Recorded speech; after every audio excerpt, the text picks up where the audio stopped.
natural look.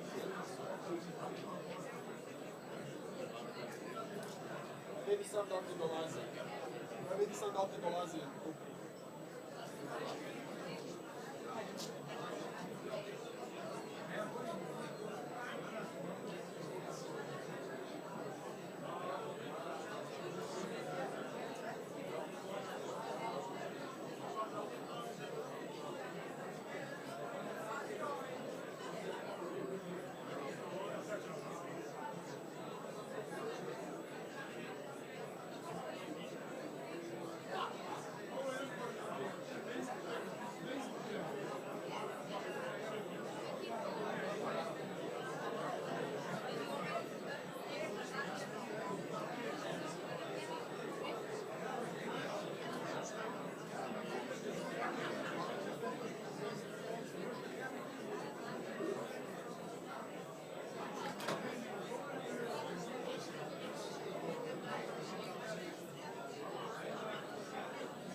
Ali ako čuješ, ja moram...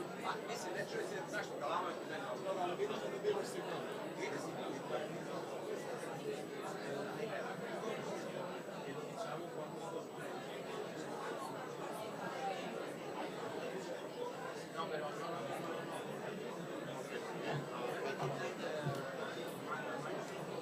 A kako će oni?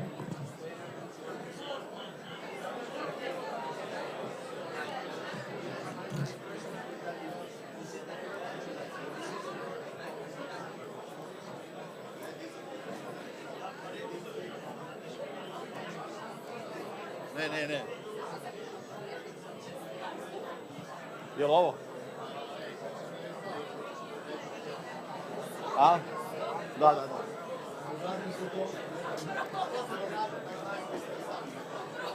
Sad gledam ove, da.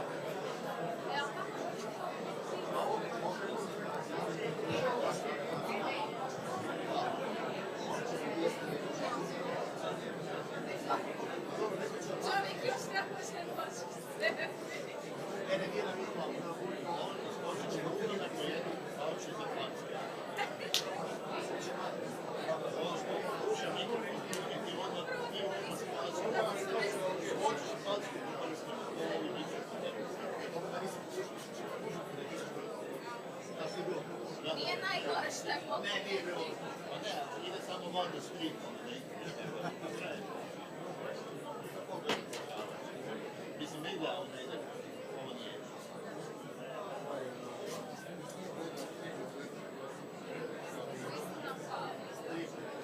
Ali imamo peto,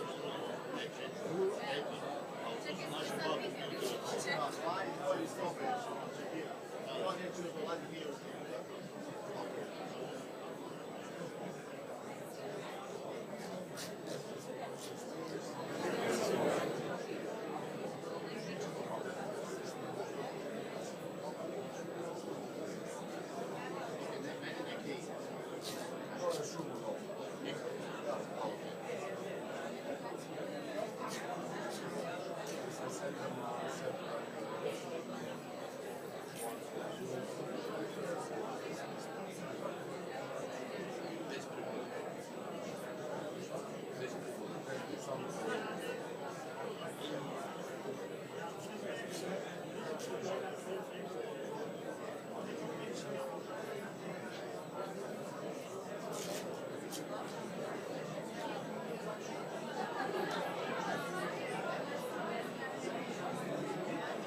Yeah, I don't know why I asked.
Ladies and gentlemen, it is my great pleasure to welcome you at today's opening ceremony of the second World Sports Tourism Congress, organized by the government of the Republic of Croatia and the World Tourism Organization, held here in beautiful Zadar, the city of Croatian sport legends and the city that, with its unique tourist offer, represents one of the capitals of Croatian tourism.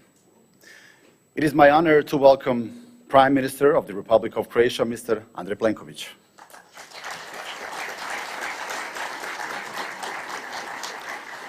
General Secretary of the World Tourism Organization, Mr. Zurab Pololikashvili.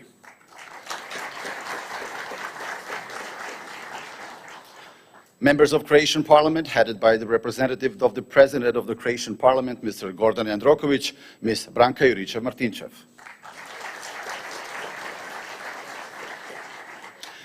Minister of Tourism and Sport in the government of the Republic of Croatia, Ms. Nikolina Brnjac.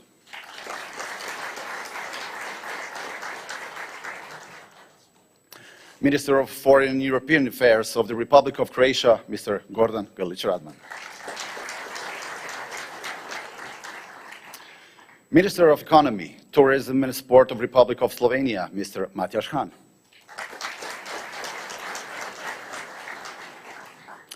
Deputy Minister of International Affairs of Saudi Arabia, Mr. Sultan Al Musallam. President of European Olympic Committees, Mr. Spiros Kapralos. Honorable ambassadors, prefect, yes, please, for ambassadors, a round of applause, thank you. Prefect of Zadar County, Mr. Božidar Longin, with other respected prefects. Mayor of Zadar, Mr. Branko Dukić, with other respected mayors. Managing Director of Croatian National Tourist Board, Mr. Kristijan Stanisic. All distinguished panelists, representatives of the umbrella sports and tourism associations and media representatives. We are glad to see us all in such a beautiful number. Thank you. Sport tourism is one of the fastest growing sectors in tourism. More and more tourists are increasingly interested in sports-related activities during their travels.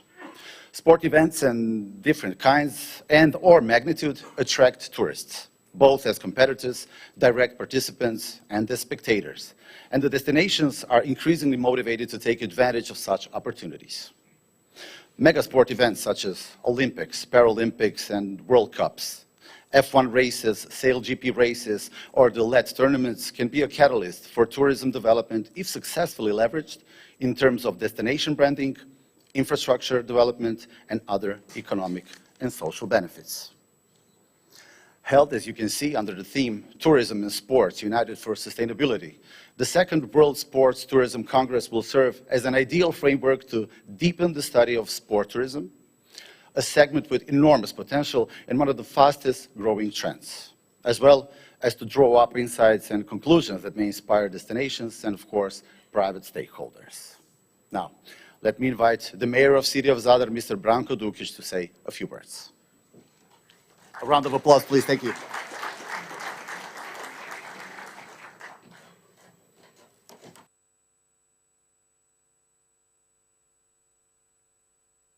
In Croatia, so for those who doesn't know, in Croatian, put the phones on.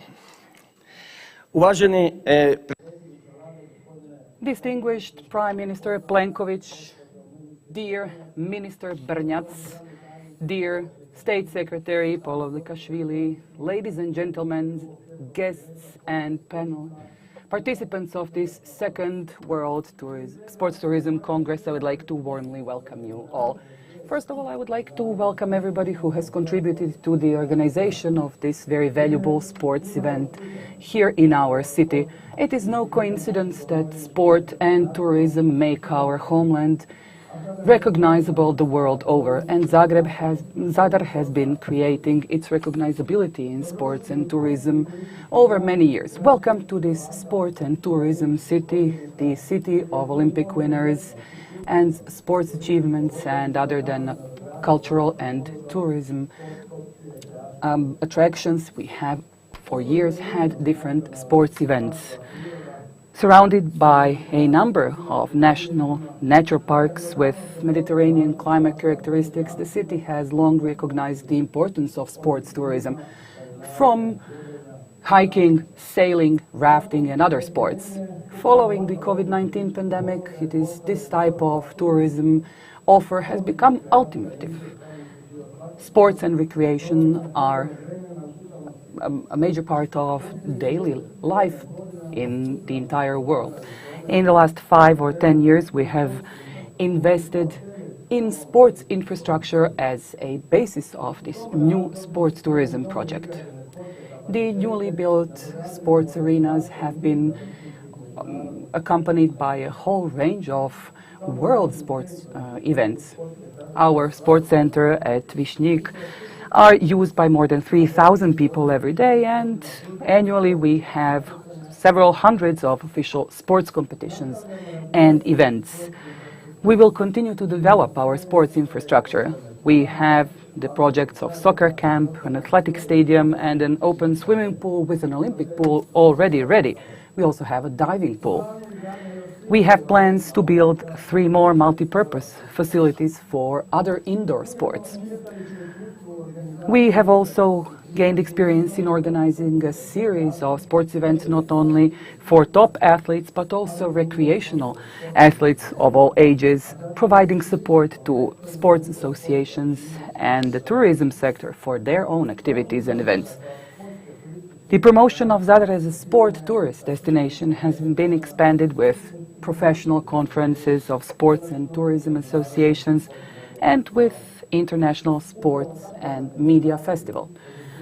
It is such manifestations that have given a significant increase in tourist traffic, the extension of the tourist season long beyond the summer months, the development of sports infrastructure and promotion through sports events has resulted in significant economic impact, sustainable tourist activities through sports programs, and has strengthened our touristic products on the world market, encouraged our local population to actively engage in sports and adopt a healthy lifestyle.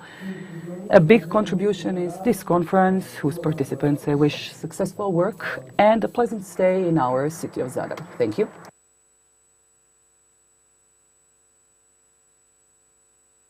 Thank you, Mr. Mayor. I now invite the prefect of Zadar County, Mr. Božidar Longin, to address us with a few words.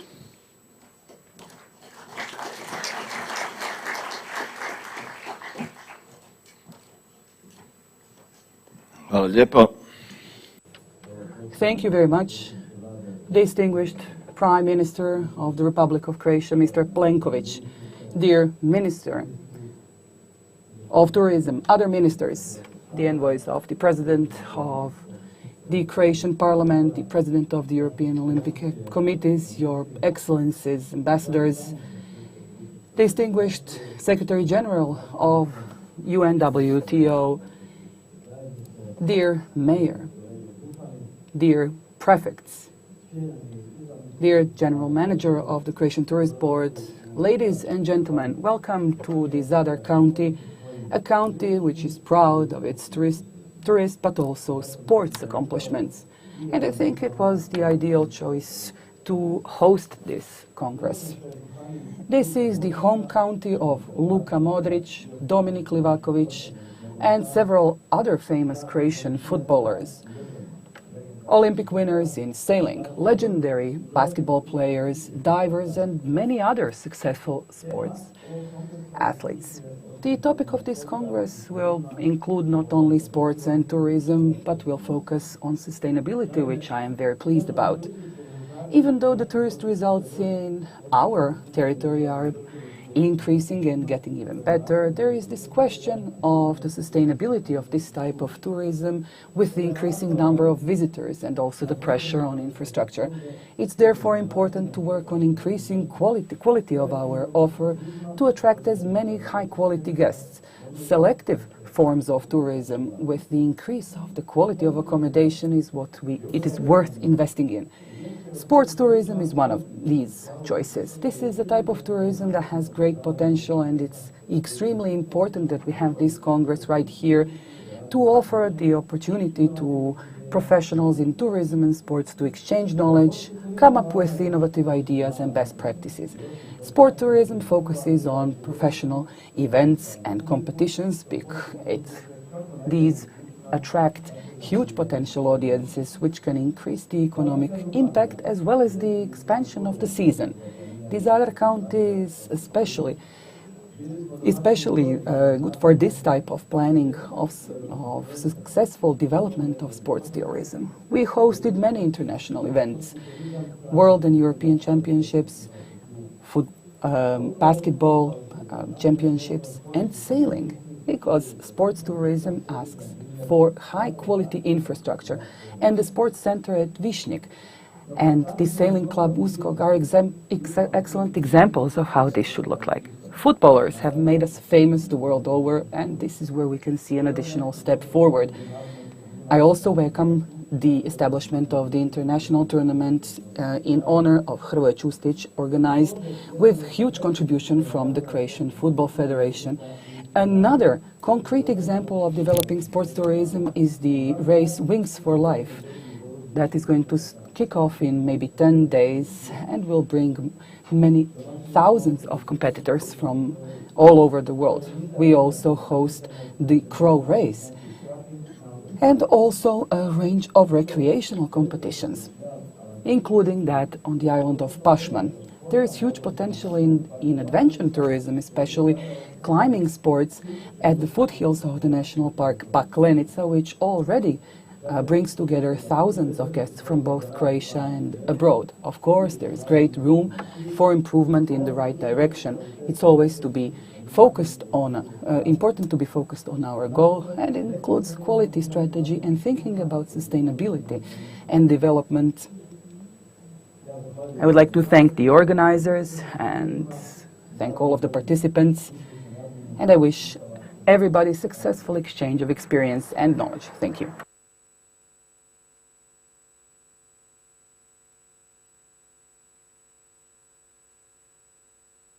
Pleasure, I invite the Secretary General of the World Tourism Organization, Mr. Zurab Pololikashvili, to address us. A round of applause, thank you.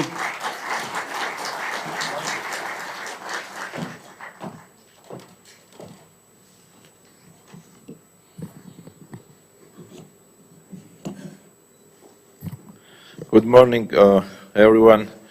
Your Excellency, Prime Minister Andrej Plenković, dear Minister of Tourism and Sport, dear friend Nikolina, dear Mayor, dear Foreign Minister, thank you to be with us, dear Prefect of Zadar, country of Božidar Longin, Ministers, Ambassadors, authorities, all distinguished affiliate members and all guests.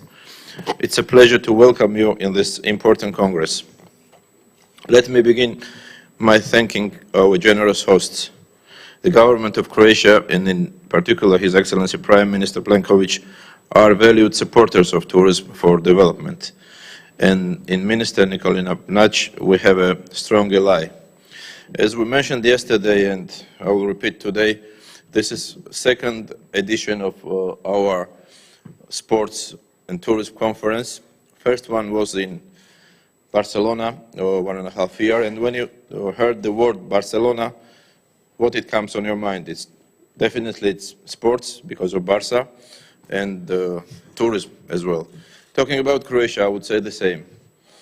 When you heard Croatia, it's two things, two most important things, which is tourism and which is sports. It's not coincidence that we are here. That's why we are here. Dear Prime Minister, your presence again and your support is crucial. First conferences always are very difficult to attract the participants, international participants, and I see people coming from different regions, different parts of the sports, and I want to congratulate first of all Croatia for its success in sports. It's not only World Cup, and it's not what we saw this during this World Cup in Qatar. This story or history started many, many years ago And I would say that Croatia is one of the countries which has many success in different sports. I don't know, volleyball, handball, water polo, sailing. I mean, we can talk a lot. Basket. I was playing basket, and I never mentioned Prime Minister and ministers that I was big fan of Dražen Petrovic. I was I was playing basket, and I asked to my coach to give me the number 4. He was number 4, and I mean, basket is another huge. Thank you. And this, of course, I want to congratulate you with the success in tourism. Tourism, and it's not coincidence again that we have Minister Sports and Tourism. So just 2 years ago, Zadar was the European City of Sports. Again, we are here and very happy to celebrate this very important edition of Sports and Tourism Conference. During my mandate, we started several nice initiatives, and one of them is this one. This is, I'm sure, that will be one of the star and one of the most interesting conference in the next coming years. And again, today is a historical moment for us to celebrate sports conference together. I want to congratulate also both the prefect and mayor for putting it on the map, the Zadar. More importantly, you made sure the legacy of this year goes beyond the infrastructure. Here, sports tourism supports businesses and jobs. It's a driver of growth and development. In this way, Zadar is an example for destinations everywhere to follow, because the potential is huge. Tourism and sports are top driving forces of globalization. Together, they support economic growth, foster jobs, support small businesses, and benefit local communities.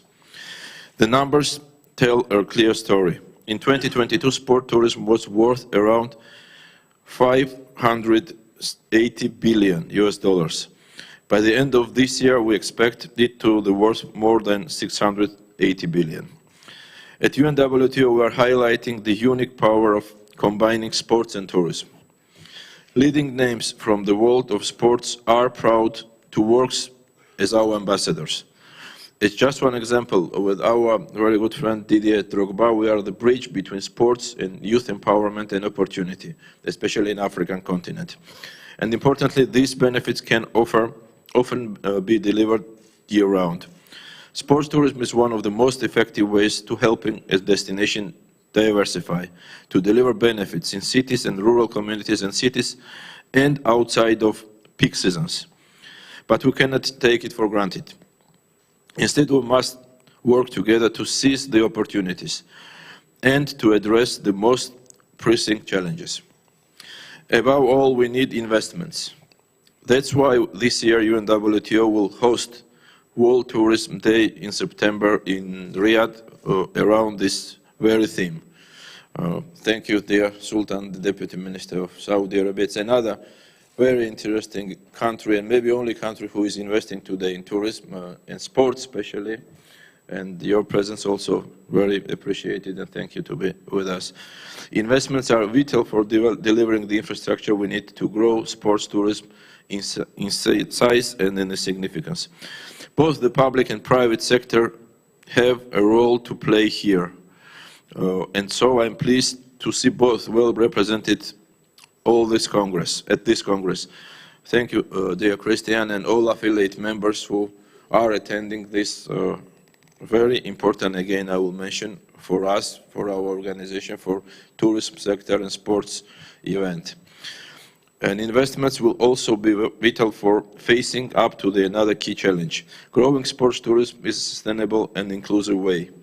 We need to find the right balance between economic benefits and preserving natural heritage and delivering on our climate action responsibilities. Again, this is something we all need to be part. And so I now look forward to a challenging but inspiring forum. I'm sure that during these 2 days we have many ideas. We will develop this way we choose, and we wanted to bring together sports and tourism, and Again, many hvalas to all of you to be with us. Very important day. Thank you.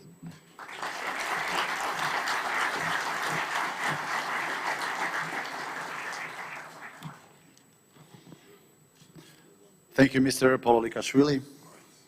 It is my pleasure to invite the Minister of Tourism and Sport in the government of the Republic of Croatia, Ms. Nikolina Brnjac.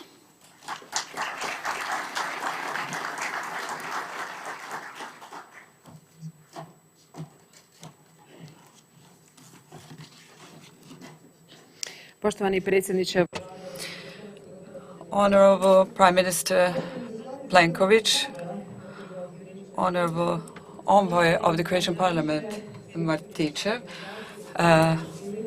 Honorable General Secretary of the UNWTO, Mr. Zora Pololikashvili, Honorable Mr. Spiros Kapralos, President of the European Olympic Committee, dear Mr. Dukic, Mayor, dear Mr. Stanicic, President of the Croatian Tourist Board, and I would like to also greet all the representatives of the sports associations and federations and of the tourist sector, dear sportsmen, dear athletes, ladies and gentlemen. Welcome to the second World Sports Tourism Congress. I'm really great to be honored to be able to greet you here in this wonderful city of Zagreb, the city that combines these two segments that will be the main topics of our Congress, tourism and sports.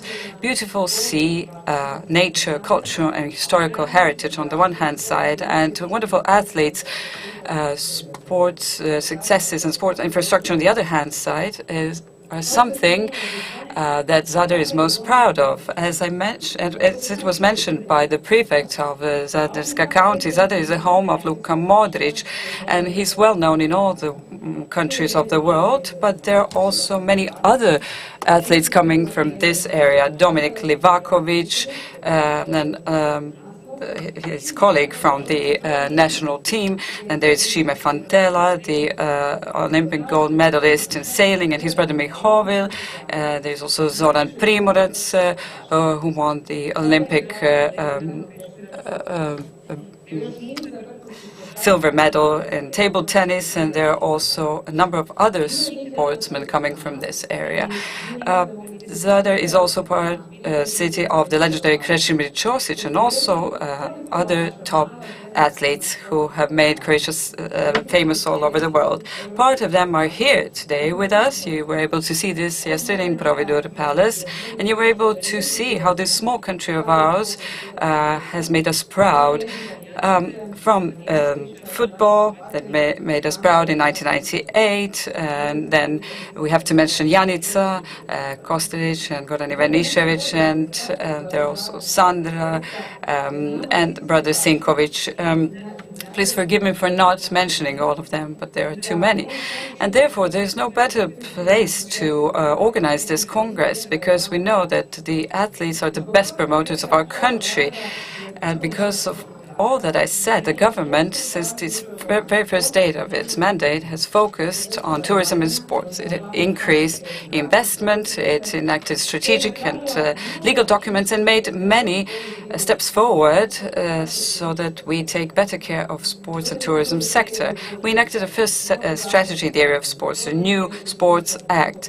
We also developed a system and increased care of our top athletes, but we also took care of the system of infrastructure, local sports, schools and academic area, and also we took care of sports manifestations. We're also implementing a tourism reform. We've adopted strategy of sustainable development. We did this last year, and we ensured almost 600 million euros from the European funds, and we are finalizing a new umbrella tourism act. With this act, we will provide a tool for tourism management so that we have tourism the way we want it, in a sustainable, all year long and regionally balanced way. Sports tourism plays an extremely important role in all this, and I'm very glad to see that people from sports and tourism sector have recognized this. We have to say that Croatia is very much aware of the importance of sustainability, and as in support of this, we have to say that there are almost 500 projects that have been applied within the National Recovery and Resilience Plan. And these projects are a backbone for the active and sports tourism. This is a clear message that the tourism sector is ready for this step forward for green and digital transition as a precondition for successful and competitive tourism. And we also have to mention that such huge manifestations such as Judo Grand Prix and World Rally Championship have been globally recognized in this area, also with regards to the practice of green footprint. This is why this Congress is a great opportunity to affirm this position of a sustainable sports destination. I'm very glad to have here very prominent international and local representatives of institutions and experts in the area of tourism and sport. The conclusions of this Congress will be very important for the attraction of sponsorship in sports events, and I'm sure that with the exchange of experiences in these 2 days, we will contribute to the strengthening of the role of sports tourism in the development of year-long tourism, which is our joint objective. I wish you all fruitful work, interesting panels, and I wish for all of you to enjoy this wonderful city of Zadar, our beautiful Croatia. Thank you very much.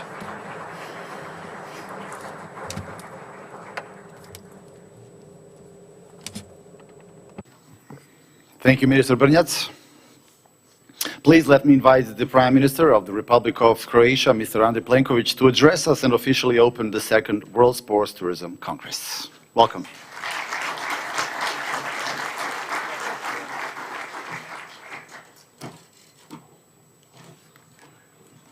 Dobar dan svima. Good morning to all of you. I would like to greet you all, especially the General Secretary of the UNWTO, Mr. Pololikaishvili, who is here with us at this second World Sports Tourism Congress. I would like to thank Ms. Brnjac and the entire team from the Ministry of Tourism and Sports for their organization and hosting of this huge conference. I would like to greet Minister Grlić Radman, who is here with me today. We are here to send an important message towards the UNWTO, but also to Croatian tourism and sports. I am glad to see here Ms. Jurica Martinčev of the Croatian Parliament, and I would like to also greet other MPs who are here. I would like to greet the President of the European Olympic Committee, who is here with us, also the President of the Croatian Olympic Committee, who is also here with us,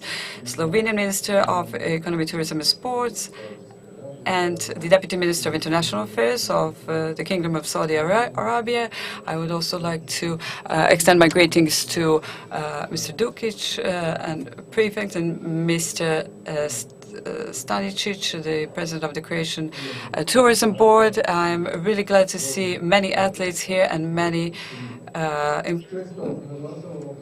employees who work in this sector of tourism. We often hear that tourism and sports are two pillars of branding Croatia alongside its heritage and landscapes. It is part of our recognizability and our image worldwide. So it is quite logical that in our government we combined these two segments, tourism and sports, and we had the first Congress in Barcelona dedicated to this topic, which proves how important these two segments are. And we are now in preparation for our season, and we have gathered here all the key actors in the area of tourism and sports, which is why we want to place particular focus on this. And this synergy of sports and tourism is very important for us as a country, as a population. It brings about benefits, economic benefits. But we have to say that we are always fascinated by our outstanding results of our athletes, and this brings about a good climate in the Croatian society. Today we talk about tourism in a context of crisis. So ever since the pandemic of the COVID-19, which is the greatest challenge we've had ever, we still haven't had a decision on the end of that pandemic, so we have not enacted that decision nationally either. There is also the matter of Russian aggression. This also affects global energy sector, inflationary pressures, and that is why we need to speak about tourism in this regard, in terms of resilience, in terms of how tourism can function in the midst of this crisis. We have sensed this. You also experienced this in 2020. Then the entire Croatian economy sensed this. But at the same time, we showed a high degree of resilience, of recovery, a skyrocketing recovery in 2021 and 2022, and according to all forecasts, the same will happen in 2023. We had a drop in GDP of 7.4%, and then in 2021 we had an increase to 13%. This is the fourth or fifth highest increase in the EU in 2020, so by 6.3%. And tomorrow we will have a revised forecast for our growth from 0.7 to 2.2%. So this says that despite the global economy's slowing down, we expect to see continuous growth. And this is important for our citizens, and sustainable tourism is extremely important in this regard. It contributes greatly to this. And this is all in line with our strategy, and this strategy of year-long tourism. We have been investing in quality, in competitiveness, in powerful infrastructure that can absorb significant increases in the number of tourists in the Republic of Croatia. When we speak about sustainability, I have to mention here negative impacts on the environment, on climate changes. We need to focus on renewable energy sources. We need to pay attention to what we cherish and what we value, and those are natural resources such as water.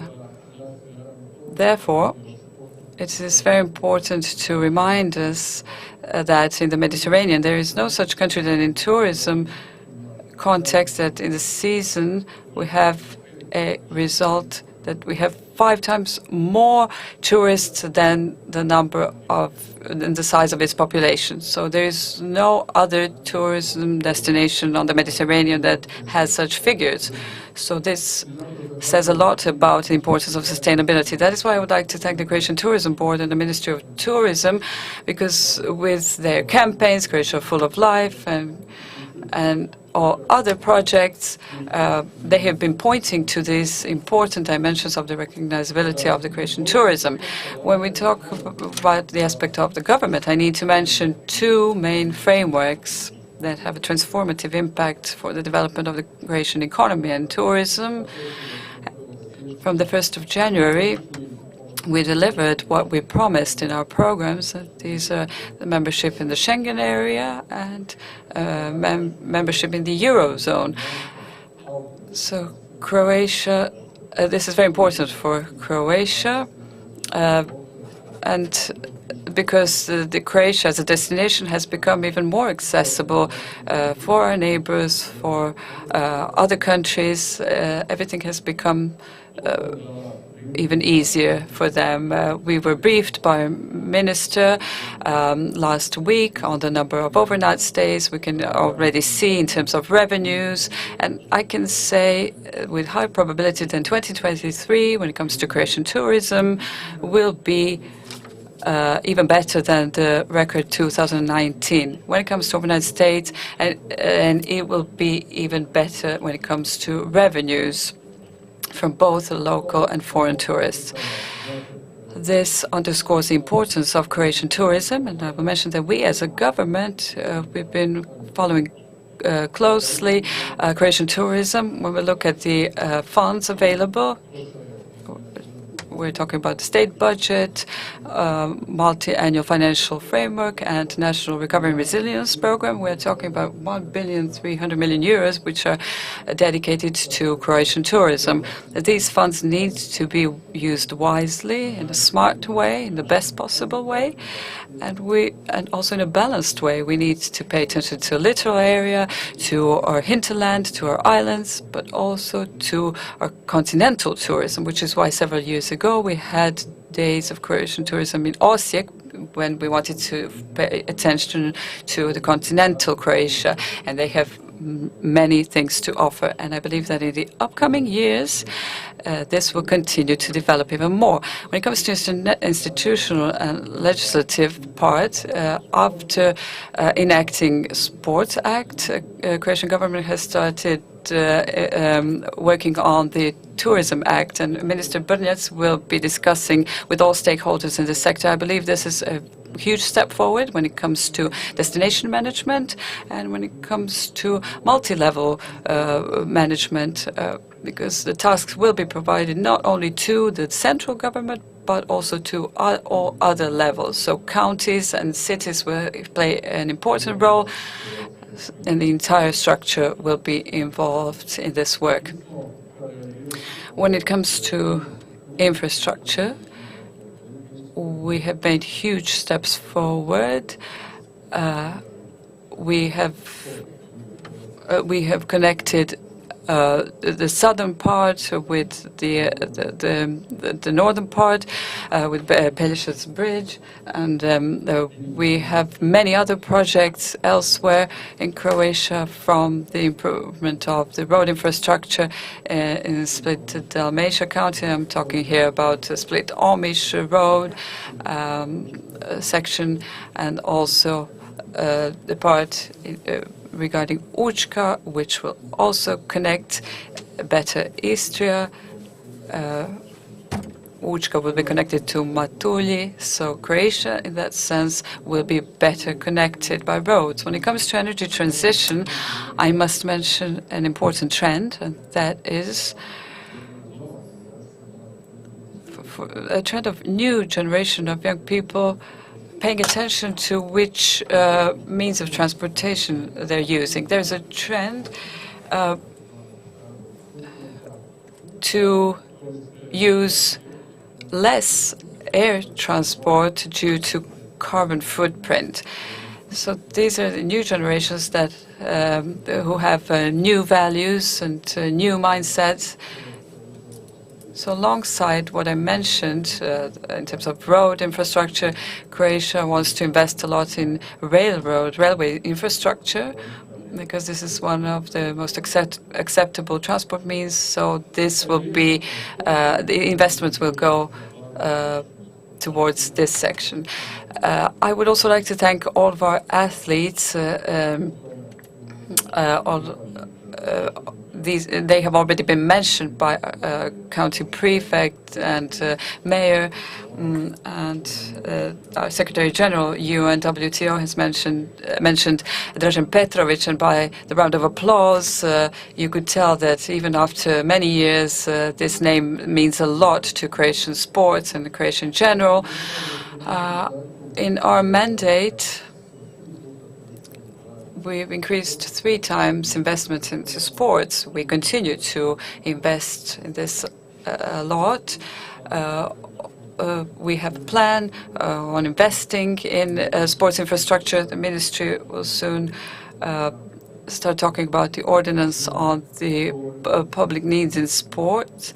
We also agreed on the development of camp in Velika Gorica, which is one of the concrete examples. We believe this is very important. We have more than 160 infrastructure sports projects in Croatia underway. And we will also pay attention to local sports, school sports. We want to involve everyone in sports because we believe this contributes greatly to health. So we do not want to focus only on top athletes, but also to all citizens. So Sports Act has been resolved. Tourism Act will ensue, and this is the 30th year that Croatia has been part of the UNWTO. We are very active there, and I believe, given all the attributes that we have and given our achievements in sports and tourism, we're one of the countries that can be holders of numbers of pilot projects of this organization. Together, when we discussed with Secretary General, we discussed the potential of our educational system, which has many things already available. To be involved within the UNWTO, where we would have special projects for the youth, because we need to pay attention to the labor market in Croatia when it comes to service area, construction area, and so on. We have seen lately that we have to supplement our labor force with people from third countries, also from persons from Southeastern Europe, in order to maintain the quality. So in this context, I would wish you fruitful work in today's 3 panels. The government of the Republic of Croatia acknowledges the importance of tourism. It understands how important it is for our economy, how sports is important for our economy. And these 2 branches, alongside heritage and landscape, will be important. And we will continue to work in partnership with all of you on these matters. I declare this 2nd World Sports Tourism Congress open. I wish you fruitful discussions here in Zadar. Thank you very much.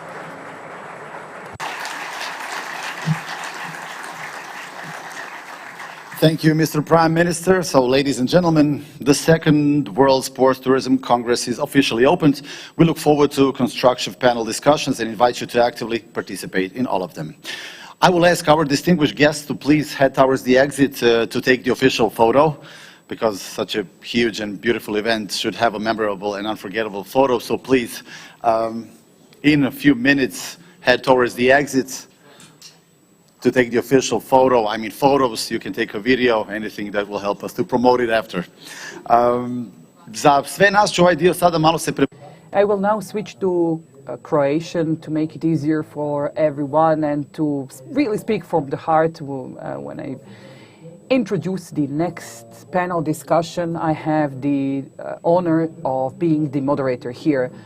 Seeing how our distinguished speakers all mentioned our athletes, sports accomplishments, and they don't only promote sport, but also the talent and the beauty that comes from Croatia, I'm very pleased to be able to announce a short, informal conversation with a living legend of sport that we have among us here today, who has made us super happy and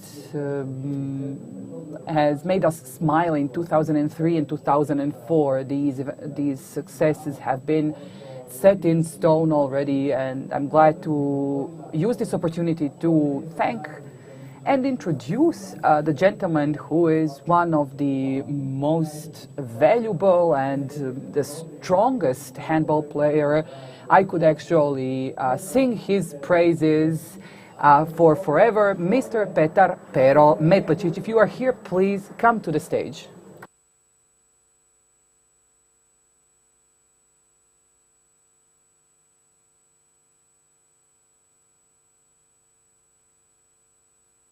As I already said, well, thank you for coming and thank you for allowing me to introduce you to everybody. I don't know why we made a mistake in this introductory announcement. It is so dry, and it offers only in the introduction of your achievements and results. But let's go into sports. You are from Split. You have been in sports your entire life, and you have traveled the world over several times, I'm sure. And from a perspective of a young, talented handball player who has big dreams, comparing it to today's perspective of a great athlete with great experience, how can you comment? How can you comment on the link between tourism and sport? When did you actually feel that it has gone so far beyond what your wildest dreams? And the combination of huge talent from Croatia and the natural beauty that was maybe not part of your everyday travels. First of all, hello everyone. I'm so glad that I was invited to speak here. It's a great honor and pleasure. Yes, I do kind of represent all of my fellow players. We have some of them here. And when I was young, I didn't really think about tourism that much in that respect. You go out into the world when you are a young athlete, you see a lot of beautiful things, you will learn a lot of beautiful things through sports and also beyond sport as well.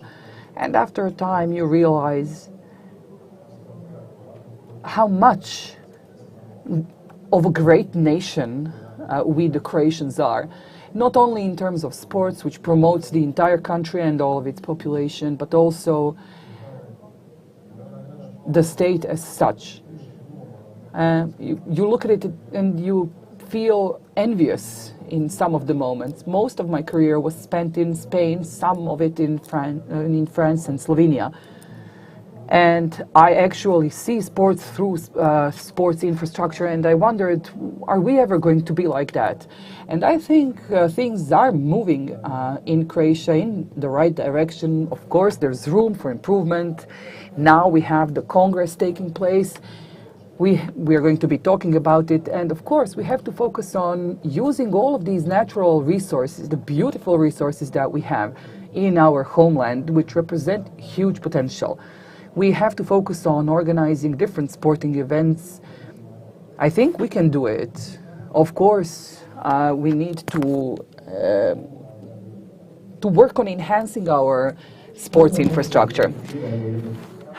Can you tell us, from a perspective of a person who needs to step out onto the court and give everything that they have to bring home the results, what's so magical about these results that you have accomplished that we identify with you, and not only us, but the entire world identifies with you? When was the first moment that you felt that it really went beyond Croatia? Well, for us athletes, the biggest event is, of course, the Olympic Games. And arriving to the Olympic Games and taking part in the Games, for us as athletes, especially from the so-called smaller countries in sports where it's very difficult to even go through the qualifying round, it's a great success to even be there. So you get there, you look around, and you have people come talk to you. They mention all of our great athletes. We've already mentioned Dražen Petrovic today. So, I don't know. We as athletes are really strong as personalities. We're very special people. And we go into sports because we love it, just like any other professional. There's a lot of passion, there's a lot of love for the sport as well. And if you come from a country such as Croatia that has gone through so much, and you take part in achieving these great results that bring so much joy to the Croatian people, I don't know how you can comment on that. It's so nice. Colleagues from other countries are so fascinated by the way that we feel the jerseys that we are wearing, our national emblems. They are truly fascinating, and I don't want to imply that they don't like their own countries, that they don't like their own homeland, but it's very, very special among us Croatian athletes. Well, you've traveled a lot, so maybe it's best to ask this question. What's an example of a fantastic ratio of both sports and tourism, where you can do both and enjoy natural beauty? Which country would you set out, other than Croatia, of course? My own best example, and a country which I've visited many times, is Spain. They are fantastic in investing in their sports infrastructure and investing in their country. I spent a lot of time at Sierra Nevada. It's a famous ski resort above the city of Granada. They have a fantastic Olympic center or a ski center that attracts a lot of different Spanish people as well as tourists. They have amazing conditions for both professional athletes and recreational athletes, football fields, an athletic stadium, an indoor stadium as well. It's great, not only for their own professional athletes to go through training and preparations for big sport events, but also for others as well. During the summer, this ski resort offers amazing opportunities in terms of climbing, cycling. This is a fantastic example of bringing together tourism and sports, and it works great.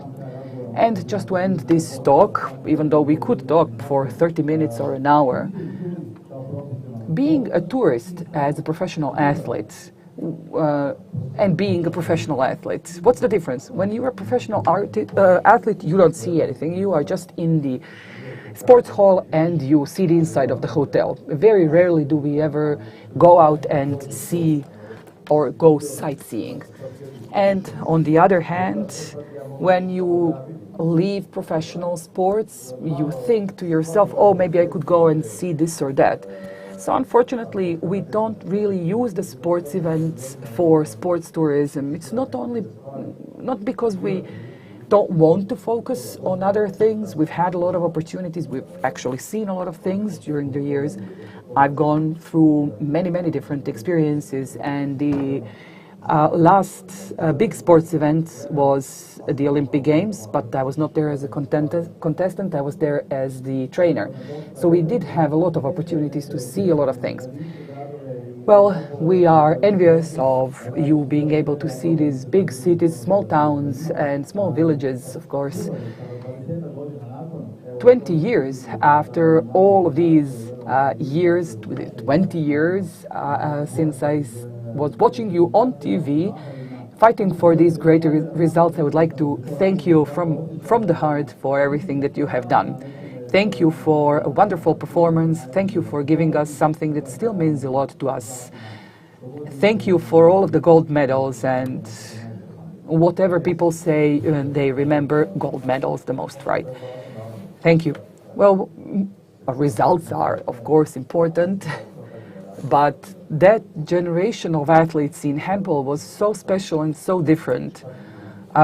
They offered something even more valuable in terms of people watching us, the fans watching us, respecting us as human beings, as people, other than athletes. There are a lot of snippets of your successes on YouTube, so everybody who doesn't remember these games can watch that. Thank you very much. Please stay with us, and can I please have a warm round of applause for our wonderful, wonderful gentleman and a big, big athlete. Mr. Metlicic, thank you.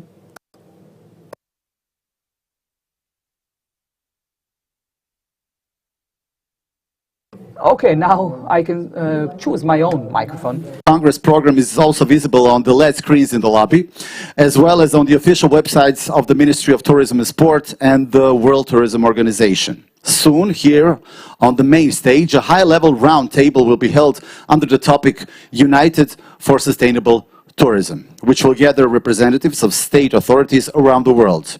This panel will focus on the key areas to take into account in order to leverage this opportunity, along with showcasing tangible examples of how to measure the economic impact of hosting sports events. Stay with us, we'll be back soon. Thank you.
Ok, ja se čujem sebe.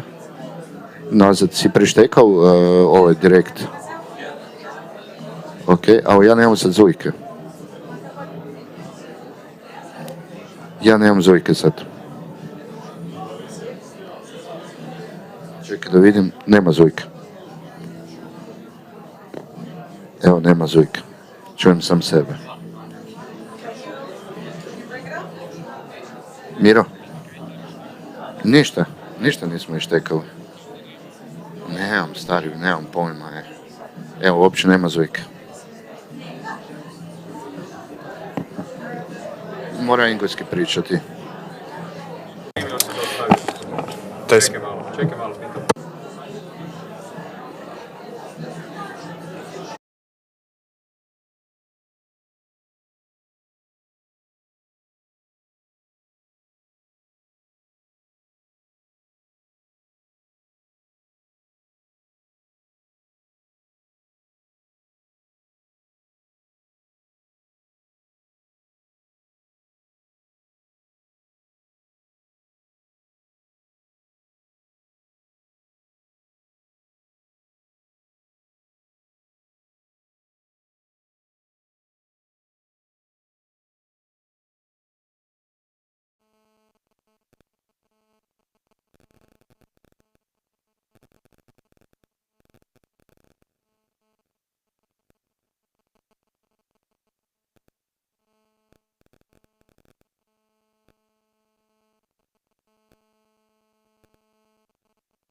znam.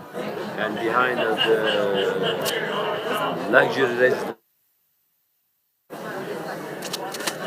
Test.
Ladies and gentlemen, please take your seats so we can start the first panel today. Thank you so much.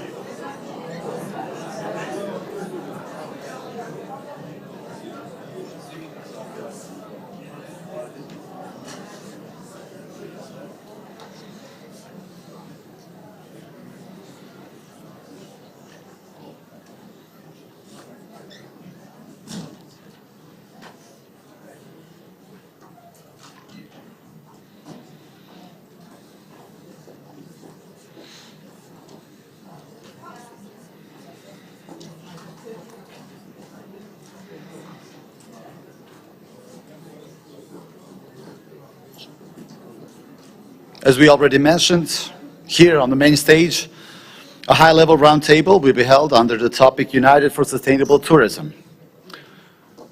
She strictly said no for me to read her whole biography. But I can say this. She was previously in charge of tourism in her own country, Italy. She's also a business and finance expert, an academic, and recently, a DJ. Yeah, a DJ. A round of applause for our first moderator today, Ms. Alessandra Prianze.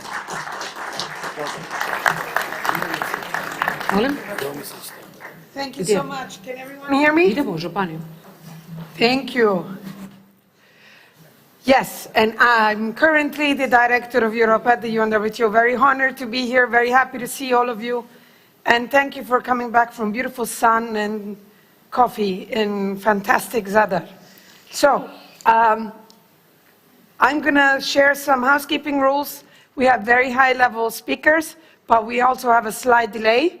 So I'm going to ask my beautiful speakers to mind the time and be very focused on the topic. I'm going to start by calling you to join me on stage. And if you allow me, I will also address you to your seat.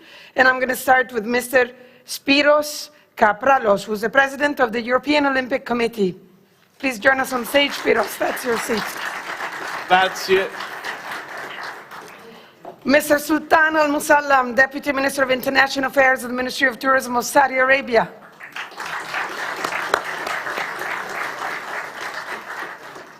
Mr. Matjaž Han, who is the Minister of Economy, Tourism and Sports of Slovenia. Okay. Please join me.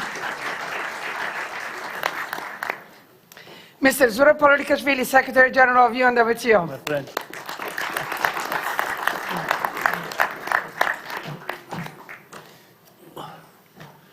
And last but not least, Ms. Nikolina Brnjac, our gracious Lord, the Minister of Tourism and Sports of Croatia.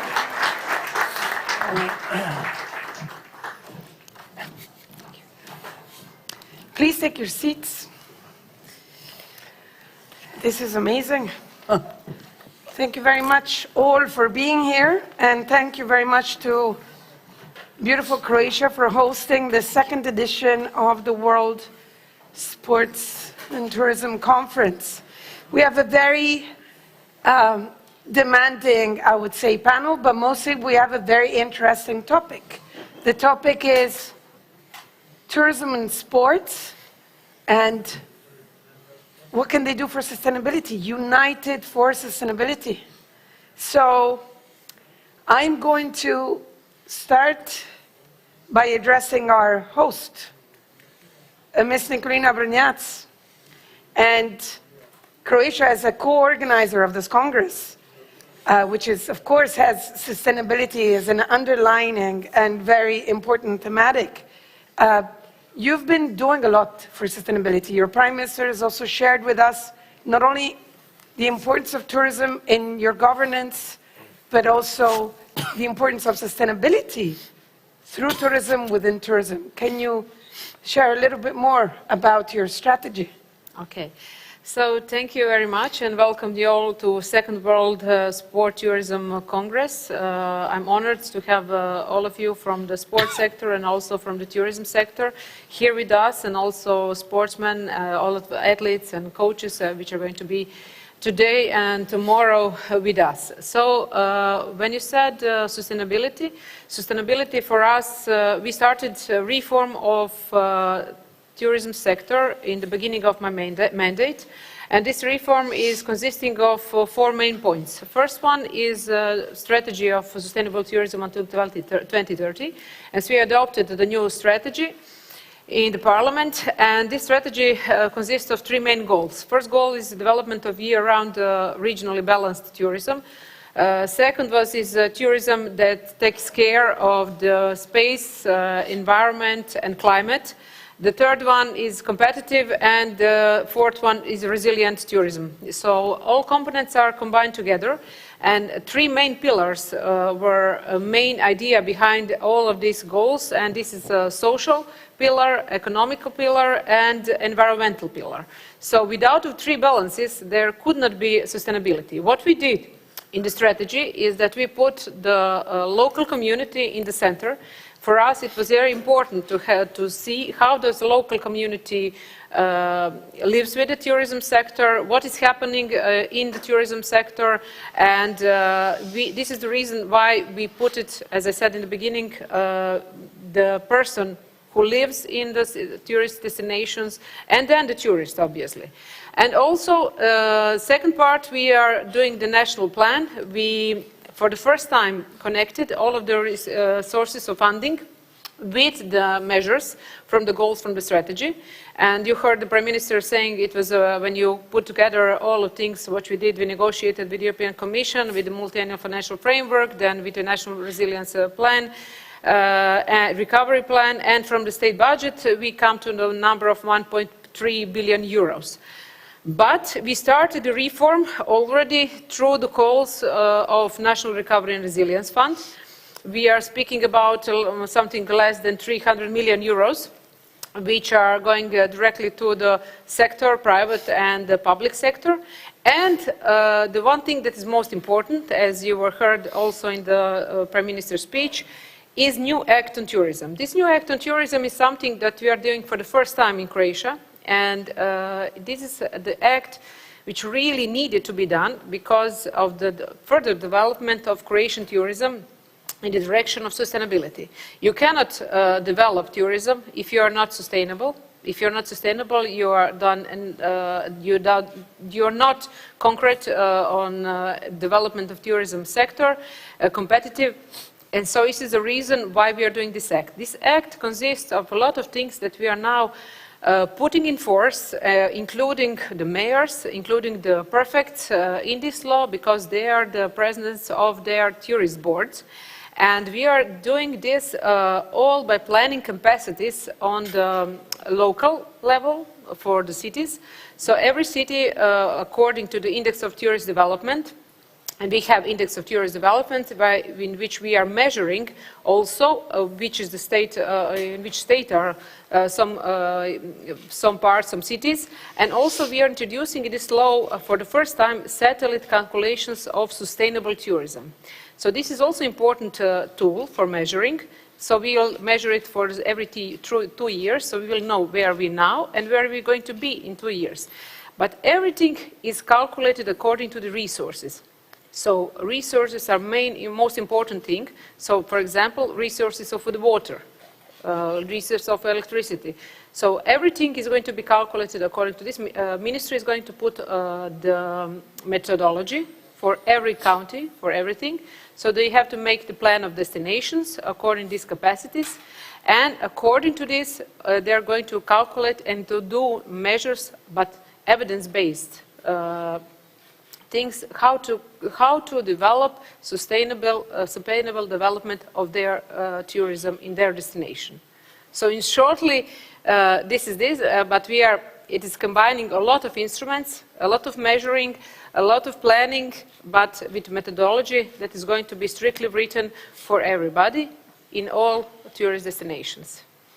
Thank you very much. So basically, the lesson learned from your pitch is you have to apply multi-level governance. Yes. Include everyone. Yes. Stress on your public-private cooperation. Yes. And set KPIs. Yes. The KPIs are going to be included. For the first time, they're going to be put in the law. So amazing. Yes. And you are also the first Croatian Minister of Tourism and Sports. Yes. And so I'm going to break the ice a little bit, yeah? Because everyone, I think, is very happy from this initial start. And I want to ask you, just to, for those of course, the Croatians, they know, but for those that don't know, you are also a person from sports. You are a former athlete. Not a professional athlete, but I played volleyball in my high school, so it's not a professional, and I always admire professional athletes for everything they do and in all that they do in their careers, and we really support them. Like the Minister said, 3 times we enlarged the budget for the professional athletes, for all of the sports system. It was this law, we waited for this for 14 years, new law, new act on sports, and it's bringing a lot of new things for the athletes, for the coaches, for the national scholarship, for the young athletes, pension, a lot of things which we didn't have before. And also it is coming with the budget. Now the budget is about 70 million euros. And then we are also having about 27 million euros budget for the sport infrastructure of national interest. And it's very important because this is our main idea, to have more and more developed sport infrastructure in Croatia. We started in 2019. And I think that is the best way to have, if you don't have sport infrastructure, then you don't have young people who can be included in sports. So this is the reason why we started developing sport infrastructure. Definitely another word that I'm adding here, another keyword, investments, okay? Yes. Of course, everything is possible with the right money and the right investment. So you said volleyball. Secretary General mentioned basketball. Basketball. But I would say football maybe is your favorite sport at the moment, or still basketball? What's your favorite sport at the moment? Difficult Be honest. to say. I think football. Football. Yes. Both, I would say. Okay, excellent. For me, the top 2 are football and basket. Then, I'm sorry, but I love all kind of sport, and I'm watching. When I was child, I was watching almost all of them, but my favorites are football and basket. Fantastic. Not only mine, I think in the world the most. Sultan, what's your sport of football, election? I know. I love football. But you've also shared with me something very interesting, and I don't think a lot of people know. He was former member of the swimming national team in Saudi Arabia. Back in the day, but it's very brief. My parents thought that education was way more important than swimming, so it was not too long. Fantastic. Spiros.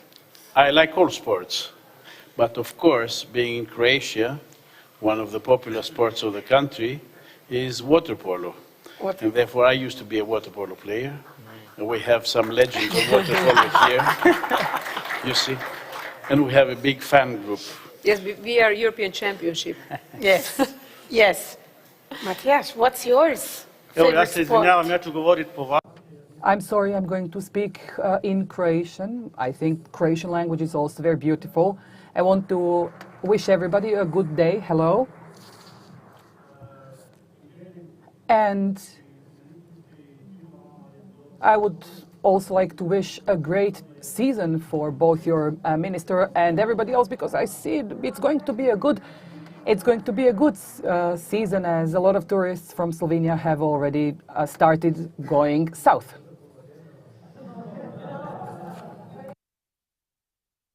Nomadski speak now.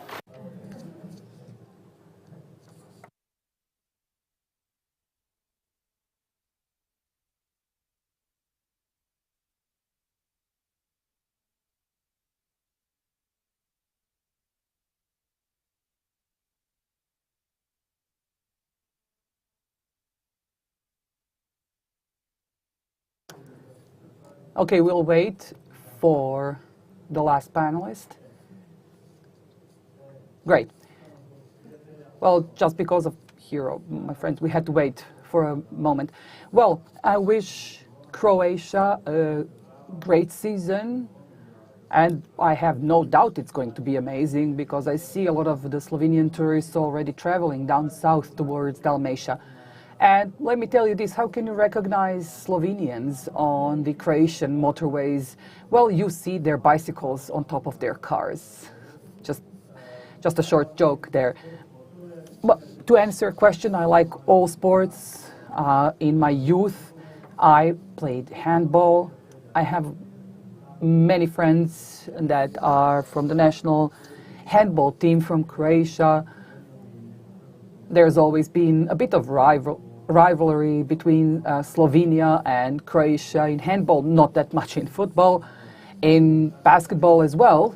But that's all normal, and it all falls under good neighborly relations.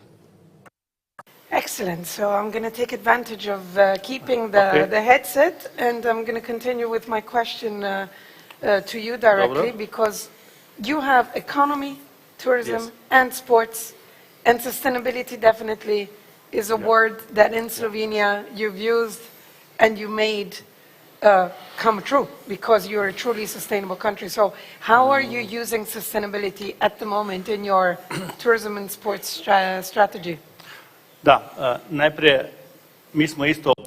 Yes, so this government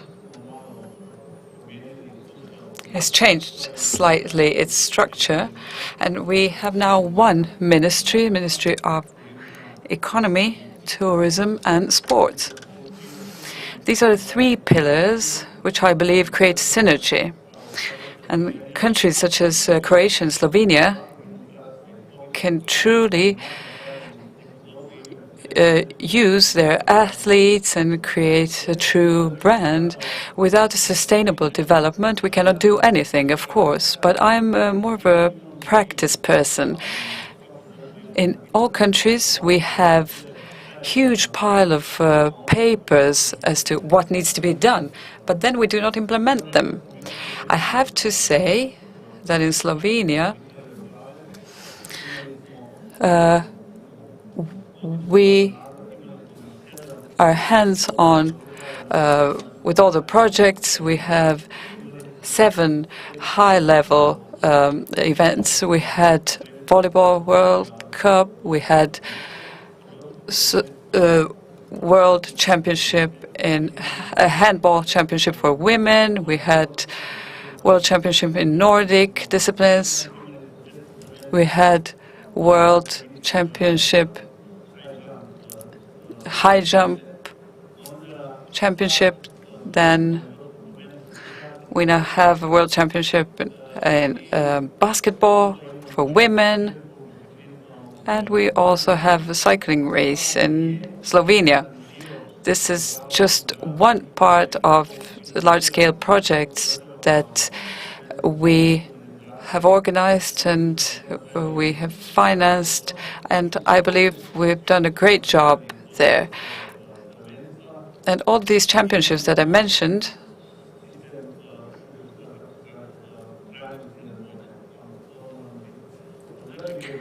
we've managed to implement them with sustainable development in mind. We abided by green requirements. We really need to preserve the country as it is, our landscape and nature, because if we do not do that, our generations to come will be left with nothing. So this is what we are working on currently. I could speak at length about our athletes. We have very famous athletes. We have athlete ambassadors, Luka Doncic, for example, and others. And I have to say that we've entered into contracts with them, for example, and we have certain business conferences having in mind sports as the main topic. I think this is the best diplomacy. It is better than politics. I apologize for saying this, but sports diplomacy is that brings about true results. Thank you.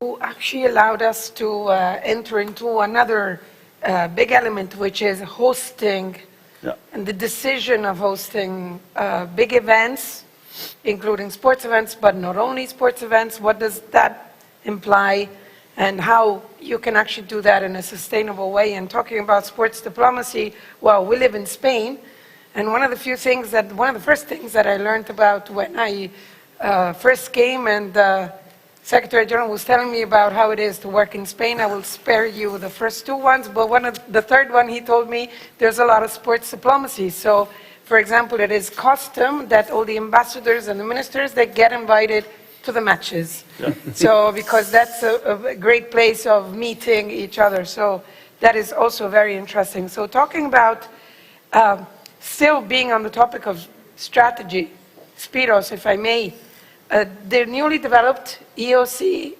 strategic agenda features sustainable development as one of the key strategic objectives. So can you lead us a little bit into this? It is true, because we all care for the environment, and we've seen in sport what is happening because of the climate change. We had cancellations this year of World Cups in skiing. We have many events that are being postponed because of the weather. And therefore, I think we have to move into, like Minister Hahn was practical, I will say, first of all, with the example of Slovenia. This summer, in 2 months' time, we're going to have in Slovenia a big event. It's the European Youth Olympic Festival. All countries of Europe participate with the top athletes from 14 to 18 years old. And it has been strategically, we agreed with Slovenia that they will do the event without building any new facilities, just using existing facilities, refurbishing them wherever it's needed, so that we can achieve the games in a carbon neutral environment. And I think this is what we're trying for other events. Same is happening in Poland, where we organize the European Games in a month and a half from today. There we use the polycentric approach.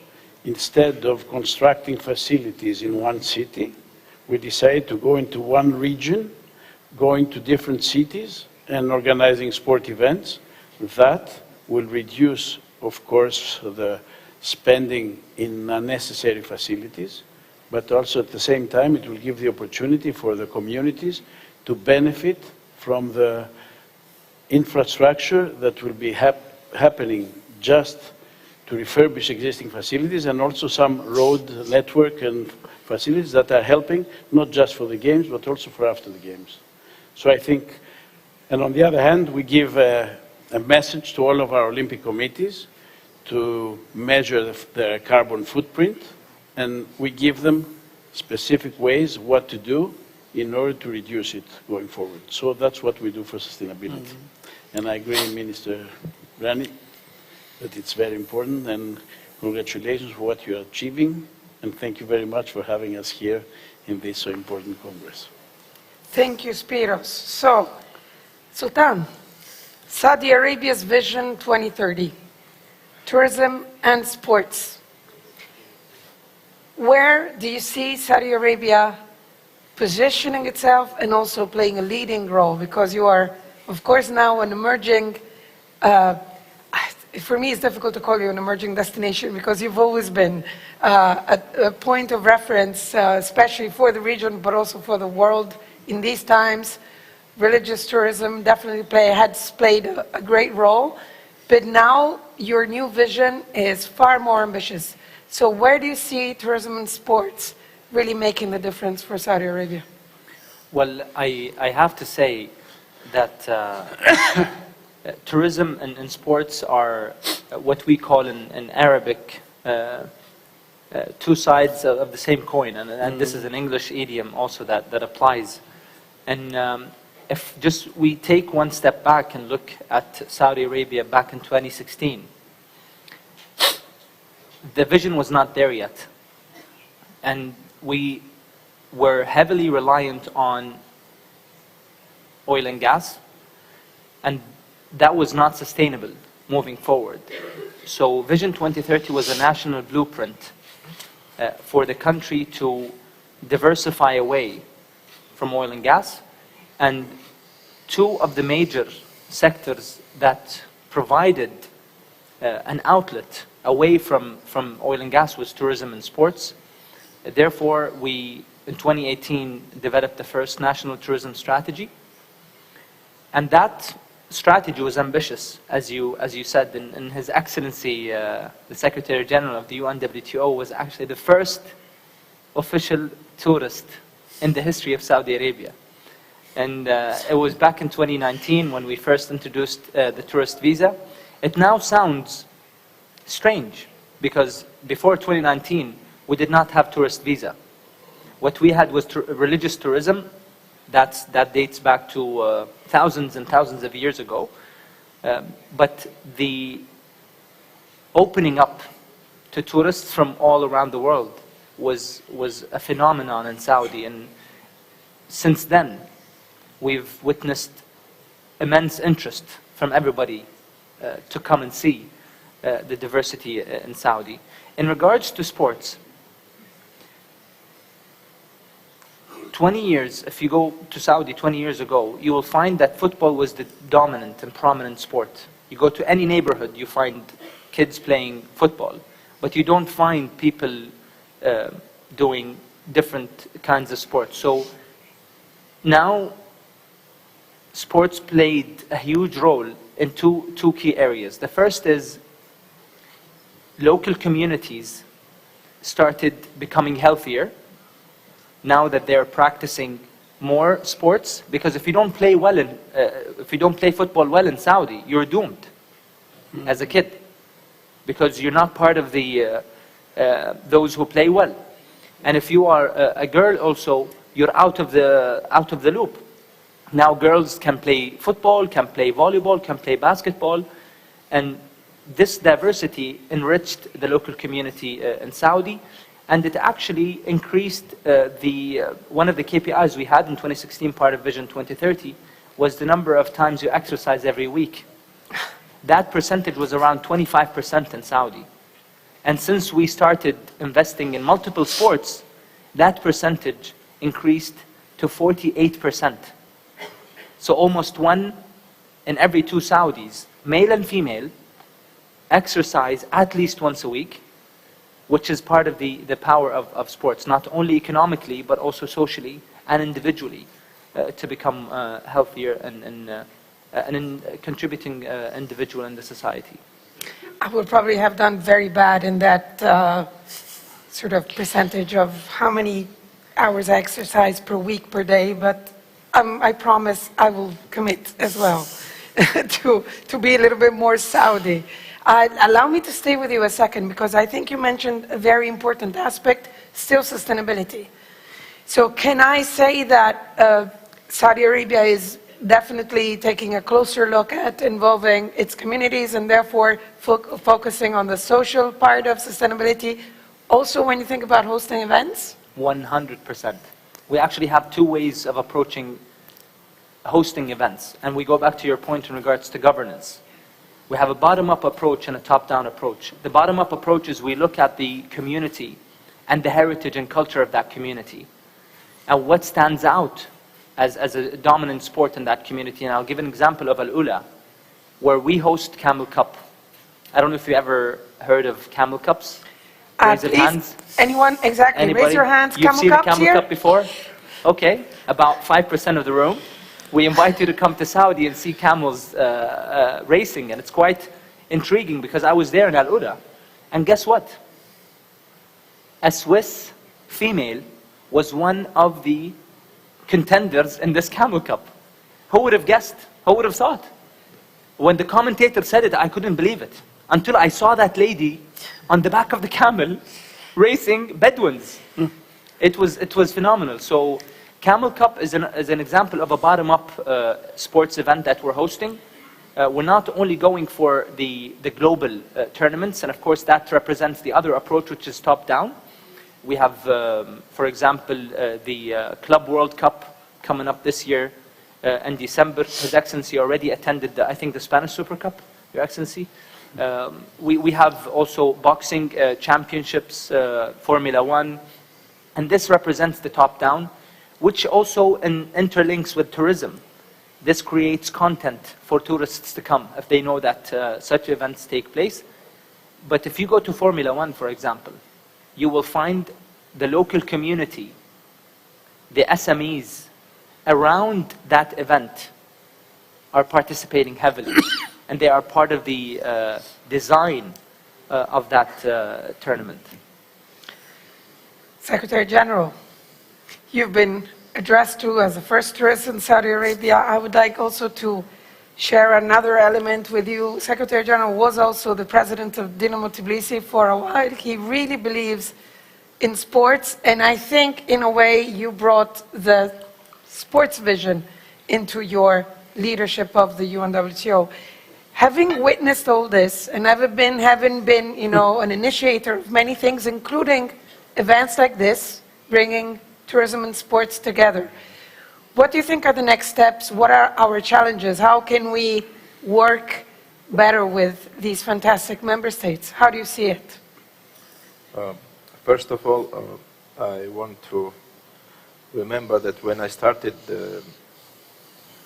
my new first year in UNWTO, what I did first, I was thinking that this organization needed to be more prestigious, more visible, and who are more influencers and to whom people are looking for. These are sportsmen, definitely. It was my intuition, maybe, and from the beginning, the first months, I started to appoint celebrities, let's say, like our ambassadors. And it worked, because we started from Fernando Hierro, then we went to Leo Messi, and today we have more than 35 or 40 ambassadors. Among them, maybe, I don't know in percentage, but 50, 70%, let's say, are from sports. Why? Because sportsmen are the most frequent travelers in the world. They're traveling, they know everything about the different countries, friendship, culture. And sportsmen are the best ambassadors. What Croatia did, this is very nice showcase how to use celebrities and sportsmen, and I don't know, we will see today, or it was shown yesterday in the cocktail, how nice is it now, and the followers, and they have the record number of followers in social media, which is also very important today. So we started this journey. I don't want to forget another very important part of tourism, which is gastronomy. Another 30 or 35% of our ambassadors are chefs from different countries. And they are so useful and so supportive for our all kind of messaging, all kind of activities that you can't imagine. I'm really very honored and very happy to have the chairman of Dogus Group, another big and one of the strong consortium, I would say, in the tourism industry, because it's a pleasure to welcome you, sir. And again, back to the question. Then with the time we saw that it works, you know, people are interested more about our organization, and we created this beautiful conference, and we are here today. Now, the same we did in gastronomy. We started 4 or 5 years ago to create and to support Gastronomy Worldwide Forum, which is one of the best forums you can attend, because you don't speak about politics. You have the best food and wine everywhere, and people are very interesting, and it worked. What we have, the result, as Minister mentioned, I also like the results. I don't like these panels. I always said that panels has to be served for something, not only for photos. We had the guidelines how to create gastronomy destinations. Gastronomy destinations is not to take one street and put Mexican, Japanese, and Chinese restaurant. No. How to promote them? What are the steps for member states to promote and to create gastronomy destinations? Same we're going to do in sports. I'm not a genius talking about sports and tourism, but we together, I'm sure that we will create steps, we will create partners, we will have partners, and we will make it bigger. I want to thank Nicolina for your leadership, because you made it happen. We started from Barcelona, as I mentioned this morning. Today we are tripled, and we've been in Barcelona. I'm sure that in Slovenia. Next one. We have candidates. We have 5 candidates already. Thank you, Minister. We have 5 candidates. That means that it's popular, it's interesting. Okay. And at the end of the day, our goal is to put world closer. to put world closer, it's via sportsmen and our friends. And there are a lot of opportunities, as Sultan mentioned. You know, you go to Formula One, you don't see cars, but you meet people who are very important, you know. And I don't want to forget youth. We want to create a narrative that sports, it's very important for our kids. We have to support and to promote sports more and more. Not less the other subject, like geography or math or other. And of course, tourism. Tourism has to be the subject in the schools. This is our challenge, and I think we will make it happen. Maybe we'll start from Croatia or the other leading destinations, and that's why it's a mix of everything, but this is tourism. Tourism is not only to buy a ticket, go to the hotel and come back. It's became a very different players. It's a composition, a puzzle of different players. Next, maybe as you started to be DJ, maybe we'll put music. Music is another, music, art and culture. It's very important part of sports. So this of tourism, and this is what we are creating, to structuring and to 10 years ago again, nobody was telling gastronomy, what is gastronomy tourism? No, we have now shopping tourism, gastronomy tourism, wine tourism.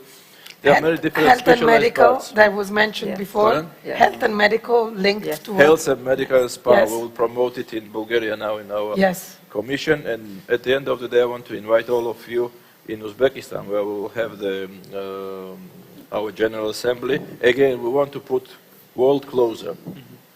And why did you forget Cristiano's case? When Saudi Arabia brought Cristiano in Saudi Arabia, people started talking about that it's expensive or not. The promotion was Cristiano was doing, and Saudi Arabia did in tourism. It doesn't have a price. Every capital you can see him promoting Saudi Arabia, you know. And of course, the result of your investment in sports, you saw in World Cup, you won against Argentina, which is not, which wasn't easy. So again, we are here to promote this conference. We want to make it bigger, stronger, and I'm sure that we will make it together. And what Sorry really for long emerges. speech. I'm very passionate of this. I know, and that's why. And, very enthusiastic.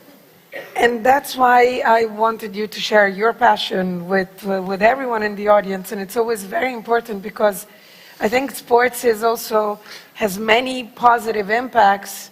And one of them is that it's based on a set of values that are always positive values for our lives. So we need that. We need that dynamism.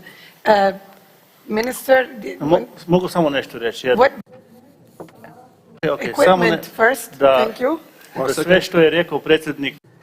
Well, everything that the president said is absolutely true. And I can speak from the Slovenian perspective. I have to speak nicely of Slovenia, you know.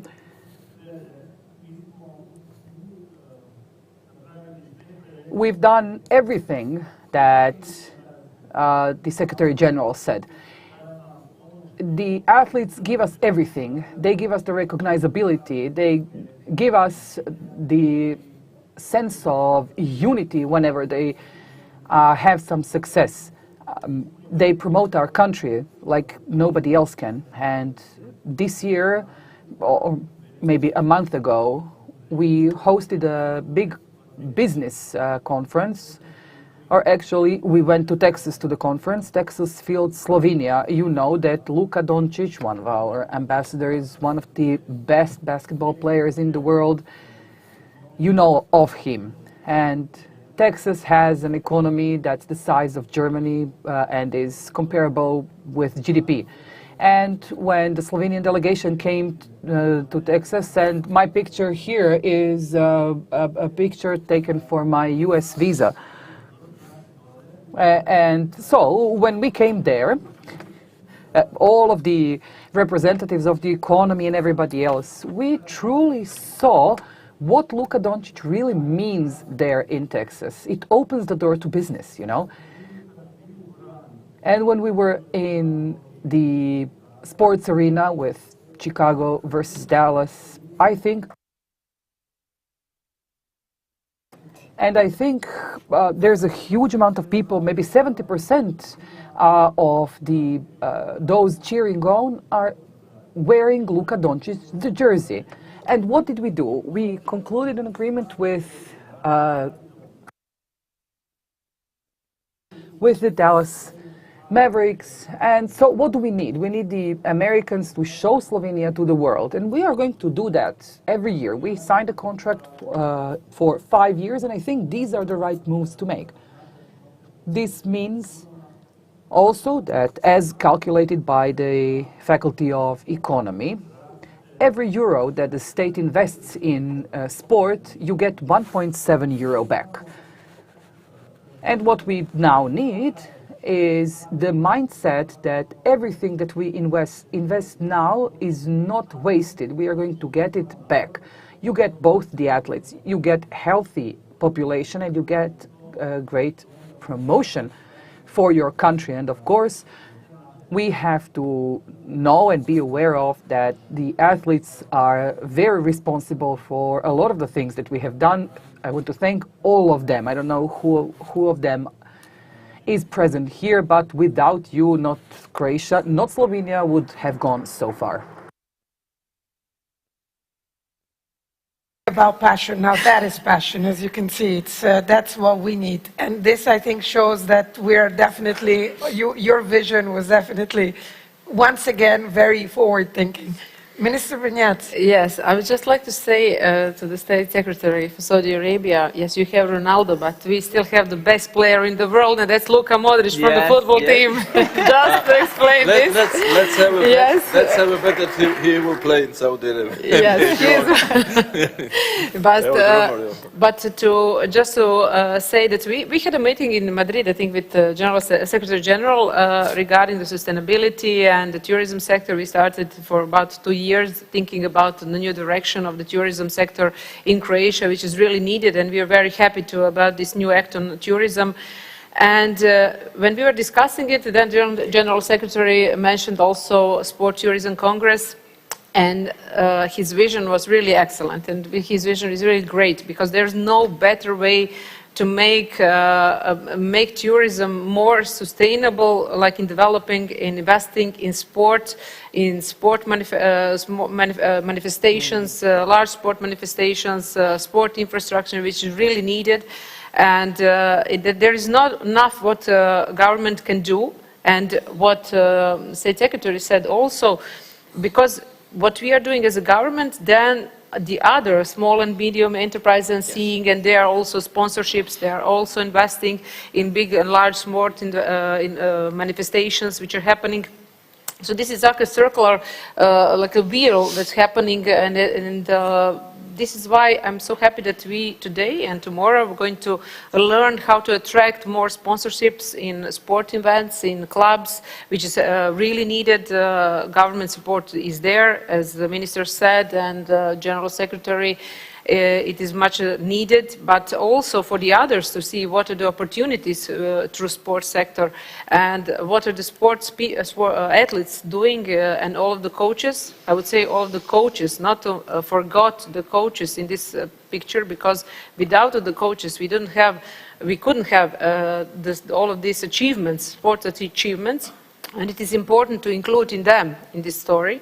So I think that we, General Secretary, did right thing, starting this World Sport Congress.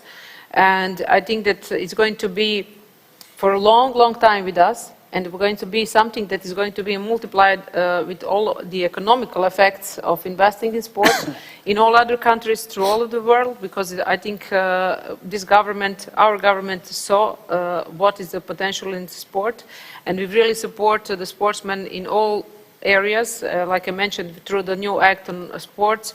For us, it is very important, and I think that we're going to go in this direction. And for us also, as I mentioned in the beginning, we have to have, how do you have young children and included in sport without sport infrastructure? It is needed, but it has to be sustainable. So I think that for all of us, we are on the same path, and we all agree that without sport investments, there couldn't be more development of the sportsmen. And as Minister Hahn said in the beginning, I also want to thank all the sportsmen and athletes, and also all the coaches who are behind all the big achievements, because without of them we couldn't have all of this achievement, and they are the reason for the young people to be included in the sport. Also with the sports stars like you mentioned in the beginning.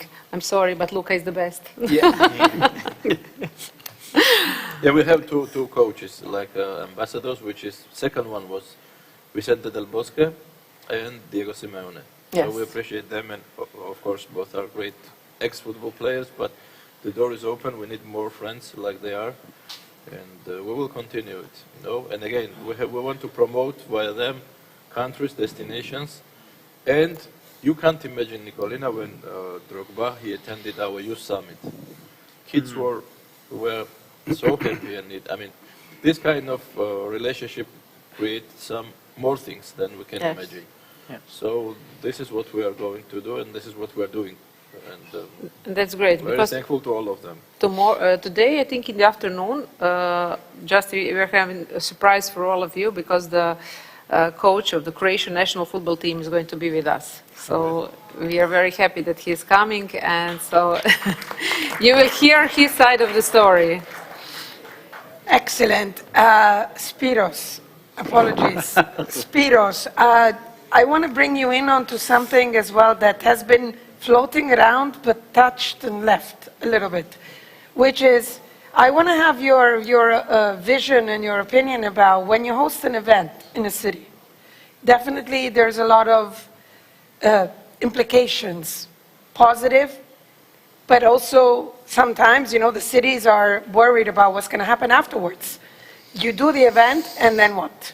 So what's the legacy? In your incredible experience, what is your vision on this specific angle? Thank you, thank you. That's a very good question, but before that, I wanted to comment a little bit on what we heard. First of all, Secretary General, we are very happy, the sport people, when you talked about gastronomy, because we sport people, we like to eat well, and we like wine, we like all this kind of thing, so this is very important. When we can combine.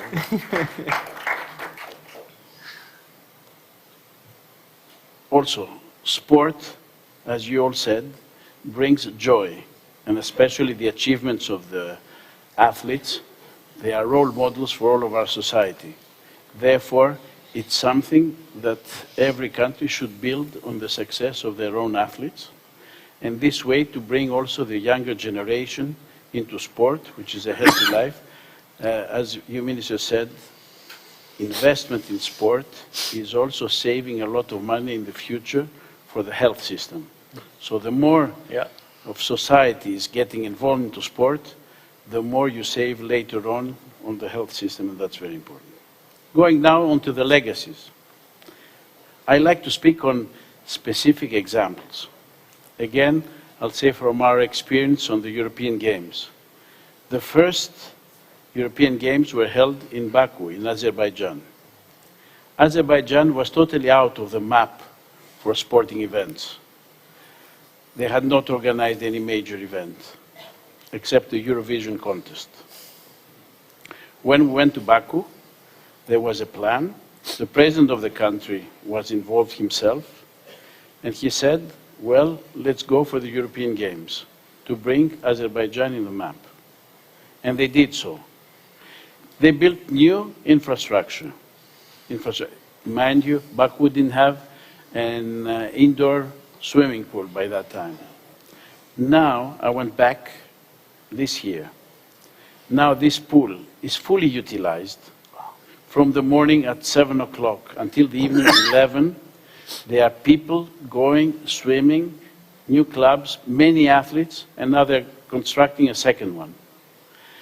They did also new infrastructure, new sport infrastructure, and since then, Baku and Azerbaijan, they're doing the Formula One. They have done world championships in different sports. They have done many other events, even football. They did the final of the Europe Challenge Cup. So they are everywhere. And I think that all this love and passion for sport has helped society. Initially, in the European Games, they didn't have the right people and they didn't have the know-how to organize this thing. It was just after the London Games, they brought some experts from the Olympic Games who stayed there, who taught their own people how to organize events, and now, after the first European Games, all the events are organized by local people, a new expertise. The companies, the business, got involved into that. They are now sponsoring events. They bring their counterparts from other parts of the world. They are there and they do more business. So I think this is the biggest legacy that has brought. But also it was not just the sport facilities. They had a problem with traffic. Every modern city today, traffic is the biggest problem. They did a lot of new infrastructure, road, and they developed the metro system. So that also improved the life of everybody, and this is what helps the life of every single citizen after a big event goes away. The new infrastructure is helping the day-to-day life. And because I'm Greek and I speak about the Olympic Games in Athens, we had a study after the Olympic Games that every Greek, because of the new infrastructure that was created in the city, spends less, 40 minutes every day less to go to work and back from work. It means our life increases by 40 minutes every day. Isn't that important? Yes. That's absolutely fantastic. Yes, I please. want to add one comment. First of all, I'm very thankful, we are very thankful to the presence of President of all European Olympic Committee. I know how busy you are, as all of us. You are traveling, you have a lot of members. But I wanted to have some outcome from this panel and wanted to ask you and to other entities to have at least once or twice in winter and summer a slot of the time for UNWTO, for tourist part during mega events and big events. It's really important, you know, to be there, to fix our presence there, and to have this kind of meetings. I don't have any idea what will be the format. It will be cocktail, it will be reception or panel again, but I think we have to do it. Like big places, World Cup is this year in rugby, then it's Olympic Games in France next year, another World Cups in different kind of sports, but we have to be present with more frequency. Absolutely. Maybe we can start with you and then we will see. It's Okay, easier. so you've all witnessed one of the way that our Secretary General just generates visions for the future. So here we go. This is a great challenge. So, even in the break, we discussed with the Secretary General because in Georgia we're organizing in 2 years' time the Winter European Olympic Festival, and they have created some beautiful facilities. which year exactly? 2025. Amazing. And people don't know much about it. Sure. But already Georgia organized the World Cup there, and we will be there. And so together, we have been discussing maybe to bring some of your ambassadors, because I think that's going to be a major event. Yeah, we are close to Alps, you know, imagine winter sports are very important because many people are traveling, especially for winter sports on the Alp region. So I think this winter we can plan something important. Definitely. And today there's also the presentation of our mountain partnership study together with FAO, so mountains are also there. Absolutely. Sultan, sport as an enabler for tourism, would that be correct? Yes, that's how we see it from the Ministry of Tourism's point of view. Again, I think, and based on UNWTO research and WTTC also, it's picking up as a trend, especially after COVID, that people are looking for experiences that are authentic, that are emotional, that are memorable when they travel. They want to change different destinations, not like tourist behavior back in the day. And we believe that sports is a vehicle for that memorable, emotional experience. I mean, I'm pretty sure all of this room has. Everybody in this room has a favorite team. It can be Real Madrid, it can be Barcelona, it can be any other club. But I remember my days in Munich when I attended World Cup. I cannot forget it. It was in 2006. I attended my national team's game, and I remember every moment of it. But I didn't go to Munich just for the game. I went to visit the different sites in Munich. So again, sports as a magnet for a tourist to come to create that memorable experience. Qatar with the fabulous World Cup last year. I went there and I remember every minute of it. So yes, sports is an enabler for tourism. And I cannot agree more with what Spiros was saying in regards to the legacy. The event itself, the tournament itself, how 20 days, 15 days max for each tournament? I mean, the World Cup itself is about 20, 25 days. But what's after the tournament is what matters. And I think the community that will be living that legacy is important. Youth was mentioned by the SG, and I know it is one of the key stakeholders in the UNWTO. We have many programs targeting youth. And tourism and sports share one common thing. They are a sector by themselves, but they're also sector agnostic in nature. Tourism can be in gastronomy, can be in economics. Also, we've heard Minister Han talking about how it's impacting directly and indirectly different jobs and different businesses. So I think Saudi looks at tourism as a challenge because it only contributes about 4% to the GDP today. 4% direct to GDP. Our aim is to increase that to 10% by 2030. That's a very big challenge, especially when you talk about an economy that is dominated by oil and gas. So creating that impact by tourism is a challenge, and sports is definitely a tool to get there, inshallah. Minister Han? Yeah. Well, just a piece of information on what sports means and the promotion of sports for tourism. We hosted the World Championship in Nordic skiing at Planica, and only 500 million people tuned in for that sports event. That is the single best promotion tactic for a country. There's also ticket sales and all of the other business sides of it. But once we saw how many people watched the World Championship in Nordic skiing, we were flabbergasted. This is what we need to focus on.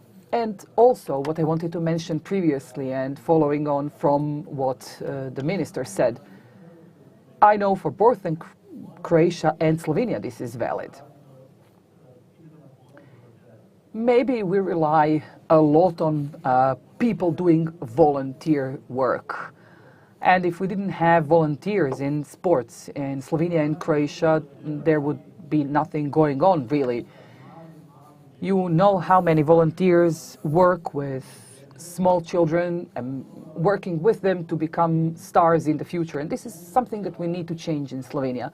We cannot have the situation where talented children cannot come to the sports arenas and cannot reach and fully realize their potential. This is where we need the state to step in so that not everything depends on volunteer work and individual efforts of certain people, but we need to make sure that all of the children can reach the status of Doncic or Modric. And this is on the right path, what we did with the Act on Law. We really put on budget from the state budget to the regional level, put the money for the young people for under age of 18, so they have everything free, like the coaches, like all of the equipment needed for them in all of the sports.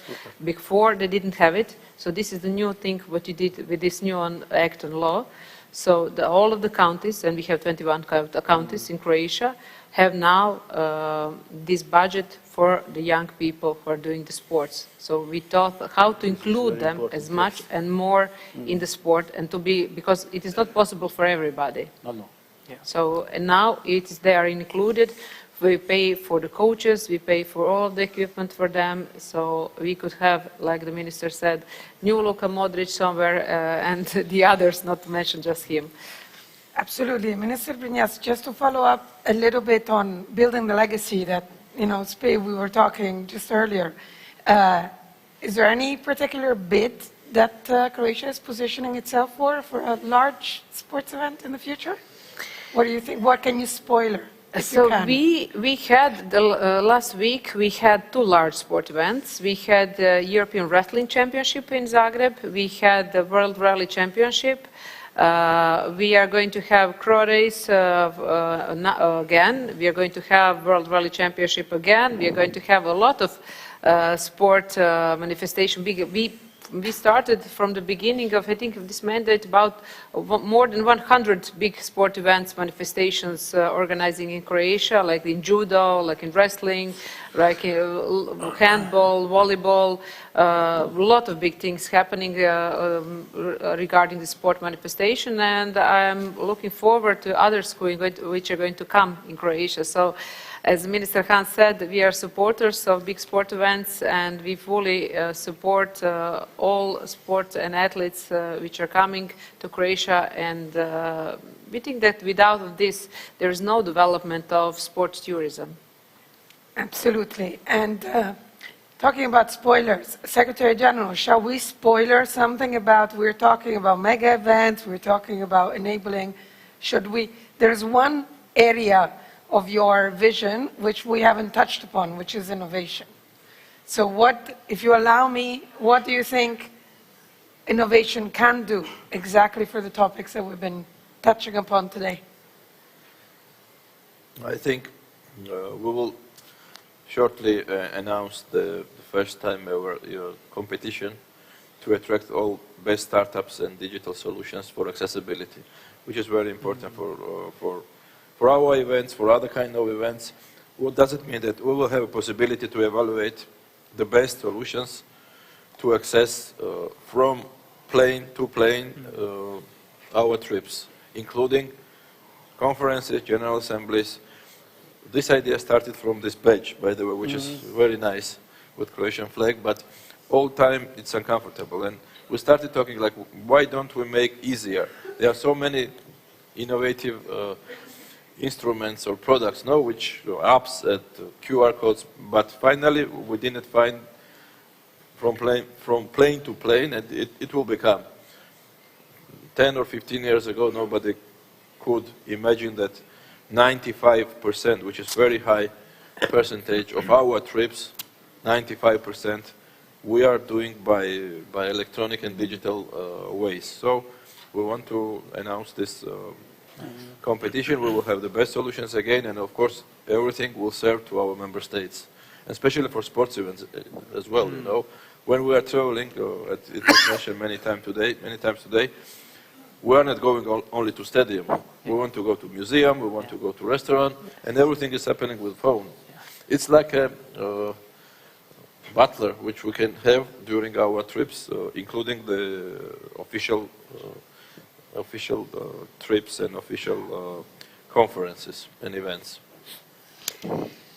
We will inform you and we will announce it, maybe in General Assembly. No, it is the plan. Definitely, but the plan as you laid out? To pilot it in General Assembly. Yes, absolutely. The winners we will bring over to the General Assembly to pilot it there, and also including, you talked about Spiros carbon footprint, maybe some solutions are going to be calculating the carbon footprint and having a specific look upon that.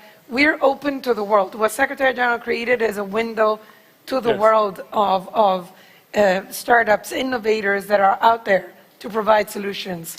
And so we're basically building a repository which is accessible for all. And this is definitely one of the other great achievements. Spiros, did you want to add something? I saw you nodding. No, because we've been talking about sport events of high level, etc. But if you want to combine sport and tourism, there's another area which can bring a lot of interest and can increase a lot the tourism interest. And this, by saying this, I mean the big mass events. In today's world, more people like to travel, more people like to participate themselves. Like, there are some events that attract a lot of interest. I would say for Turkey, for example, they're swimming around the Bosporus. It's an event that people are trying to get there, but they cannot get because there is a limited number of swimmers who can do it. The Athens Marathon. There are events around the world that attract many people to go there, And these people are normal people who would like to combine the sport event with going around, as you said, seeing museums, doing different things.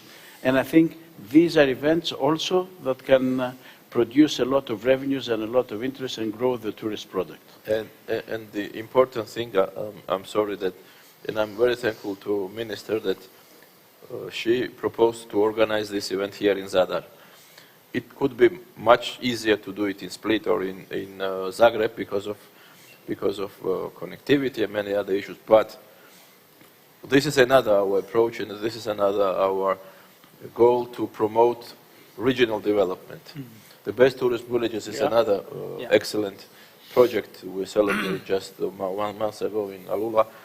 We want to create new destinations. Maybe I'm talking very chaotic way, but Zadar, sports, UNWTO, villages, it's not villages, but this is to promote Zadar again. I never can imagine being in Zadar if not this conference. No, this is another kind of support and promotion, and many thanks, dear Nicolina, to organize it in such beautiful and nice place. Thank you. Thank you very much, Secretary General, for allowing me for a very quick wrap-up. First of all, I need to congratulate you all panelists. You've been fantastic because we have just scored 1 hour of talk. And I think it was very interesting, wasn't it?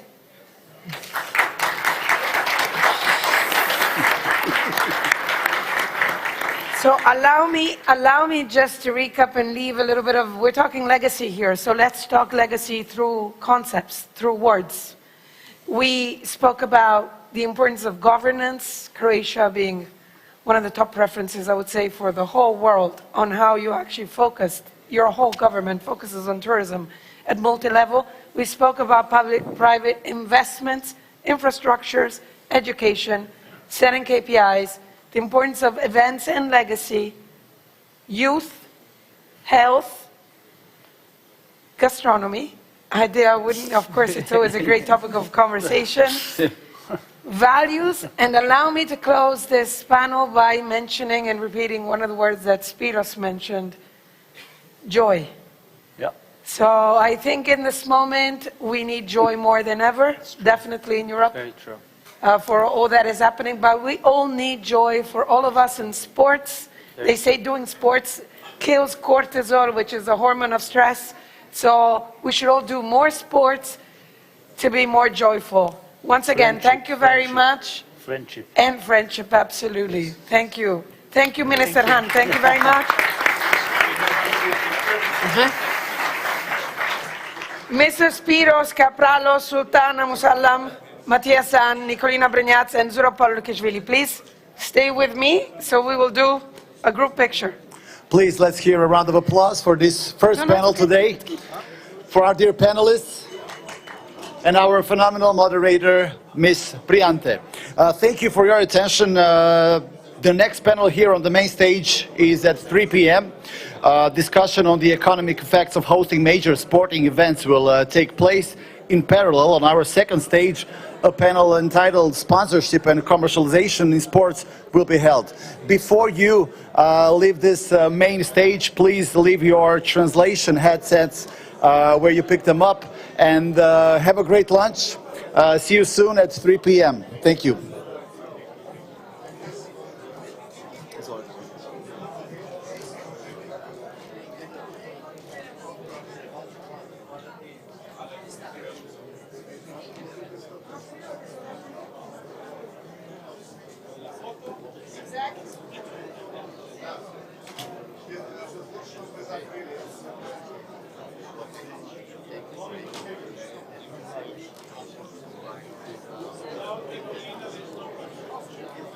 Thank you.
Hello, everyone. Welcome back. I just wanted to inform you that we are going to start in a few minutes, so just sorry for the delay. And I would also like to take the opportunity to inform you that this session will be interactive. So we will actually ask you a question that you can answer through the app Cvent. So if you haven't downloaded yet, you can do it. You have the QR code on the back of the hall, or you should have received, when registered, an email to do it. So yeah, we will start in a few minutes, and then thank you very much for being with us.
Ladies and gentlemen, good afternoon and welcome back. I hope you enjoyed the lunch. We are very sorry for the slight delay, but now we are ready to start with the first session of the afternoon, the panel on economic sustainability, the measuring the impact of hosting sport events. And for this panel, we are glad to have with us Jack Nixon, the Strategy Director International of Nielsen Sports. He will first deliver a keynote speech, and then he will moderate also the panel. Mr. Nixon leads on all the event impact assessment work at Nielsen Sports, and prior to joining Nielsen, he also worked in mergers and acquisitions with Ernst & Young in multiple offices, including London, Abu Dhabi, and Malawi. So, dear Jack, I'll now leave you the floor. Thank you.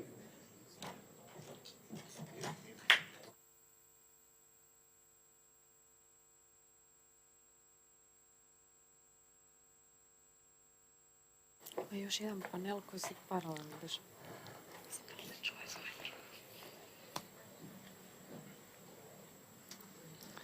Firstly, thank you, Havala, to the UN WTO, as well as the Croatian government and Tourism Board for giving me this opportunity to speak to you about economic sustainability and measuring the impact of hosting sports events.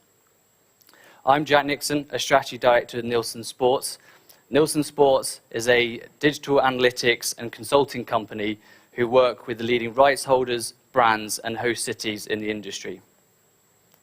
In 2021, myself and the team created a new framework to measure the full impact of sporting events.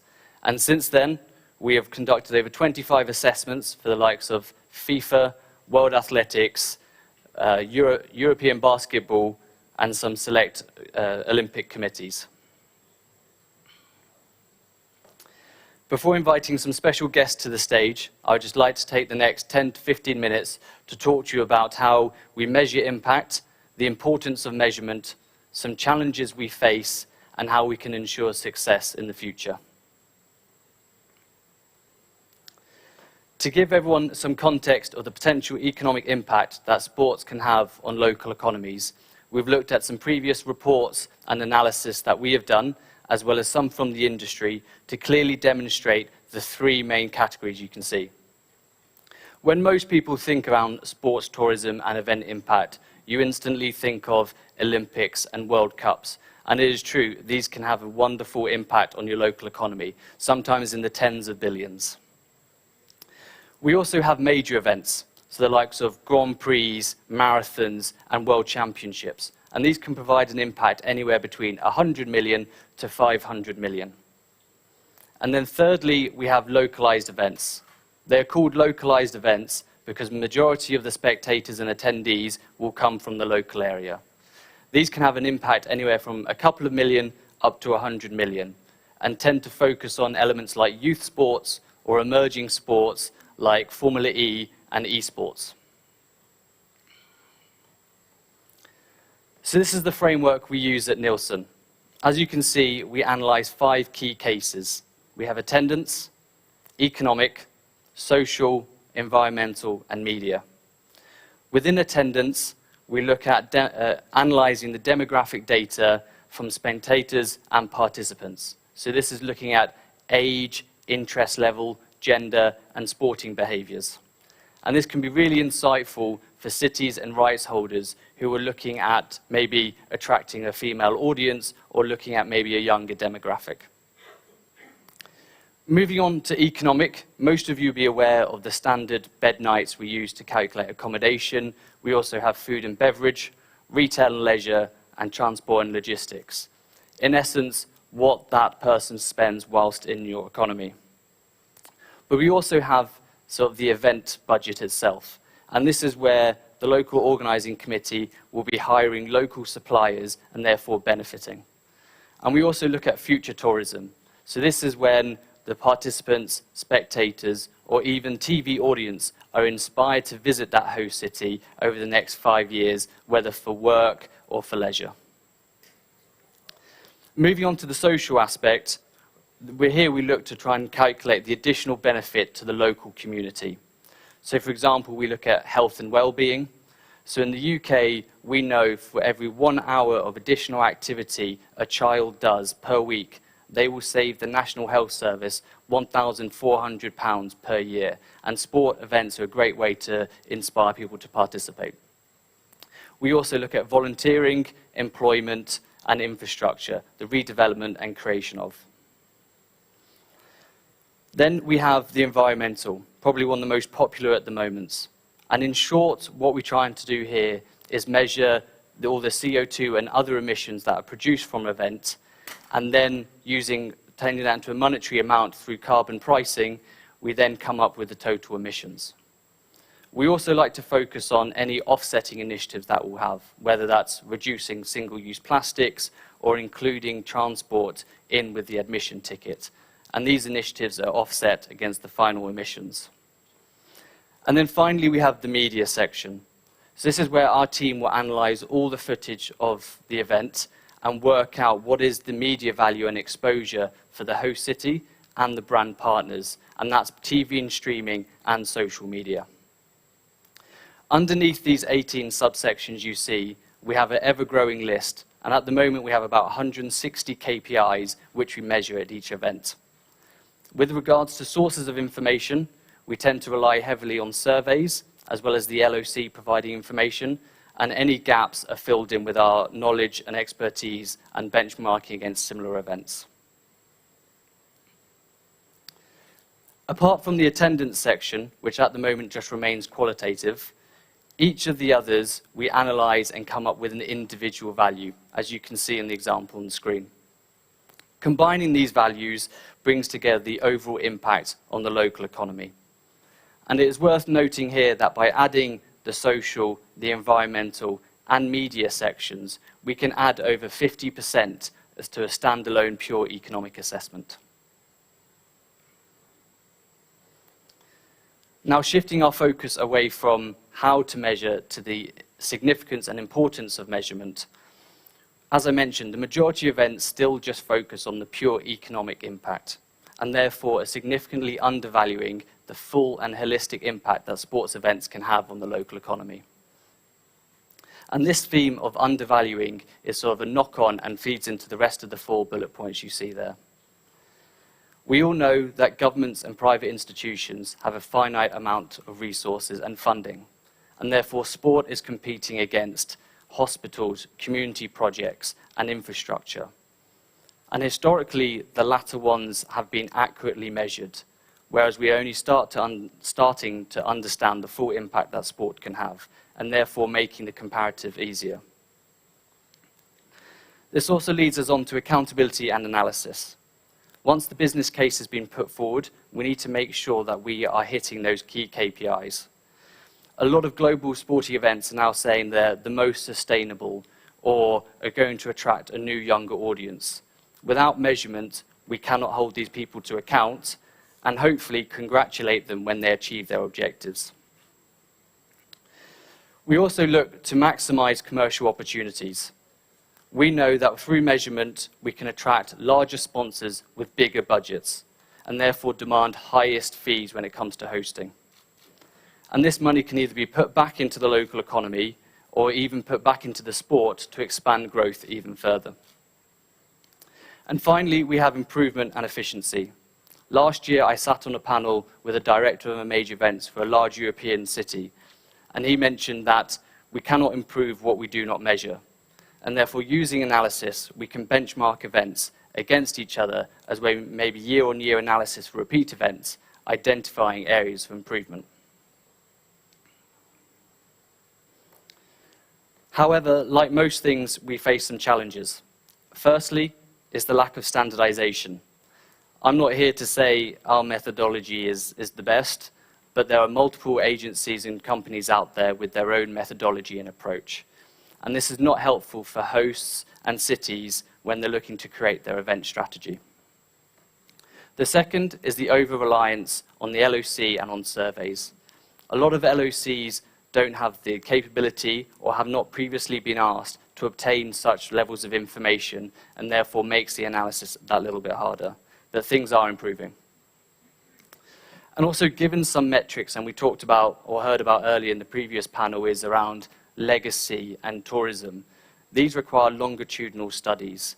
However, the majority of stakeholders want to understand the impact that the event had maybe 1 or 2 months after the event and not 5 or 6 years down the line. And then lastly, we have is the accuracy of numbers. We've seen that there's more smaller localized events have had huge impacts, reported impacts on the local economy. This is something which we think is quite harmful to the industry.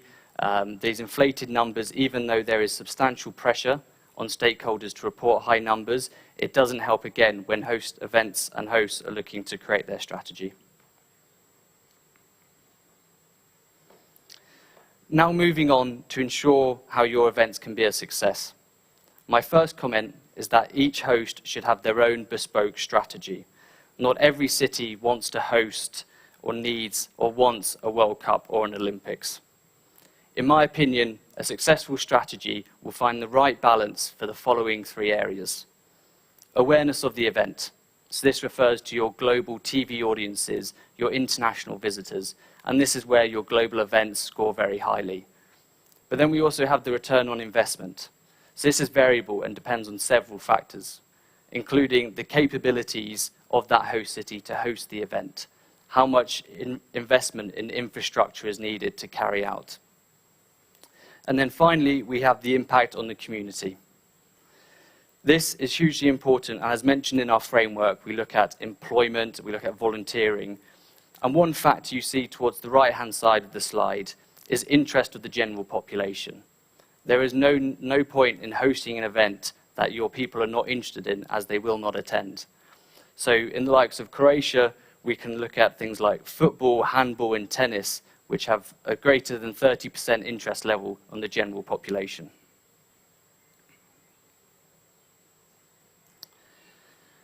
Before coming to my key takeaways, I just wanted to provide you 2 short case studies. The first one relates to a US law called the jock tax.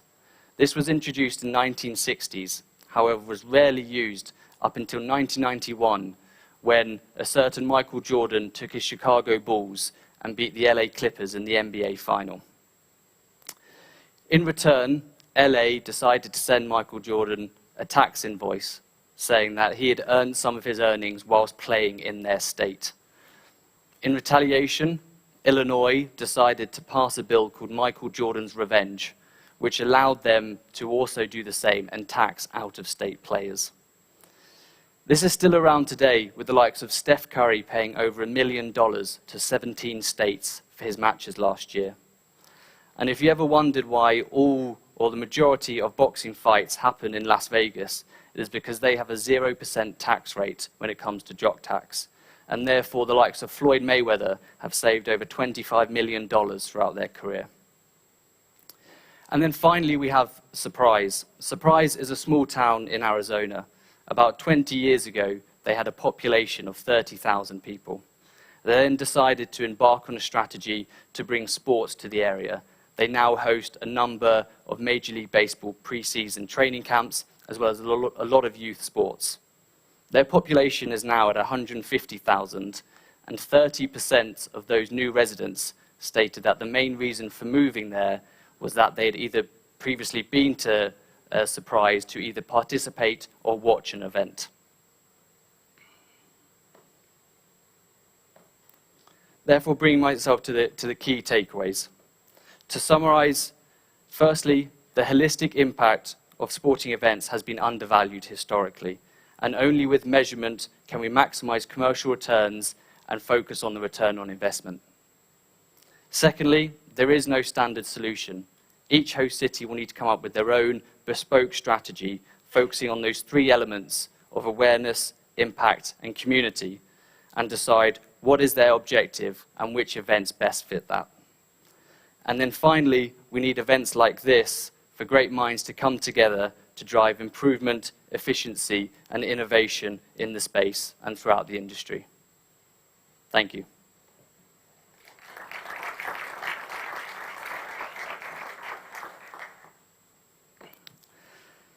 So now it's my pleasure to invite some fantastic guests to the stage to hear their thoughts on this topic.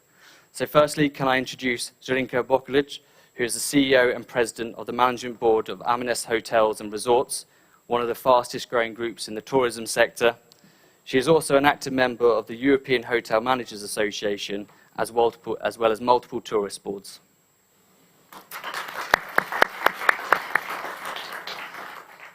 Now I'd like to invite Zlatko Dalic. Zlatko currently serves as head coach of the Croatian national football team and has led them to second and third place finishes at the last 2 World Cups.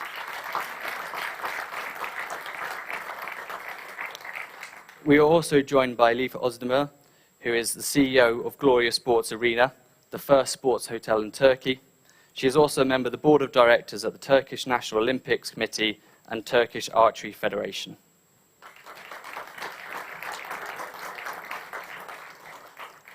And finally, we have Zlatko Mateja. Zlatko is the president of the Croatian Olympic Committee and holds several other key roles, including vice dean and co-founder of the Zagreb School of Economics and Management.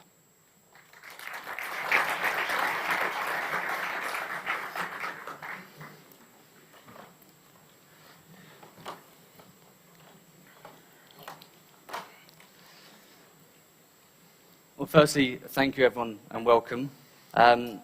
Starting with you, Zlatko, is hopefully in my presentation we've seen the impact that large sports events can have, but how important is the organization of large sports events for Croatia? Dobar dan, lijepi pozdrav. Hello and welcome everybody. Thank you for this warm welcome. Croatia and its athletes actually have fantastic results all around the world, and we are known globally for our athletic accomplishments. It's also important to say that Croatia does have experience in organizing big sports events, and that it's really important that other than the results that we have seen, the world can recognize our skills in organizing big sports events. We have shown many times that we are ready to do this, that we do have the capacities and the human resources. Several days ago, we saw the completion of the World Cup rally, where we had 500,000 people and spectators there. There was a lot of interest even in Croatia for this sport. I think it's very important that we host such big events, even though we are missing a lot of sports arenas and infrastructure, because if we build them, they are left here in Croatia as our heritage. On the other hand, we have to allow Croatian athletes to fight for medals and to fight for titles in their own homeland. Also, if you have a big sports event, there is a lot of supporters coming who will most assuredly later on visit Croatia as tourists once they see how rich it is in natural beauty. And there is no question they will be coming back. So I am a big proponent of even smaller countries, such as Croatia, being given the chance to organize big sports meetings, to have the chance to show themselves to the world and not to dwindle under bigger powers. The Croatian Football Association has also shown that even the smallest nations can be great.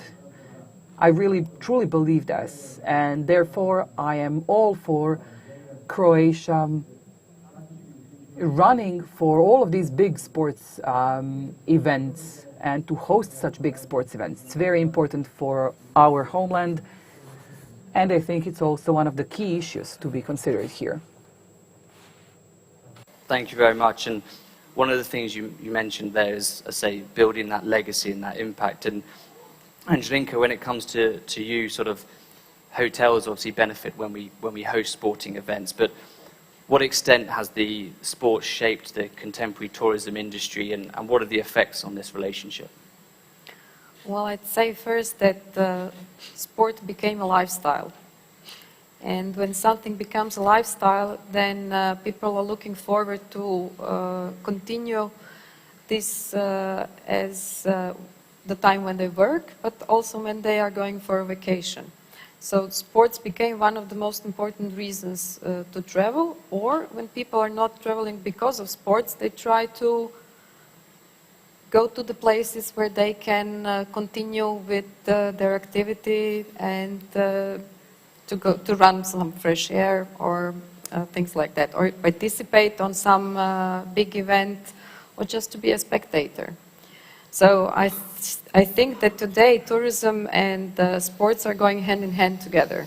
So it's normal that then tourism is trying to keep up the trend, and there are more and more hotel companies and tourism investors that are not only developing hotels, but together with hotels, they are developing facilities to service the sportsmen that are going to use them. Perfect. Thank you. And sort of building on what Drinka said, Elif, sort of given your role, could you give a few details of how sports played a part in the development of the Antalya region and sort of what's the current situation? Yes, for sure. So we've been in tourism sector as Ozaltın Holding since the early 90s. And during this time, Antalya was just beginning tourism in the end, and sports started to get introduced in this in the early 2000s. And Gloria Hotels and Resorts, our brand, was actually the first one with the 18-hole golf course. And after this, now that we look at the region, there's more than 400 five-star hotels, 16 golf courses in the region, and you see that this is creating ripple effect in terms of starting with golf and now with football. We have around about 200 green grass pitches in the region as well. And obviously this creates a lot of new attractions for the region, and seeing this as a group and seeing the the beautiful nature of Antalya, 4 seasons, that we can live in this beautiful city. It's actually one of the, thinking about Istanbul as well, it's the second biggest tourism city of Turkey with 14 million tourists coming every year. So in 2015 we built Gloria Sports Arena, which is a high performance training facility with 50 different Olympic sports involved in it. And now looking back, it's our 8th year, and we have many nationalities, maybe more than 40,000 athletes who have visited us from all over the world, including United States, Thailand, and all these different countries. And it really makes us see the potential of the city and to show that adding sports to tourism, what it can do for a city and how we can diversify the whole situation. So I'm very motivated for the future of Turkey in this sense. Great, sounds amazing. Going back to Zrinka, I say you've had some great relationships with big clubs. You mentioned sort of you have the likes of Man City returning for their sort of 3rd and 4th year, and it's sort of key to build those relationships between the hotel, the value chain, and these large global brands. Yes, since we are happy to have many sport facilities like 17 tennis courts, but also 3 football pitches, we were able to host some really interesting names like Manchester City Academy, and they are coming back to our hotels for 6 years in a row now, and we are really proud to be their hosts. And it gives us a lot of motivation that we are doing the right thing by doing the sports. While they are in our hotels in Novigrad in Istria mainly, we always organize one day when they are able to play with the local kids. So the local kids have the opportunity to feel how one professional training looks like, and this is really motivating for them, and they're happy to continue with their football trainings after all. And we've seen how the sport is really important. I mean, in your presentation you said that actually we are saving a lot of money on health system if the kids are participating in sport trainings and activities. So sport is, the football is just one of the sports that we have in our company and supporting that. For instance, in the south, in Korčula, we have very strong water polo club, and there are a lot of games, and they have very big tournament, which is also supported by us, because this is a kind of a message that we send not only to the sports people that are coming to visit the country, but it's also for the local communities the importance of sport and the importance that they support also us when we want to develop some sporting infrastructure so that more people could participate, but also the guests. Perfect, thank you. And I think from the previous panel we had Minister Sultan talk around, there was maybe just a focus on football in the Kingdom of Saudi, and then they moved to more different sports. And Zlatko, in terms of your role, sort of, what is the impact that multi-sport events can have on a country? Yeah, Jack, you know, firstly, we have to define what is. You mentioned word sport. A lot of my friends sitting around this hall, they will have a different opinion. Whether you are thinking about fitness, jogging, recreation, some club level sport, or we are speaking about the sport as an industry. You know, in the European Union, sport as an industry is 300 billion euros. It's way above so-called very traditional industries in EU, and it contributes around 2% to the GDP of EU. But now, because if your name is Zlatko, you are speaking Croatian, you know, now I will switch to Croatian. Tako da, sport.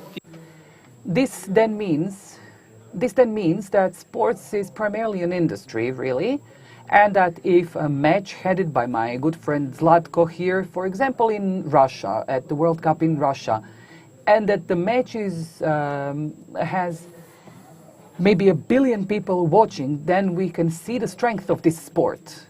If we talk about multi-sport events, I first of all agree with what Jack said, that it's undervalued.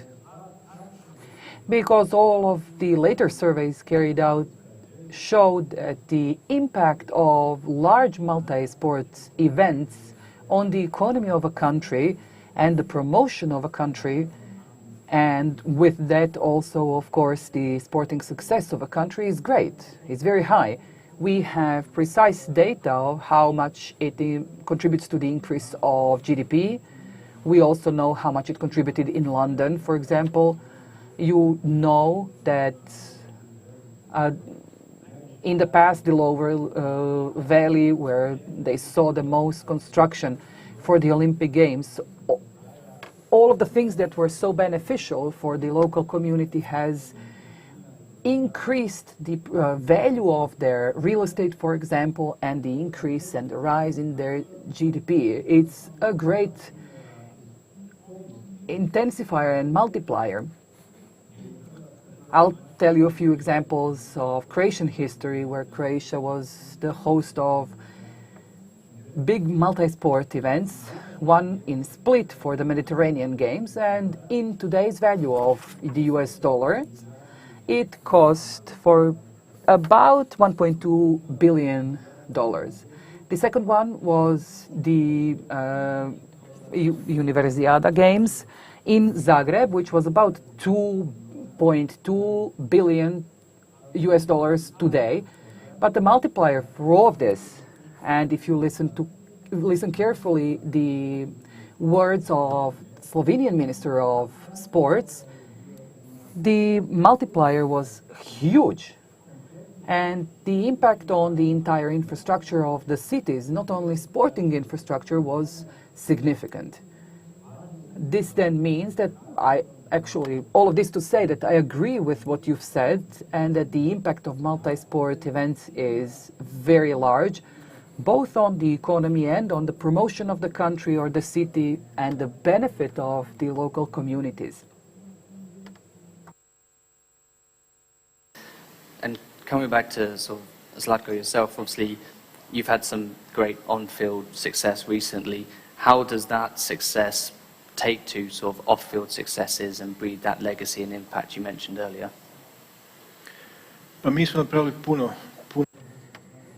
Well, we've seen some great results, and Croatian sports in general, and the overall success really is what pushes us to do even better. Also, it's important to mention that we are a sport nation. Croatia has the perseverance to go and get great results, and we really want the success. We are hungry for it. And at the 2018 World Cup, our motto was small country, big dreams. Yes, we are a small country, but we do really dream big. We have big ambitions, and we get great results because we have the quality and we have the talent. It's also important that with all of that, we have a great atmosphere and environment in many of the sports. And this atmosphere is also important because it contributes to your good results, really. I'll speak about football and the national football team. And I'll say that all of these players who come from European clubs, they have much better conditions in their football clubs. But when they come and play for the national football team of Croatia, they are very, very much motivated to work towards obtaining our overall objectives and goals. This is what leads us to success. On the other hand, we have great managers, people who are leading the teams, and these are really highly professional people. Whoever is at the head of the national team has to be a leader who is competent in getting the right team at the right time with the right tactic, and also to lead these people to success. And not only work focused on what's going on the pitch. And as Mr. Mateša said, the big sporting events that happened here in Croatia maybe 40 years ago, we still have these stadiums, we still have these arenas, and we use them all the time. Nothing has changed. And that's one of the issues that we have. Whenever we want and wish for a big sporting event, we really have to put a lot of effort in it, because it will then mean that we have to face with the reality. Our infrastructure is bad. And if you see whatever we have to work with and we get these results, you would be fascinated. It is even close to a miracle what we have done in the football field.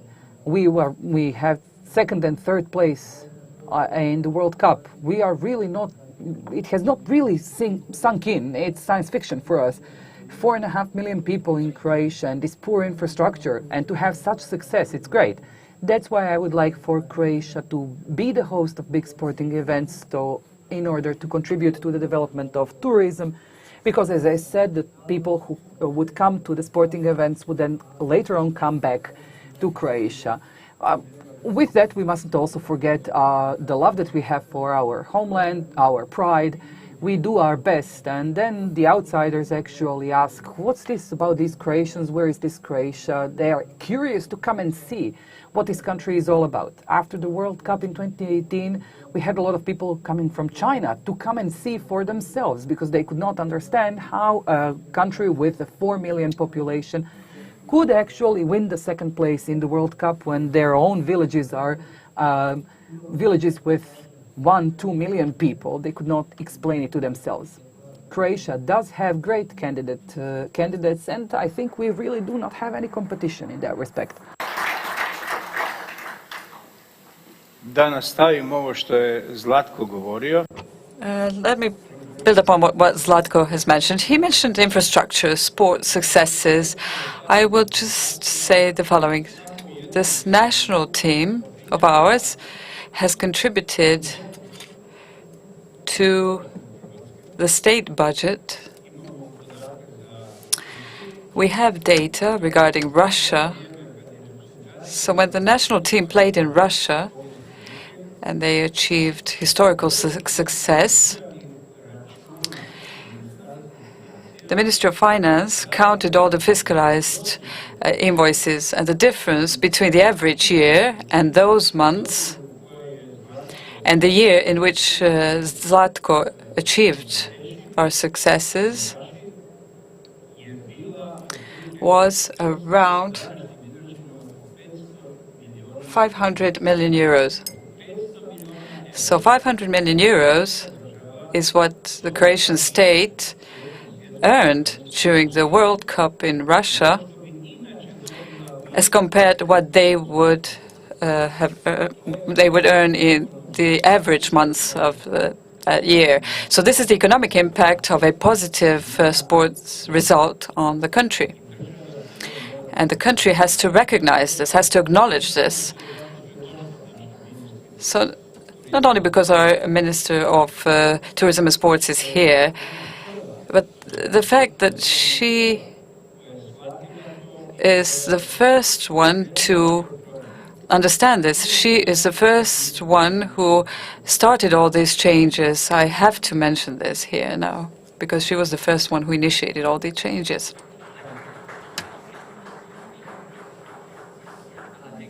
About that 500 million benefit, I think a lot of that benefit comes to sort of hoteliers like yourself. But with the reverse, how can hoteliers contribute to the sports industry and the product development for a tourist destination? We are now here mainly talking about big events in sports, like Olympic Games, World Cup. But let's not forget about smaller events, regional, local. Sport events that is actually organized for a known number of participants. And very often hotels now and tourism sector is actually organizer and the main sponsor of such events. And they usually happen off season. This is enabling tourism industry to have more moderate business dynamics throughout the year, because this is helping us to prolong the season and to decrease seasonality. We need a lot of new products, not a lot of new products, but that's actually helping us to prolong the season. Sport is one of the tools. If I take a look now what is going on in Istria, I would say that 50% of all tourists at the moment are sports people. They are either driving bikes, going on hikes, playing football, playing tennis, practically all the sports that you've mentioned. We have developed a lot of infrastructure to support our guests and to create this demand. But it's not only about the guests that are coming as recreational reasons. For them it's also very interesting that we organize some competitions. So very often hotels are now organizing Ironman runnings, marathons, tennis tournaments. One of the most famous tennis tournament is happening in Umag every year. The other one is in Makarska, which is again a very strong tourist destination with a lot of hotels. So I would say that we go together and try to answer the demand of the market with this. And I think that in future there will be more smaller events. Bigger events are actually a kind of marketing tool and the catalyst for smaller events that are moving the industry on. Yeah, no, I totally agree. I think there's, as I mentioned, each city, town needs their own strategy. But in terms of, Elif, in your role, I know you do sort of a lot in the local community, sort of how have you leveraged that opportunity and sort of promote the practice in sport within sort of that area? Yes, I'd also like to give example of what we've been talking about with mega events, because this was something that really stayed in my mind actually. I had just moved back from New York, and it was the time of Turkish Open World Championship in Antalya for golf. And looking at the figures before that, it was maybe 10,000, 11,000 packs of golfers playing in the region. And it was maybe 10 golf courses, 18 whole championship courses in the region. And after this tournament, where it was 8 of the world's 10 best golfers participating in this event, obviously fans came over. It was the busiest period for hotels, restaurants, and taxis. And seeing the results after this tournament in terms of obviously people interested in golf and people making more in a way, like the amount of golf courses in the region turned to be 26 now in 2022 because of events like this. And you see the potential and how it can be improved by having events, mega events like this in the region as well. So I remember this stayed in my mind, and being one of the first investors of a golf course in the region, I felt like there's great potential for other fields of sports as well. So this was one of the reasons why we created the Gloria Sports Arena brand as one of the first tourism investors in the region. And with this, we also did Gloria Ironman, Gloria Cups, which are basketball, volleyball, track and field tournaments at the beginning of September that we do. And you see also how it affects the local population, like especially with volleyball. Whenever we do these tournaments, I see the amount of young girls coming in, participating in the crowd, and how excited they are, and how this will also create a ripple effect for them to participate future in the sport. Really inspires me. And you can also see the effects in the Tokyo Olympics for Turkey, because like us, the government, the Turkish Olympic Committee, they've been very good with investing in sports over the years. We have Eryaman in Ankara. Turkish Olympic Committee has been doing many events in eastern part of Turkey to promote sports for younger generation. And you see I think sports really gives back very quickly, and with Tokyo Olympics, it was one of the best successes we had as a country. And I know we have still a long way to go, because we are 80 million population country, and we can do much, much better. But I feel like it has already started, and we will see some new successes over the time, quite soon, actually. Let's hope so, let's hope so. But staying with you, it'd be good to just hear a little bit around any challenges that you've sort of faced with that growth of the sports tourism industry. For sure. I mean, thinking about Turkey in terms of its geopolitical location and everything we've lived through over the years, thinking about, most recently, the earthquakes, COVID, which all of the country lived. But like I said, mostly because of the geopolitical location of the country, we've been through a lot. But like I said, seeing the successes, even though we've lived these, shows me that there's great potential. And with investments like Gloria Sports Arena, and with the activities that the Turkish government does, we are overcoming these challenges for sure. Great, no, that's good to hear.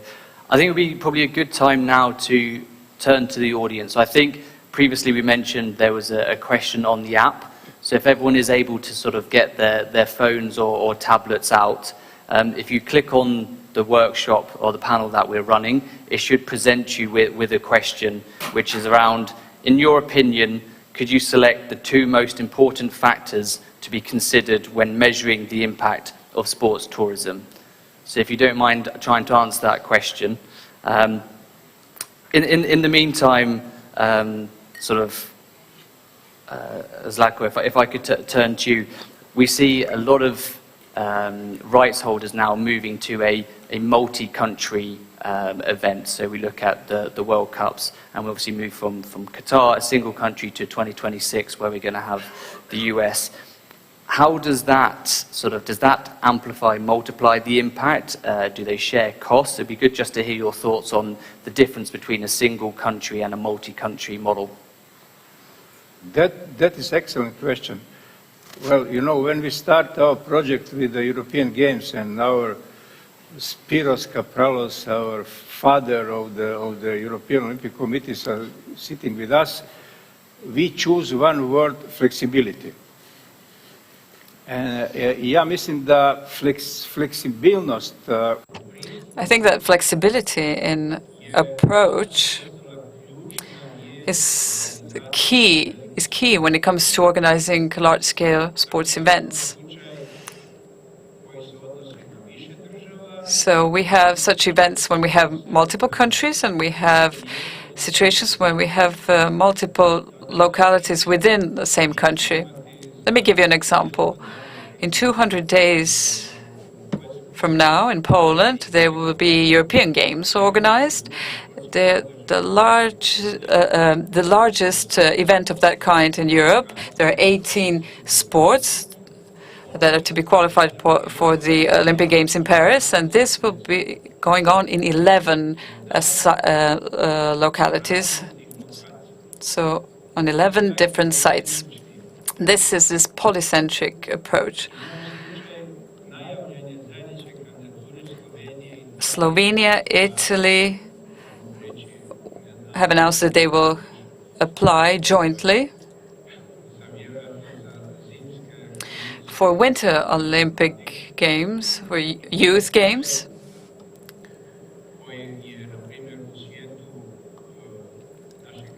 And there is also a possibility of having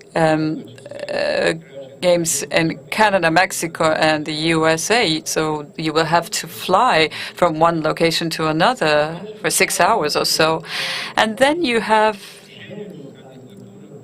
a possible candidacy of Croatia for European Games in Split. And this will be organized in one city with, I'd say, 150,000 inhabitants. But they have 98 Olympic medals in 13 sports. And this is perhaps the most sports city, not only in Croatia, but also globally, when we compare the number of medals and number of inhabitants. So you can organize everything in one place. So, Jack, the conclusion is flexibility. It depends on the circumstances, and depends on infrastructure, because when we discussed Polish European Games, we targeted those cities with infrastructure, because you don't need to have white elephants to build up unnecessary sports structures if you have something nearby which will satisfy all your needs. So therefore, flexibility, in my opinion, is the key factor. It is the main factor in the organizing of a sports event. Before I turn to the question on screen, sort of, Zlatko, it would be good to get your view on how do you prepare a team for Qatar, where you travel an hour or so and you're playing in the same stadiums, to an event which is traveling logistical flights, traveling 6 hours. How do you prepare the team for that different journey? So during the last World Cup in Qatar, I have to say that we really had plenty of time both to rest and to prepare. 4 years before that, in Russia, we had to travel for a couple of hours in between the matches, and we wasted a lot of time, and we spent a lot of time on preparation. We had to travel, so we spent a lot of time traveling. When we talk about large-scale events, it is very important for the sports field to be very close to one another. In Qatar, after the match, in half an hour's time, we were in a hotel. So that is very important, both for rest time and for preparation. And every 3 or 4 days you have match, and this is quite exhausting. And players need to have time for resting, and they need to have some free time as well. In my opinion, this was very important. This was very well organized. The World Cup was very well organized from that point of view. And we had European Cup that was organized in 12 cities. It was a good idea, but for footballers, this was very bad. We had to travel a lot. We were not in the same position. Some of them played at home, some had to travel. And in my opinion, for us athletes, this was not good. When I talk about Croatia as a potential organizer of a large-scale sporting event, I think we are good, because we're not a huge country. We do not have huge distances from one city to another, and this needs to be taken into consideration. this, of course, benefits and return on investment is important, but we need to bear in mind the health of our athletes, their fitness, and they need to have as good conditions as possible. So for me, this was really good in Qatar, that we had such conditions that are excellent for athletes. When you have to travel a lot, this is not very good for athletes, because we can bear in mind all other benefits. I know when you invest in a sporting event, you have to look at the return, but we need to take into consideration health and well-being of athletes as well.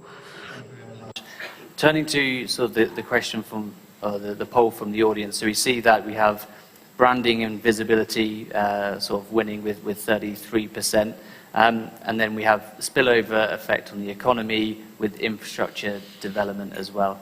I think that infrastructure development one is a very interesting point, and I think it's, in English we say it's sort of the chicken or the egg situation. Do you get the event and then build the infrastructure, or do you have the infrastructure to bring the event?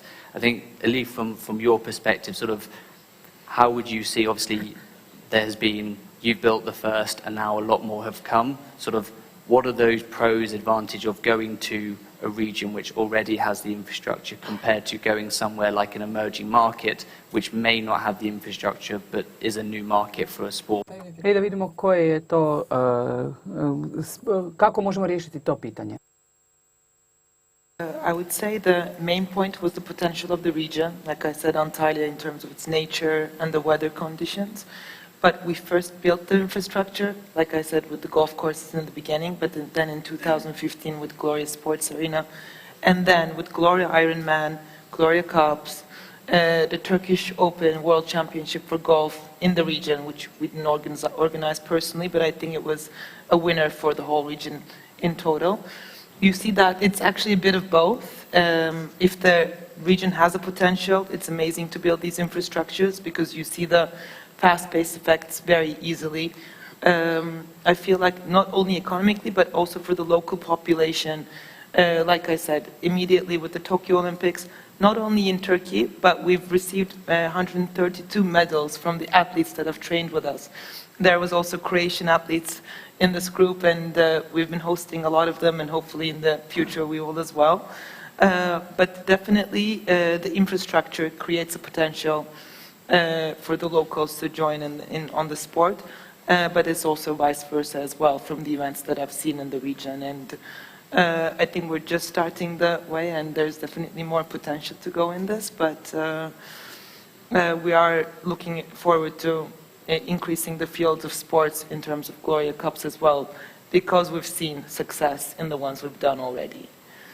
Economically and also in the social aspect, because I remember also Madam Minister was talking about there's 3 pillars, and you're successful if you're fulfilling all 3 of them in terms of sustainability. And as the 3rd generation of my family company, I believe that this is one of the mandates that we need to fulfill as well. So not to think about economic growth only, but how we can help the region, how we can help the population and the country as well, is the main point for me. Great, thank you. I think probably just one more or one question, and then I may just come to each of the panel, just have a quick final remarks and a wrap up. But sort of, we've talked around a lot of people traveling with sport, and obviously we have COVID, which reduced that, which led to rights holders like the IOC with their virtual series, and we had F1 having virtual races. Is that do you see that as a big issue, these virtual races where you can have athletes competing from their own training areas on the main stage, or do you think sort of the main traditional model will continue? And that's sort of an open question to anyone if they want to try and tackle that one. Well, you know, I think for a while combination will prevail. And in June, I think we have in Singapore, IOC organize a competition in e-sport, you know, as a, let's say, some testing. He also, and also we put some e-sport as a demonstration sport in Poland. S druge strane, And on the other hand, classic, traditional type of sport, the sport that we recognize, I would say, is still at the center of our interest. Traditional sport, the sport as we know it, we the older generations, it is still in main focus of all of the broadcasters. If the football matches are watched by 1 billion people, all of the other sports are far beyond that. I think it might be time that we test some new possibilities and opportunities, and we'll see maybe the emergence of some new sports coming into the Olympic Games.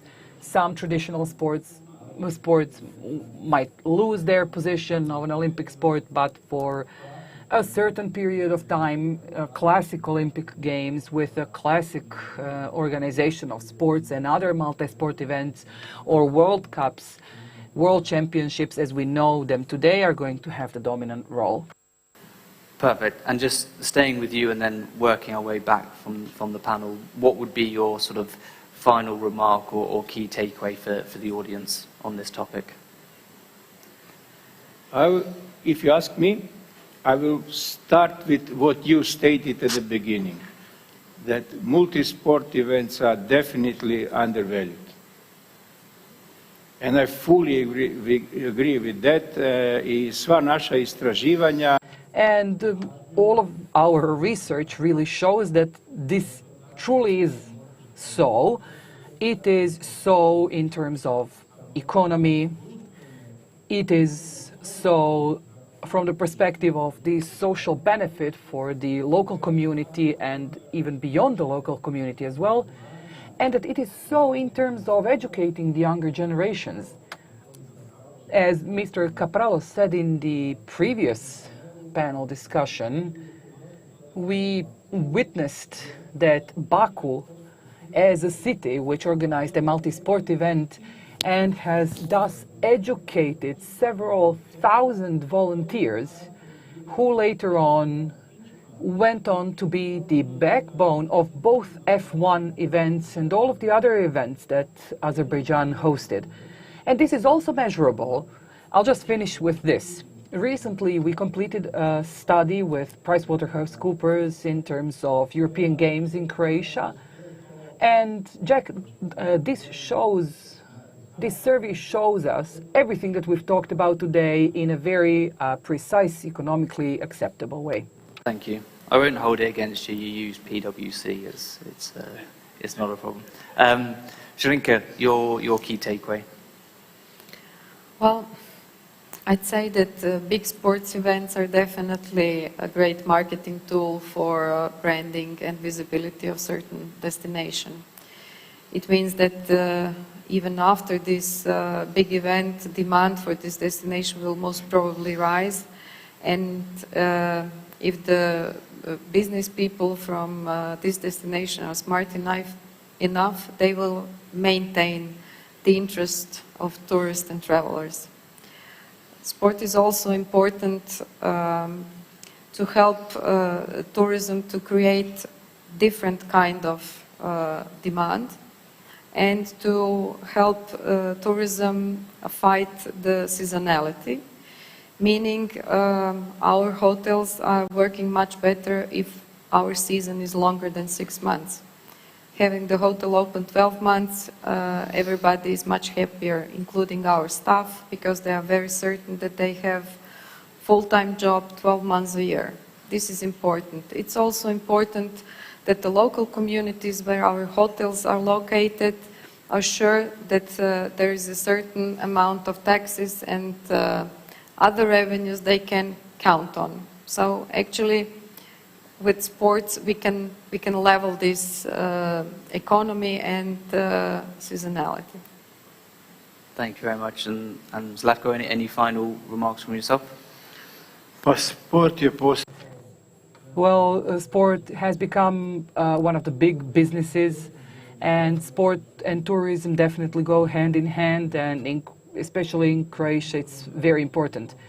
What is certain is that These are the two largest and the most important brands of Croatia, sports and tourism. Thank you. Finally. I want to also state that Antalya, like I said, in the early 2000s, it did become a golf and football destination. But apart from this, there is not any big infrastructure investments except for Gloria Sports Arena, so we can't call it like we do with Spain or Portugal. It's not a sports tourism destination just yet, because if you think about Turkey, annually it's $40 billion only from tourism, and sports tourism makes up about 1% of this with the number of figures right now. So I feel like more events we take or more infrastructure we can build, more infrastructure we build, more events we can take, which will create the ripple effect of more tourists and more sports people coming into the region as well. So hopefully there will be more investments in the near future in our region as well. Well, thank you, and all the best to that. So I think if everyone could just give a round of applause for our panel for this topic in discussion.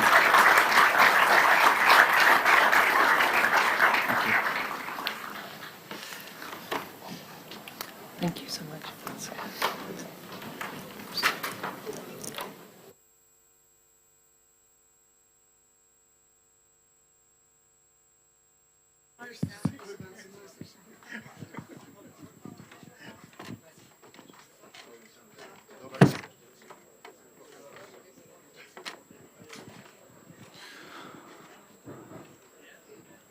Once again, thank you, Jack, and all your dear panelists. We have some useful information considering some sport activities here today. So we'll just take a few minutes to go through them. We start at 6 p.m. Croatian Paralympic Committee will present Paralympic sports like para-table tennis. Demonstration of wheelchair and standing way of playing para-table tennis will be presented in the entrance hall. Congress participants will see and they could try, so all of us can try playing para-table tennis, and they could cross record with Croatian best para-table tennis players. Sounds challenging. So, wheelchair tennis, also on beautiful courts outside. Demonstration of wheelchair tennis with best Croatian wheelchair tennis players will take place on tennis ground.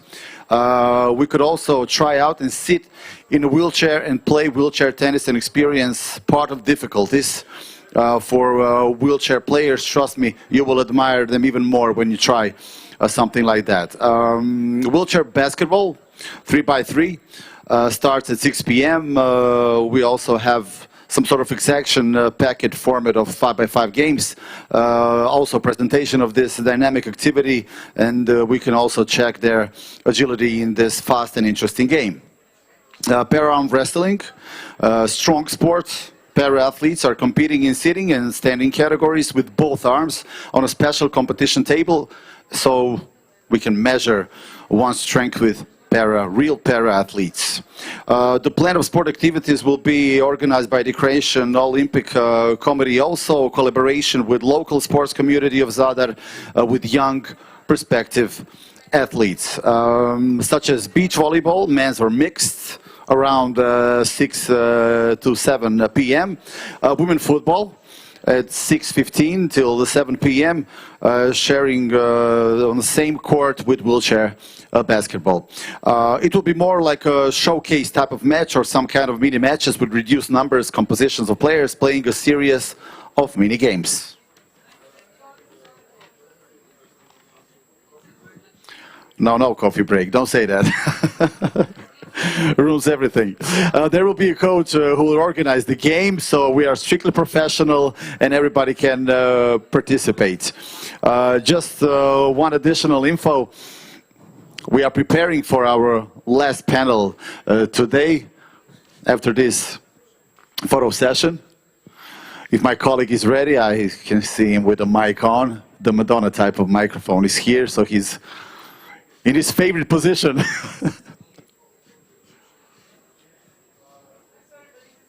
No, I know. I had that moment with him, so I understand you totally. No, I totally understand you.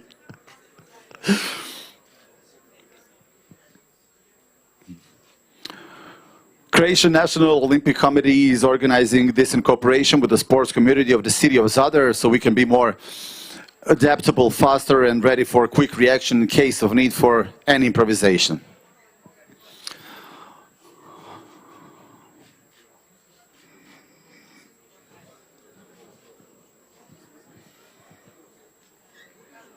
If you want to have a photo with Zlatko Dalic also, now is the opportunity, so use it wisely.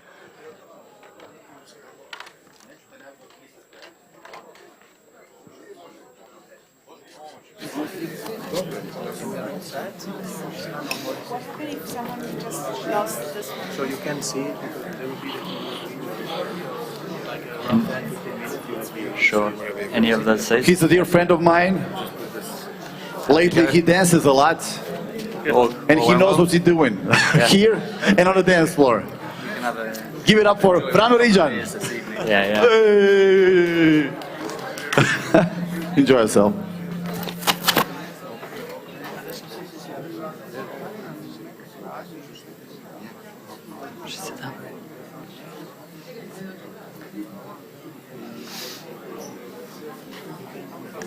Oh, thanks. What?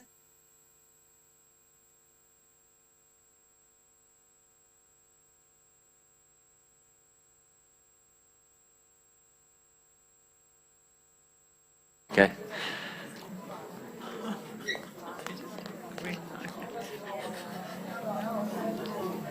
Bako, tup, draga bako.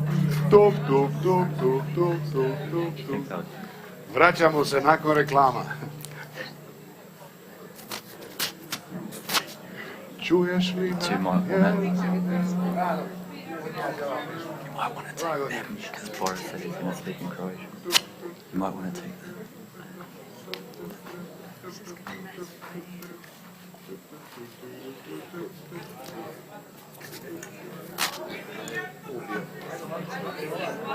Oh, okay. Yeah, there is.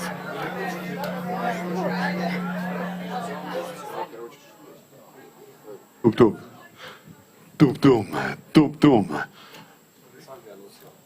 Čujemo se. Can you hear me?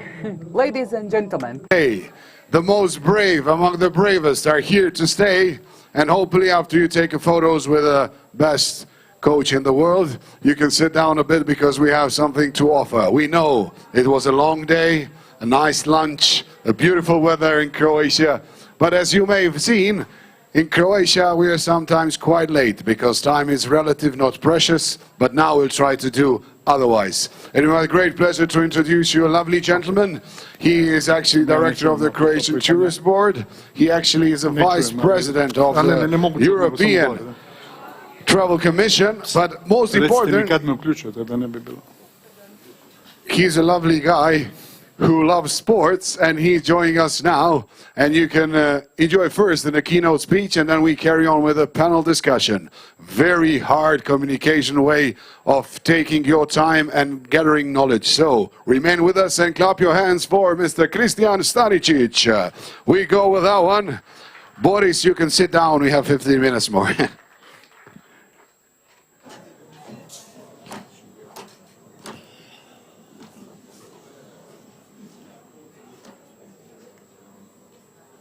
Hello, everybody. Concerning the audience, I should make a presentation in Croatian language, right? Okay, I'll try to do it a little bit quicker than I thought at the beginning, because we are a little bit late and we have a program forward. So, my presentation is based on a short story about sport events as a key driver for destination marketing and promotion of our country. I will try to explain it on the example, on the case of Croatia, because as we already heard this morning, and it was emphasized a few times, Croatia is really a well-known destination because of its sports and athletes, with many Olympic medals, many world champions, many European champions. We talk about football, handball, volleyball, every kind of sport. And of course, Croatia is really an excellent example of country who is branding and growing its brand strength based on sport events that we are organizing in Croatia or that we are as a partner and not as a sponsor, but as a partner abroad. So, a few curiosities and facts about Croatia as a tourism and sport country. So, Croatia is one of only 10 countries in the world that played in the FIFA World Cup final. So, from all around the world, more than 200 countries, Croatia is only one of 10 of them who played the finals. Unfortunately, we didn't win yet, but I'm pretty sure that we will. Then Croatia is one of the only 10 countries that won the Davis Cup twice in few, I would say, in the last 10, 15 years. It's one of only 20 countries in the world with a player who won the Ballon d'Or, of course, Luka Modric, and we are very proud of him. And so on and so on. So as Mr. Mateša said before, our Croatian president of Olympic Committee, we are really a rare country, maybe concerning the number of people who are living in our country, and based on number of medals that we won on the Olympic Games, maybe #1 in the world.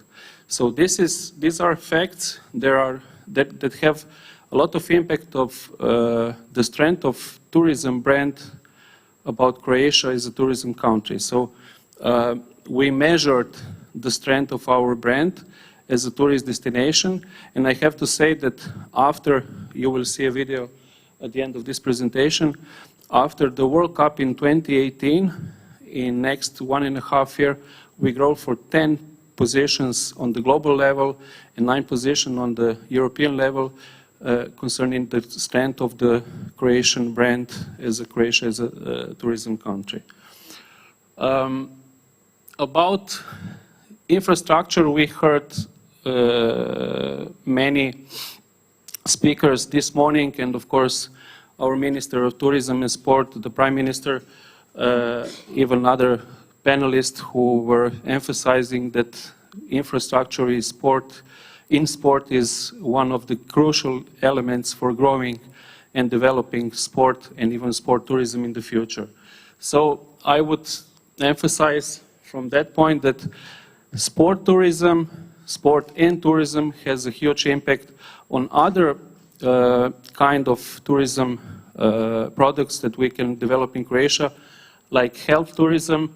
I mentioned some subjects that we are dealing with also in Croatia in different destinations, which are strictly connected with sport tourism, and they have a huge impact on growing the health tourism offer in Croatia. This is one example of investing in infrastructure in our capital in Zagreb. This is Zagreb Arena, which was built for 2009 World Handball Championship. And this infrastructure venue is used many times, not only for sport, but also for other events, but mostly for sport. And the impact that we had with this kind of infrastructure is huge on not only arrivals and tourism traffic that we are measuring every year, but also in terms of branding, in terms of, we heard about economic impact, I would say social impact, and of course everything which is connected with future organization of big international sport events in Croatia, in an event that it's a kind of arena in Zagreb. Also, based on the infrastructure, then we have a possibility to organize big international sport events in Croatia. So we are very proud about the Snow Queen Trophy, which is the only World Cup ski race in the city. It's very close to the city, comparing to other ski races mostly in Europe. Then cycling race, Crow Race, which is organized every year practically through all the country, and this is a huge impact also on promotion of the whole country, some destinations, tourism regions in Croatia, and so on.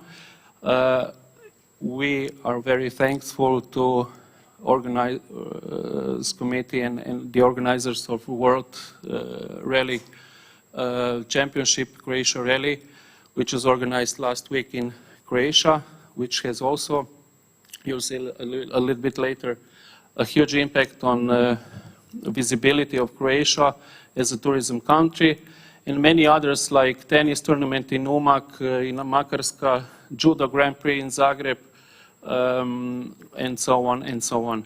So, as also our colleague and friend Zrinka mentioned before, these are big international and I would say professional sport events that we are organizing in Croatia. Croatian National Tourist Board is usually a partner in the organization, and we usually use these events for joint promotional campaigns and of course marketing activities that could and can have an impact on promotion of the country.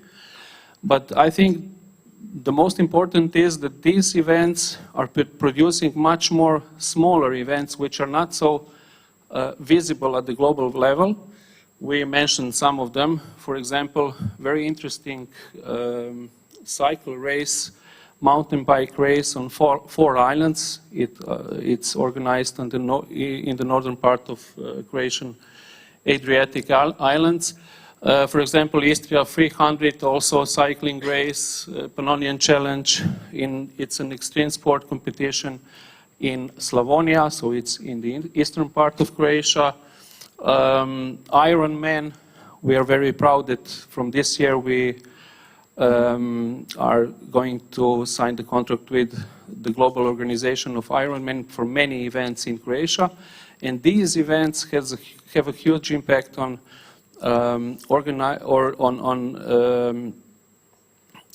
joining a big number of competitors, not only in peak season, but mostly in off-season. And this is our goal, because concerning and based on also these events, we can extend our season and we can have an impact in a positive way on the seasonality of Croatian tourism.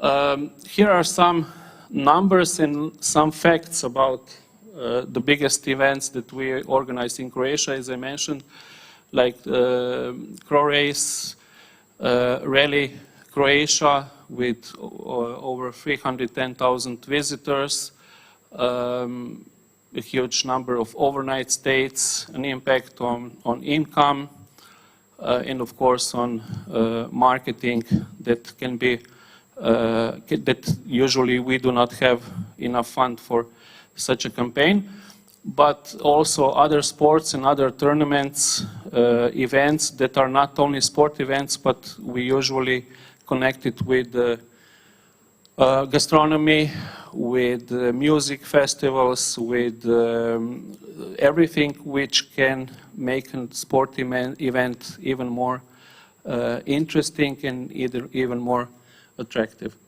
Of course, we are very proud, as I mentioned before, about the Snow Queen Trophy, which is organized in January. So practically, when there is no tourism income from outbound in Croatia, but in these days, these are usually the first days of January, usually Zagreb is very well booked with competitors and of course all the teams which are competing in the ski races. And this is an impact that we can also measure in millions, I would say in 10 millions of euros, because, for example, the broadcasting from these races is going to over 150 countries in the world. It's the same situation like with WRC, with the rally race. The similar situation is with the crow race, cycling, and so on.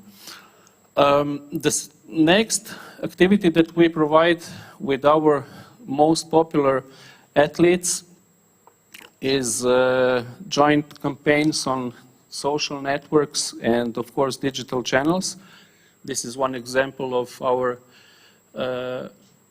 one of the most popular NBA players, Dario Šarić, but many others like tennis players, handballs players, of course, football players, swimming champions, and so on.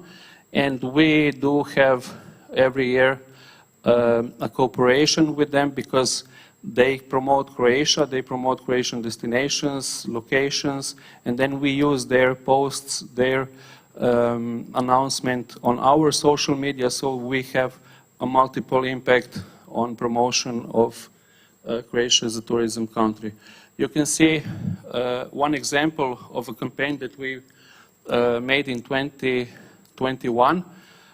It was a short campaign after the peak season.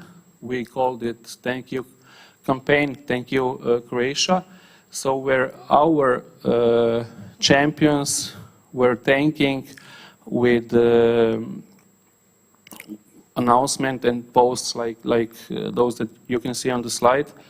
And they split it to their social networks, so you can see that it was really a good reach, many impressions, engagement, and so on. And the most important is that these posts are always providing some emotions for people who are, of course, looking and reaching the post of the social medias. Croatian National Tourist Board, as a national tourist office, is of course responsible for promotion of the country, mostly in tourism, but we are trying to promote the country and to strengthen our brand also based on sport events, on culture, gastronomy, economy, innovations, and so on. So we are very deep involved in every kind of activity that we can provide and that can have an influence on promoting Croatia as a unique, quality, sustainable, and all year-round tourist destination. And for the end, this is a slide which we were using also in a short campaign before the main season last year. It was a welcome to Croatia. It was a short campaign on social media. It was also very well, very successful.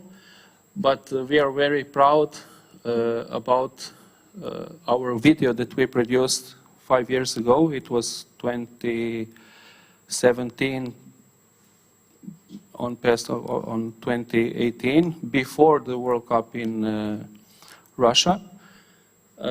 We had an opportunity and we used the opportunity to film a video with most popular football players in Croatia. It was end of August and beginning of September 2017, before the match that they have had in Zagreb. And we filmed the video, which was pronounced the best tourism video in the world in 2019 in Las Vegas. We stopped to measure the richness and the visibility of the video when we passed 100 million overviews. It was only on our channels. We cannot measure, of course, all the channels from, for example, football players. And I think this video is more than actual today too, after the success in Qatar. And this video had a huge impact on growing the visibility and strength of the brand of Croatian tourism. So before you see the video, that you saw, I'm sure, for many, many times. I think, as a conclusion, that Croatia is a right country, a right case, a right example of connecting sport and tourism, of using sport for promotion of the country, and the sport tourism has a huge impact on economy, social development. We heard about it a lot this morning, and of course on our identity. So thank you and enjoy the video. You have to see this video. When you come to Croatia, you have to visit the city where I have found my love, Dubrovnik. And you have to visit my Slavonia.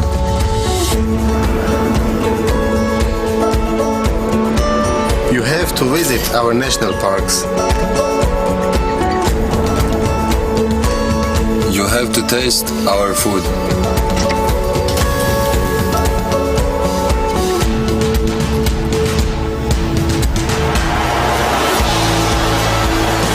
And see a concert in this place. You have to learn the game in the local playground like we did. And hit the basket on his court in our city, Šibenik.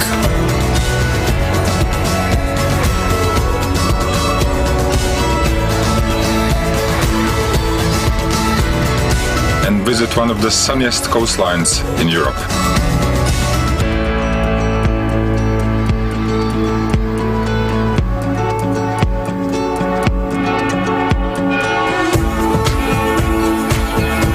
You have to enjoy coffee on any of our squares. And see the most beautiful Croatian building. You have to listen to the biggest Croatian musician, the sea organ in Zadar.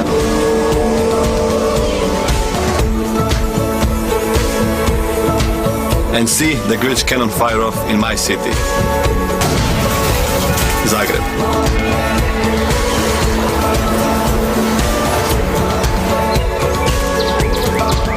You will never walk alone on these hiking trails.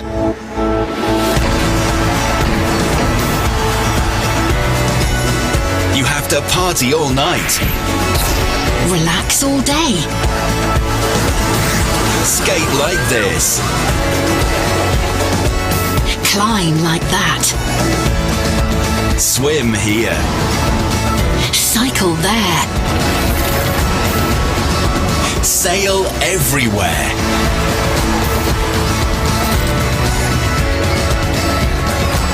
When you want to lift your spirits sky high, you have to come to Croatia. Croatia, full of life.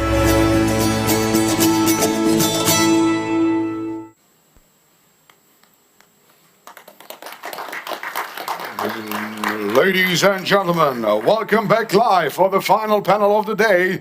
Please welcome your host, me. We have 35 seconds till the end of the panel. Thanks for joining us. I'll be calling out the names of few people who are still here and brave enough to answer a few questions for all of you still sitting, not standing. One question. Who has already been to the Zadar? Raise your hands.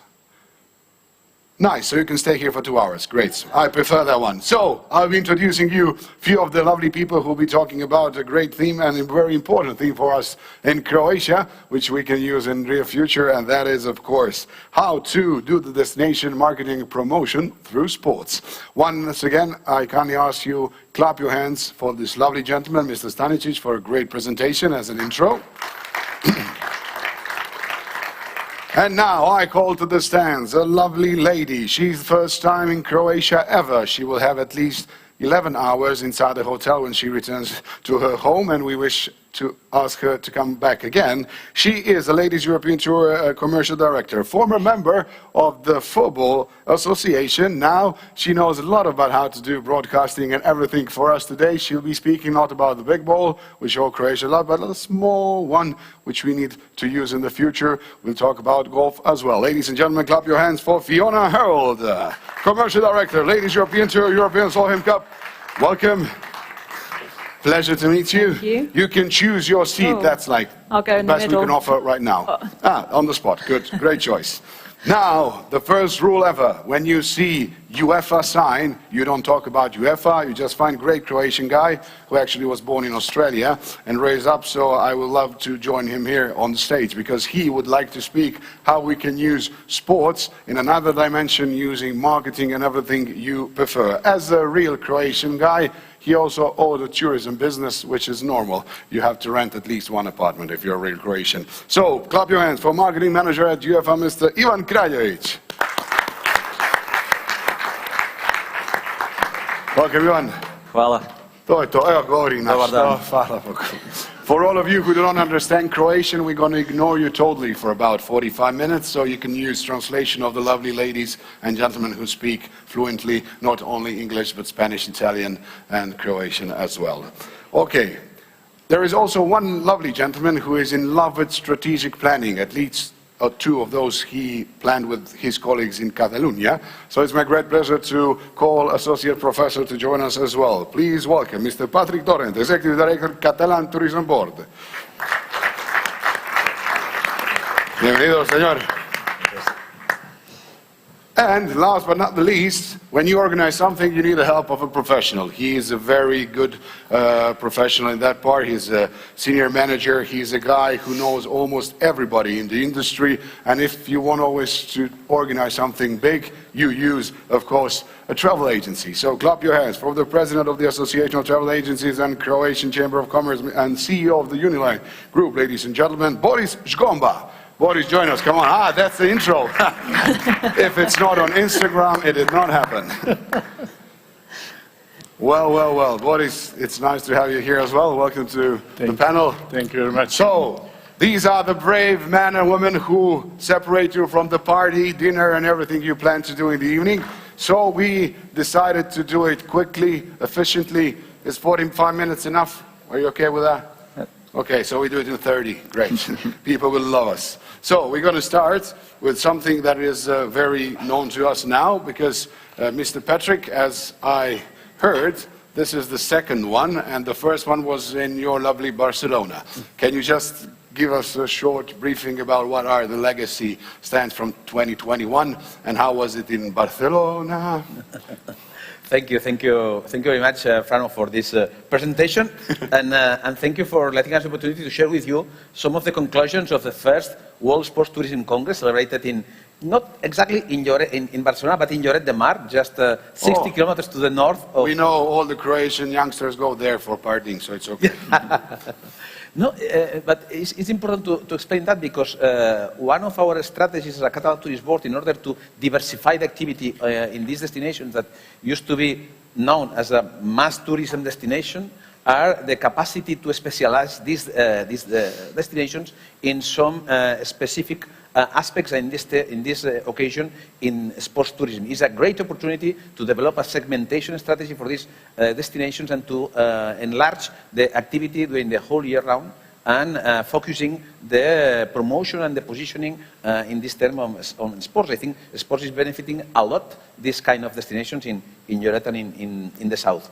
Sports tourism is one of the crucial strategies of the Catalan Tourist Board. For this reason, we decided to ask to UNWTO to organize the first World Sports Tourism Congress in 2021, helping different destinations that have been focusing their strategy to position themselves through the sports tourism and identifying the option to have deep reflections about what is sports tourism delivering to the destinations like, for example, Catalonia, mature destinations receiving 36 million visitors every year, becoming one of the three main regions in terms of arrivals, international arrivals in Europe, with Paris, Ile-de-France and Canary Islands. Catalonia is the third one, with the difference that Catalonia is so diversified in different, for example, Paris-Île-de-France, that is a city tourism destination, or Canary Islands, that is sun and beach. Then we had the opportunity to promote this capacity to attract people in the model of tourism we want, that is the 4D model. The 4D model is tourism deseasonalized, deconcentrated, diversified, and distributing better the incoming of tourism. This 4D is our main objective in our marketing plan, and the capacity to attract and to become a reference in sports tourism opened us the door in order to achieve these objectives of 4Ds.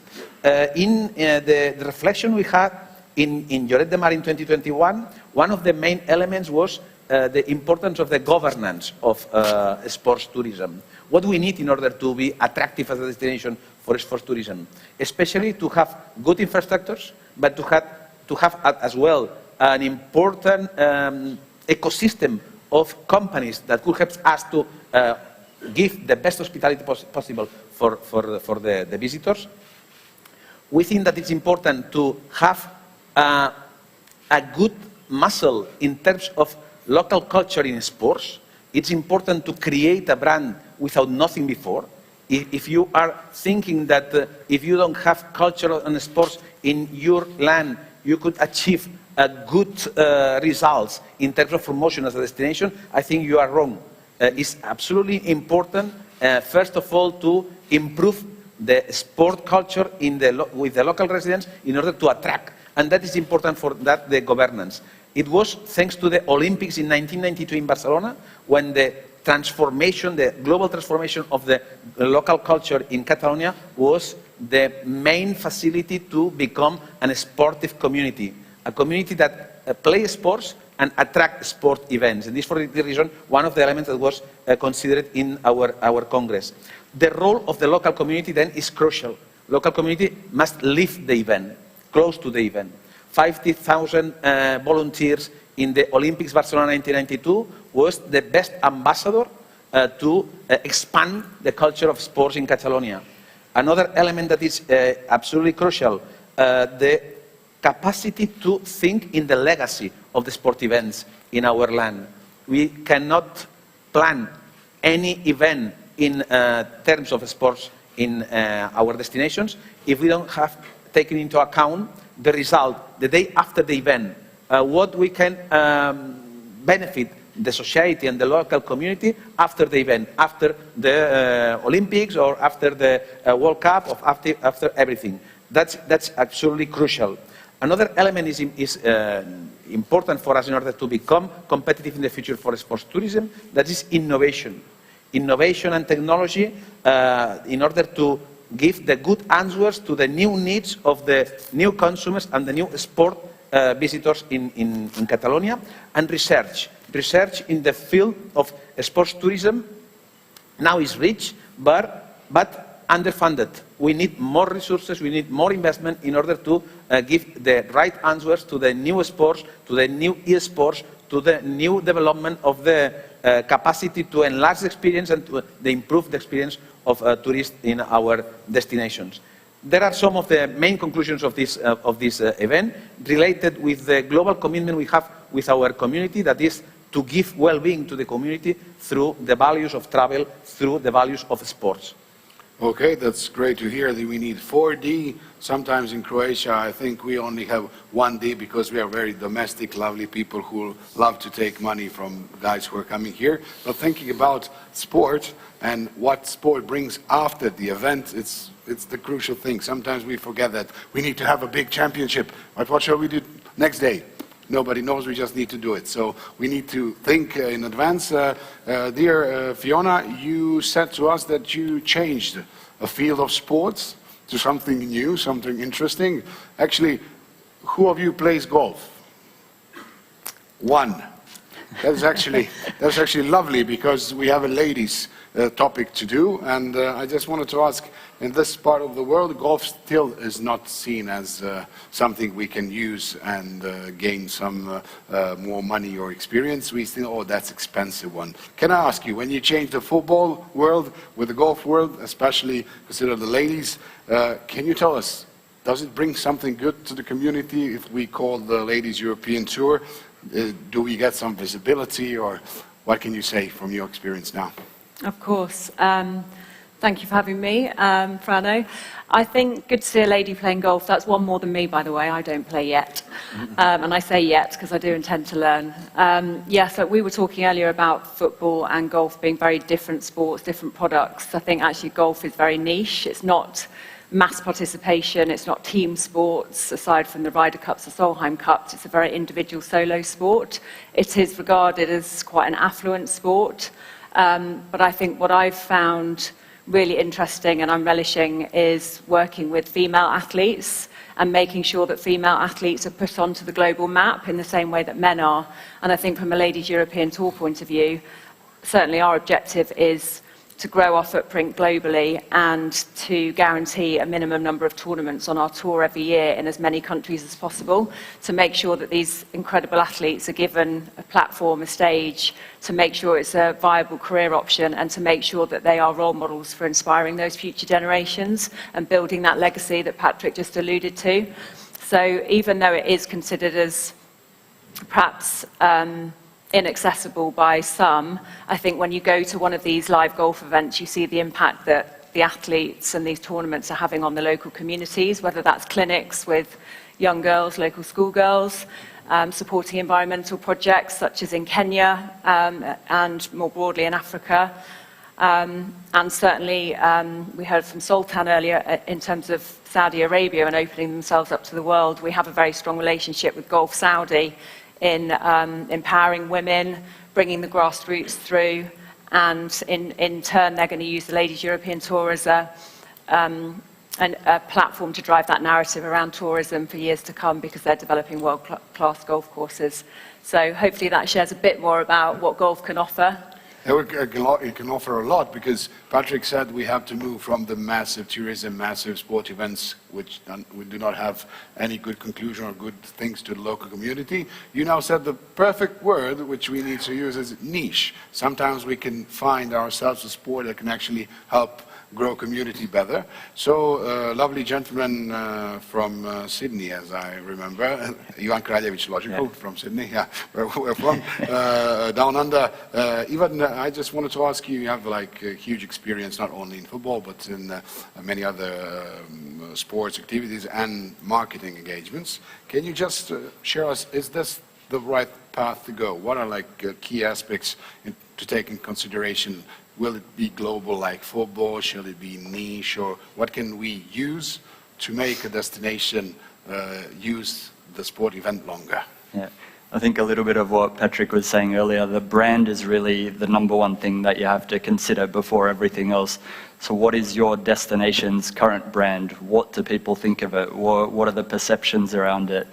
And then consider what is it that you want to get to. So what do you want your brand to be thought of? When people come to Zadar, what do you want people to think of Zadar? What type of tourist do you want to attract?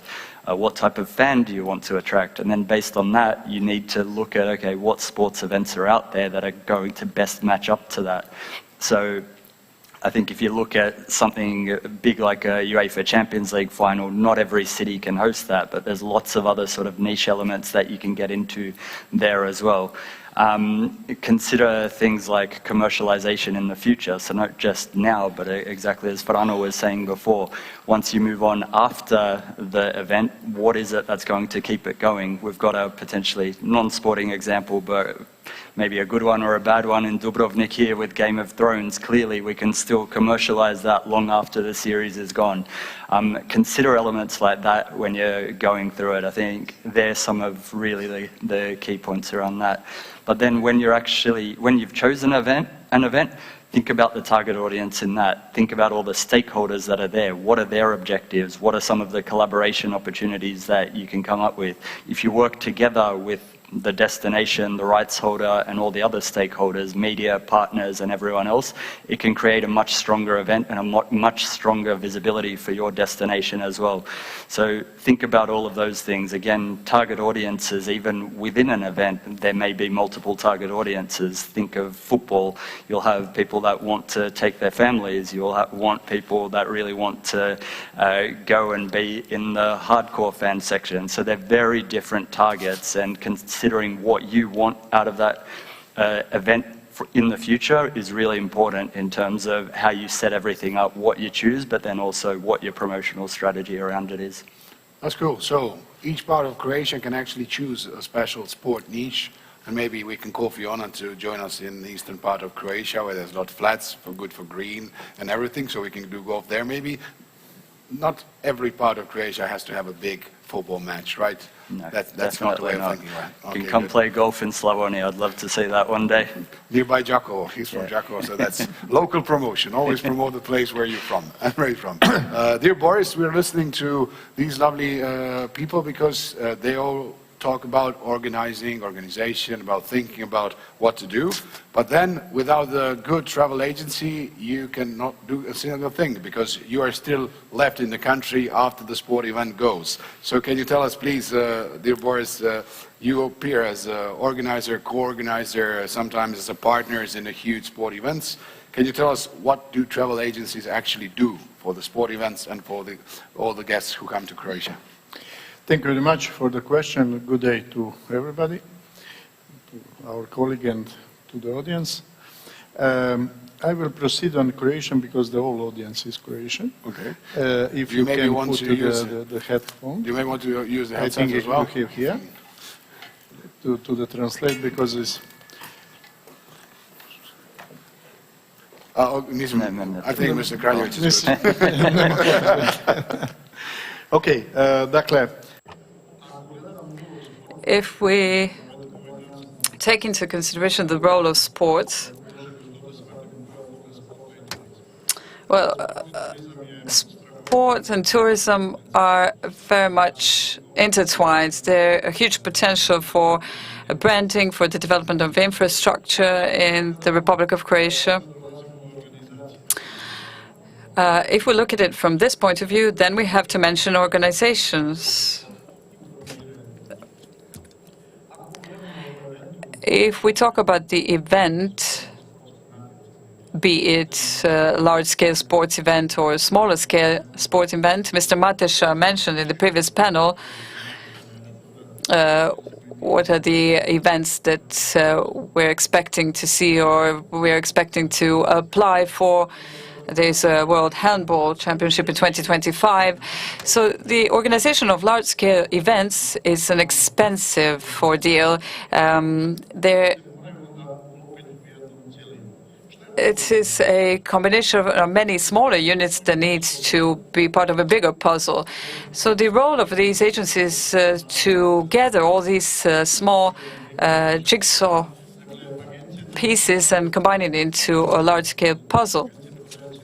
Agencies sell, for example, the whole car, and car needs to be built from smaller units, from wheels, the doors, and so on. So what we do, we sell packages. How to develop a package? This is very difficult. The agencies, they have professionals who work on that, on creating these packages. And yesterday and today,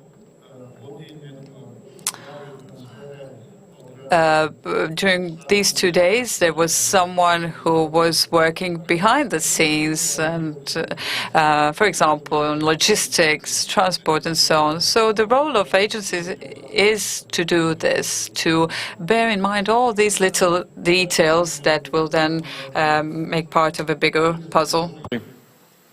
There's also another thing, and we've talked about this already. It might not directly answer a question, but we've talked about sport in Croatia as the sport in Croatia being a miracle, as Coach Zlatko Dalic actually said.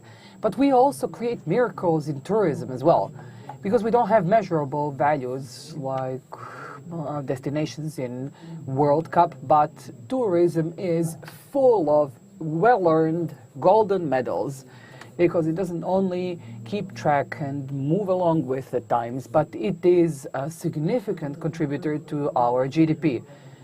Now that I've said that, the role of travel agencies is that of a very important link in a chain to enable our guests or athletes feel at ease and to alleviate them from any other obstacles, and for them to think about only about their performance on the field. So there's a huge number of people working in the background to enable these sports events to take place, and it's a whole package which people don't really realize. And I'll stop here because I could actually go on till tomorrow morning, which there's no sense in doing that. Good, sports and tourism, so you have a lot of to share with us later on as well. Fiona, I just wanted to ask you another question, because you are now fresh in golf, you're still into enjoying something new, but can you compare, you did I think 2019 Solheim Cup in Scotland, can you compare how did it change as a tourist destination, Scotland as a golfer played, because Scotland is the homeland of the golf, and can you maybe compare it with the forthcoming Spain 2023? Is it different? Is it similar? How does it reflect to the destination? Of course, yeah. Well, just on from what Boris was saying there, in 2021, the global golf tourism market was valued at $21 billion, and that's expected to grow, and there is growth in female participation alongside that as well. So we only expect that to grow and develop. And obviously the Solheim Cup is the crown jewels in terms of the women's golfing elite. It's a very attractive competition, both to broadcast partners globally and also to spectators, a large number of who are tourists. So back in 2019, Visit Scotland was one of the key stakeholders in securing the 2019 Solheim Cup for Gleneagles, home of Scotland, as you say. So around 50% of the spectators were from Scotland and the local area. So 90,000 attended the event over the course of the 3 days plus. But quite interesting that of the other half, 34% were from outside of Scotland, but still UK, but 20% were overseas travellers. And 97% of those said they would recommend Gleneagles as a holiday destination, not just somewhere to go and play golf. Obviously, you've got the local and direct economic impact, over 5 million spent on hotel accommodation, food and beverage and shopping. So overall, that was a great success. You can see there the marrying up of perhaps Scotland, Gleneagles, not seen as the most obvious holiday destination. And yes, it was largely, fully engaged golf fans going to that event, but those obviously who came from overseas said they would definitely go back again and recommend it as a more broad holiday destination, not just for golf. So that was incredibly successful.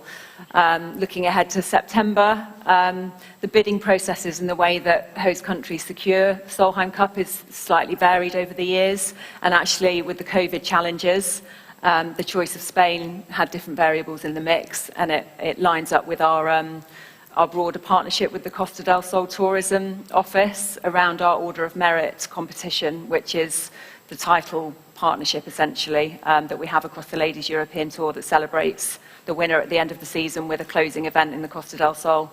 So I think we expect a largely similar rate of visitors out there. Obviously direct impact locally, all the tourism bodies, government stakeholders coming together to stage a great event.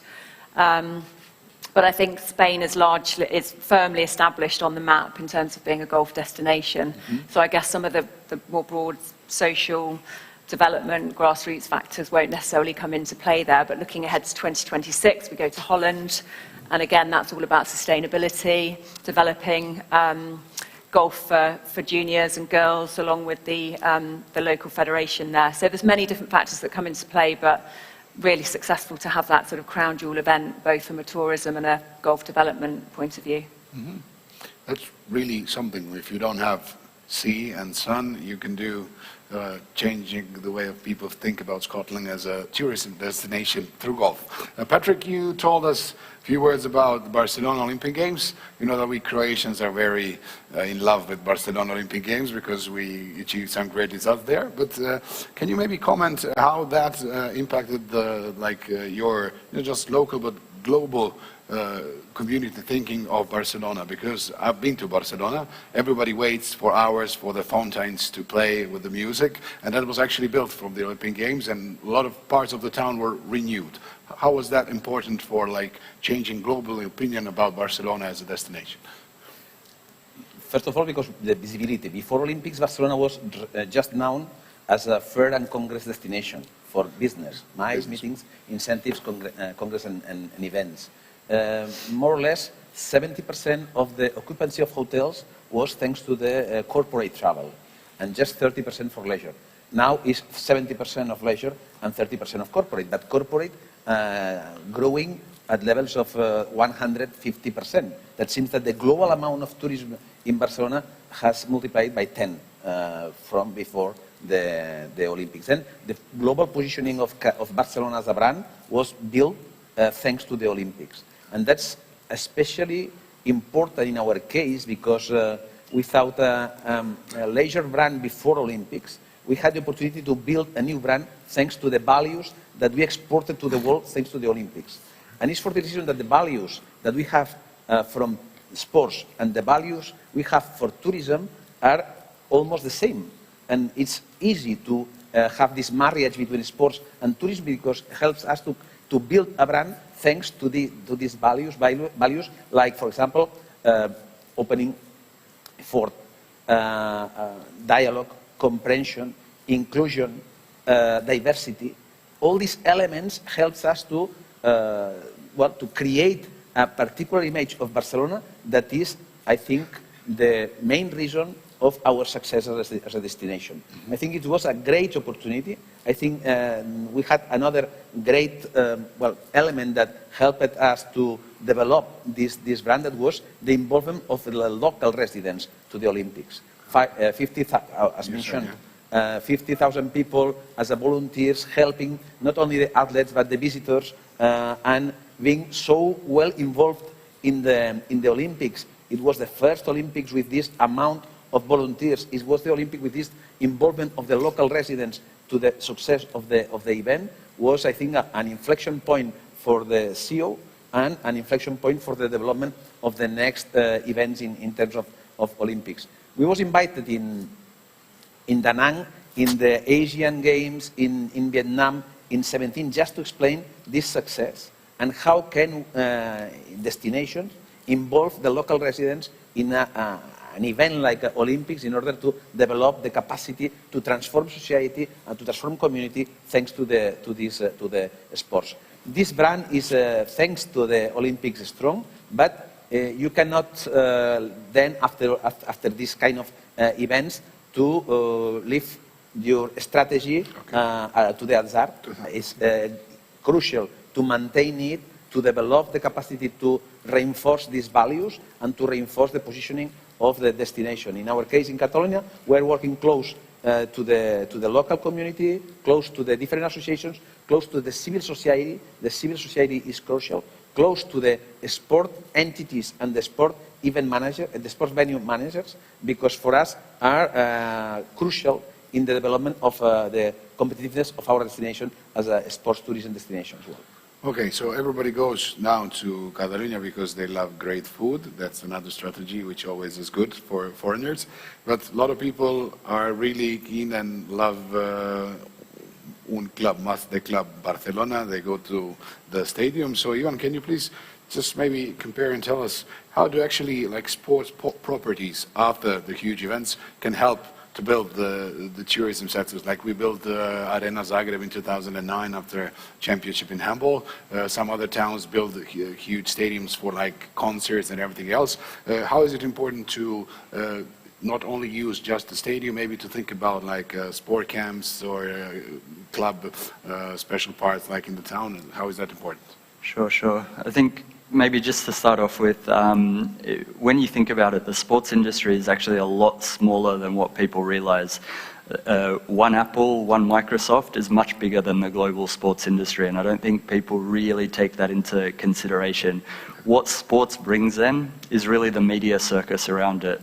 The broadcasters, the sponsors, it's the interest in sport that really makes it as big as it is. And that's what a sport can bring to your tourism destination. So when you think about those things, then you have to really consider, again, going back to what's the brand, what is it that you want to convey and how best to use that, and make sure that you're working with each of those stakeholders, broadcasters, sponsors, athletes as well, if you're able to use them within your marketing promotions as well. What can a rights holder bring? Rights holders always, we will come with a huge marketing plan, a promotional plan around every single event that we do. So we will invest a lot in it ourselves. Again, our broadcasters and sponsors will invest a lot more than even we will, and that's something to tap into. But then what can we do? First of all is to work with us to understand, okay, what are our objectives and what are your objectives and where do they align, and make sure that we're really working together in those places. So I think something that UEFA does, for example, we have learning exchange programs. So in advance, you'll be able to attend like events that are ahead of your one to be able to learn and sort of see what's there and what we can bring to you. In terms of promotions, we do things like around Euro, the official music artist, the official song. So there's collaboration opportunities there. There's collaboration opportunities around the brand. So what's the logo going to look like? What are the visual cues going to look like? Also, what are the sonic cues, the sounds of the tournament going to sound like? And how does that fit in together? So every time we have one of our club finals, you'll see that we have a brand that's specifically designed for that final that takes into account elements of that city's culture and everything else. So we have a huge toolkit available to you already that you're able to use. And I think one other thing to call out, again, just jumping back to the conversation around scale, it doesn't necessarily have to be huge. I think the Olympics as an example, yes, it's huge and it's really important to everyone. Every host city, I think most of us with any sort of level of interest in sport will be able to name the last 10 or so host cities of the Olympics. Some of us even a lot further back. I never would have heard of St. Louis if it wasn't for the Olympics. But there's also an intangible element there when you think about, okay, every kid in school learns about the Olympics when the Olympics are on. Every kid memorizes all of the Olympics going back 100 years, and so your city is still going to be talked about there. That's what a mass scale event can bring. But there's also much more niche events that we can talk about. I'll tell you one from my personal experience. In Australia, we have a Croatian-Australian football tournament every single year that brings together 30-odd clubs from across Australia and New Zealand together in a different town or city each year, hosted by one of the clubs. And effectively, the local tourism authority usually tries to take part in that as well, because it's bringing 30 sets of clubs, 30 sets of fans, and a whole lot more Croatian people from the community together to dance and sing and party, but also to spend some time in the town, in the city visiting. And every single one of those that I have participated in over my time playing football, I remember that town, and there's some of them I've gone back to from a tourism sort of perspective. So you don't really need to think mass scale. Think what's important to you and what type of tourist you want to bring, and then that will give you a much longer term benefit rather than just the short term sort of 2 or 3 years extra tourist arrivals because they've just heard of your event. Yeah. Scale is very important. There's like urban legend that the only Olympic Games they finished in plus were Olympic Games in 1984 in Sarajevo. After that, everybody was losing money. But with clever strategies, you can actually gain money after the big event. So, Boris, I think the biggest problem of Croatia is that we have so many great athletes, but sometimes it always comes to the capacity when we talk about huge sport events in Croatia. Can you tell us, is it really like the biggest problem, or what is the key precondition for Croatia to have big sports events? Pa svakako, Well, yes, of course. The basic thing in organizing a sports event is, of course, not the tourism part of it, but the sport side of it. If the sport infrastructure suffices, if it's satisfactory, we can move on with further organizational steps. Croatia is, first of all, a relatively small country in comparison to other countries that are our competitors. Our sports infrastructure is such as it is, but we are competent, and we've shown at many different sports events in recent times that we are highly competent to organize even the largest global events. Of course, with the prerequisite that we have sports infrastructure at hand. We are going to be hosting the World Handball Championship in 2025 in both Zagreb and Zadar here. We've seen many different world championships, European championships, and Mr. Matesha also mentioned the Mediterranean Games. So we do have a lot of different events that we can organize here, but we get to the second issue. Other than sports infrastructure, we need a marketing momentum and this possibility of promoting Croatia as both a tourism and sports destination. Because at the back of the sports events, we can develop further, and my agency is also doing this. So after the sports event, once Croatia proves itself to be competent in organizing such big sporting events, ranging from preparatory activities to everything else, and all of the marketing and commercial issues that we need to do, we also show ourselves to be competent in that respect.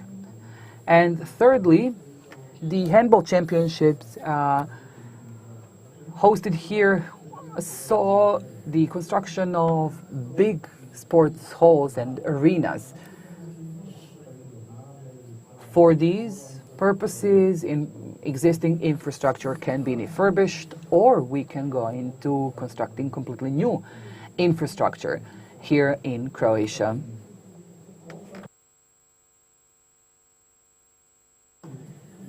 And in a tourist country such as Croatia, this is actually no issue, really. The sporting event begins and starts with sports infrastructure. All of the other things surrounding it is something that we can work on. So we do have everything else, but maybe we don't have the appropriate or satisfactory sports infrastructure. In more countries, it's all about the money. It's huge investment. Sometimes it's not feasible, but people are always into sport because it includes one special word. It's emotion. It's not a ratio, it's emotion. And emotion brings people to come back to some place. So I just wanted to ask you, dear Patrick, everybody now globally knows about Barcelona, but we do not talk generally about how the residents feel about accepting so much tourists. Are they sometimes fed enough of that? How is it important to bring like a great strategic plan, not to make it too big, and just to help to build a relationship between the visitors and the residents? Because that is something in Croatia we do. We have like a lot of small apartments where people come visit families, they become a member of the family. Maybe that's not now a chance for Barcelona, but how can we relate to that? This question is crucial. In the reflection of the first World Sports Tourism Congress, one of the panels was absolutely focused on that, and how can residents live better the experience with tourism, how can they share some common objectives in order to, together develop a best balance between visitor needs and residents' needs. In our opinion, it's important to say that sports offers us a great opportunity, because a visitor that arrives to Catalonia, to Barcelona, to play sports, even if that's amateur or professional, they are not exclusively visitors, they are temporary residents because they used to play with other local teams, with other local athletes, and this capacity to integrate in the same ecosystem opens us the door to don't consider as an spectator, but as a participant, as a protagonist of the history and of the event. In last March, we presented the global commitment, the Catalan commitment for regenerative tourism, for responsible tourism in Catalonia.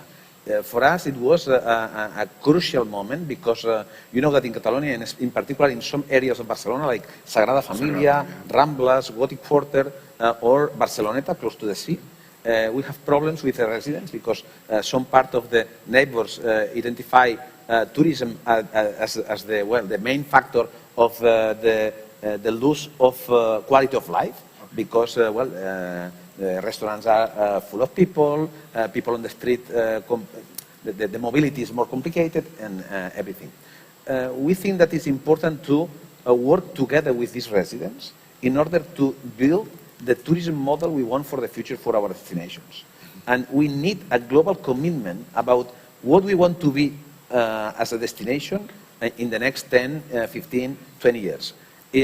That was the exercise that we have been organizing during the last 13 months, talking with residents, talking with ecologist groups, talking obviously with the industry, but not only with the tourism stakeholders, talking at the same time with the cultural managers, with the natural spaces managers as well, with the universities, with the main social agents in Catalonia in order to build this platform of consensus about what we want as a destination for the future. With this platform, we can build a new strategic plan, a new marketing plan, and a new tourism law. The three instruments in order to planning and in order to norm the tourism for the future. In my opinion, is a good example of governance, and it was thanks to the reflection we had in particular in this first Congress, in this first World Sports Tourism Congress, identifying sports tourism as one of the main facilitators of this capacity to balance better visitors' needs and residents' needs. When you are receiving, for example, a family that are hosting a boy that is playing a football tournament, the capacity to understand the needs from the others, from both visitors and residents, are improving, and you are more open to better understand this activity and to better understand the capacity to develop this relationship for the future. And I think it's good because we are changing the culture of the residents on that way, and we are at the same time educating the visitors in order to respect the local residents and the needs they have in order to have a better experience both together. Okay.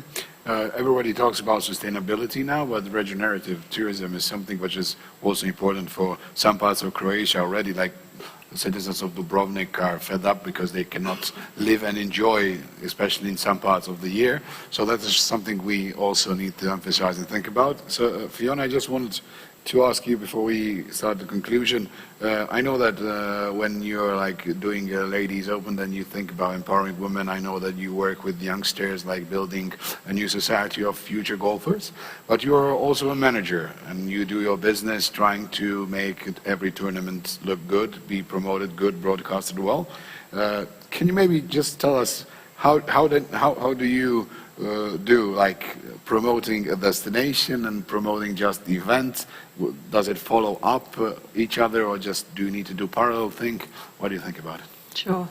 I think the whole topic of sustainability generally is key. Obviously, I think it was alluded to earlier that it needs to be a kind of multi-layered approach when you're putting on sports events, whether that is the infrastructure development, the inspiring the next generation, sustainability, and it's not a tick box anymore, it's not a buzzword, it's something that genuinely we have to be 100% conscious of and aiming for, net zero sustainable events. The way, I think one thing that I've noticed, and we were discussing this earlier, is that obviously working in golf, we've got pretty big footprint in terms of the international travel that's involved. The tournaments are 4 days, they're not 90-minute football matches. The production costs are huge across the global broadcast. The teams of people behind the scenes is large. We work with a number of our promoters, so we work with promoters who stage the tournaments across the tour, and sustainability is a key part of negotiating the terms of hosting a tournament or an event. So making sure that we consult with them on the facilities at the golf course, making sure the golf course is obviously world-class, but that the irrigation and the way that the course is maintained and kept is as sustainable as possible. And also working to support local communities, environmental projects that I mentioned earlier in Kenya, so that the Ladies European Tour can bring an event and make sure they leave their mark across that sustainability piece, across the empowering girls. And we're very mindful of that, and we're constantly working with commercial partners, governing bodies in different countries to make sure that sustainability is a key thread. And I think when we go to the Netherlands in 2026 for the Solheim Cup, we'll really see that impact. We're working with IMG, our strategic partner across Solheim Cup. One of the key reasons for going to the Netherlands was because of the sustainability agenda. There was one stat about the Formula One race in Amsterdam. I think of the 100,000 people that attended, 90,000 arrived on a bike, which is quite nice. Yeah. Something that we're aiming for Solheim Cup. So it's just having that front of mind always, and making sure that, you know, again, the social, environmental, global issues are at the forefront of these sports events, because you're in the public eye, you've got that global footprint. I think the other thing actually that I just wanted to mention, based on a couple of things that Boris and Patrick were saying, is don't underestimate the power of the athlete as well in that narrative. I think it sounds really obvious, but if you're bringing sports teams, athletes, I say athletes because golf, again, going back to that, is solo sport, it's not team sports, but they're obviously highly influential, they're role models. Show them a good time, give them great experiences in your country, film content, give them the content, and they will spread that word for you. You know, we see the obsession around footballers and how people just want to be and do and live the life they have. And I think, you know, again, going back to that female point, there's evidence to suggest that people will watch long-form content, behind-the-scenes content. We've seen the birth of Netflix documentaries behind the scenes. People want to see the players' personalities. They want to hear about what they care about. And I think use them as a vehicle to drive your narrative when you're bringing sports events to your country. That's a good choice. We made a great movie. Everybody watched it, like more than a few 100 million people. Well done, Christian. You heard that. That's a confirmation. We can use our athletes more as well. It all comes to an Excel table or some KPI or some numbers on plates. Can you just, before conclusion, tell us, Jan, what are like the biggest KPIs for everybody who wants to have a bigger sport event in the country? What is plus, what is minus? I mean, you have to think short-term and long-term. So first of all, I think really the more important ones are the long-term measures. So really think top of brand funnel, what's the awareness, the interest, the purchase intent, how many people are actually going to think about your destination as somewhere to go. You're competing with every other destination in the world in tourism. It's not like there's one or two competitors, there's thousands, if not millions. So really that top of mind brand element is critical and something that you want to be thinking long term. Then the shorter term metrics such as actual reach through the tournament, so how many people have seen it, how many people have heard your message. I think it's really critical to make sure that your message is in each element that all those impressions are coming through. So whether that be your logo again, whether it be the commentators or the pundits, make sure that they're briefed, that they're telling the message that you want to tell about your destination and not just making one up yourself. And that's not necessarily something the rights holder is going to do on their own. That's something that you need to make sure is in that brief. So consider all those elements. And then, of course, the bottom line stuff, which really is what we're all looking for, or what each destination will be looking for. So overnight stays and everything else, but it's not just about during tournament time. Think about measuring that over the next 5 or 10 or 20 years and how much of that actually stays on, because, again, it needs to be sustainable growth, not something that just comes for a 2-week or a 1-month show and then see you later, it's all finished and it disappears after that. Yeah. They say the best thing is gaining knowledge from abroad, but you always need to combine it with your own history, your own resources, everything you have in Croatia. Now, for the last part of the panel before we go partying, I have a special challenge. So you, 3 of you, lovely people who came to Croatia as tourists, a little bit working as well. Here are some Croatians gaining knowledge and trying to write down what is good. Can I maybe ask you, what do you 3 think as tourists and sport lovers, what are the biggest benefits for Croatia if we consider taking sports tourism to another level? Patrick, 20 seconds. In my opinion, the life of Croatia and Catalonia are parallel. Not only because we organized the first World Sports Tourism Congress and you the second one, but because the link between tourism and sports has been strongly linked from many years ago. I think it's important because that helps us to transform the destination and to transform the elements that helps us to position our brands. Croatia is developing really a good job on that. Is taking advantage of the great athletes and the great myths in sports that you have. And thanks to the values that you are promoting from these guys, you have the opportunity to promote the global awareness of the Croatian brand as a destination. I think it's crucial to maintain this strategy, because in the long term that will benefit absolutely the quality of tourism and the competitiveness of your destination. I think in terms to develop a more responsible tourism, we need to attract responsible visitors, and the capacity to use these ambassadors in order to attract these responsible visitors is the key factor for the success for the future in our destinations, both in Croatia and in Catalonia. Muchas gracias. Patrick Torrent, Executive Director of the Catalan Tourism Board. Applause, please. You got all the answers correct, Patrick. Muchas gracias por eso. Fiona, what do you think? Gosh, okay, so yes, I've been here less than 24 hours and I've barely set foot out the hotel, but I would say yes, draw on the history, the athletes that you have, who can bring Croatia to life through the sports narrative. I used to love Goran Ivanišević. Some of my best tennis memories watching him.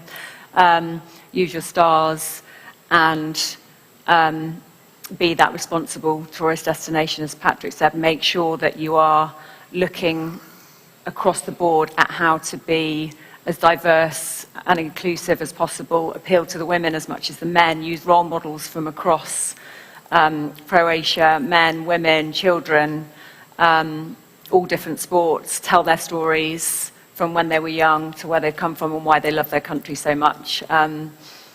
I'd love to get on those tennis courts if anyone wants to play tennis this evening. I haven't got anyone to play with, but you can see why Croatia would be a great destination for a tourist, but also as a host of a sports event. So wish you all the luck. Thank you, Fiona Harold, ladies and gentlemen, Commercial Director, Ladies European Tour, and Solheim Cup. Thanks for being with us, Fiona. You said it's your first panel ever. First panel, public. You did a great job. Thank you. Because we are lovely people, we love to... You put me at ease. Foreigners, yeah, it's making easier. Okay, Mr. Kraljevic, please be honest. I know you're half Croatian, but you have to be like a foreigner in Croatia. Let me, few words from you, come on. I believe tourism's the biggest industry in Croatia. I think there's a lot of work to be done, maybe to bring it a lot more regional as well, particularly northern Croatia, and get that part included. And then what we've already heard many times today in the opening speeches and afterwards as well, our athletes are amazing.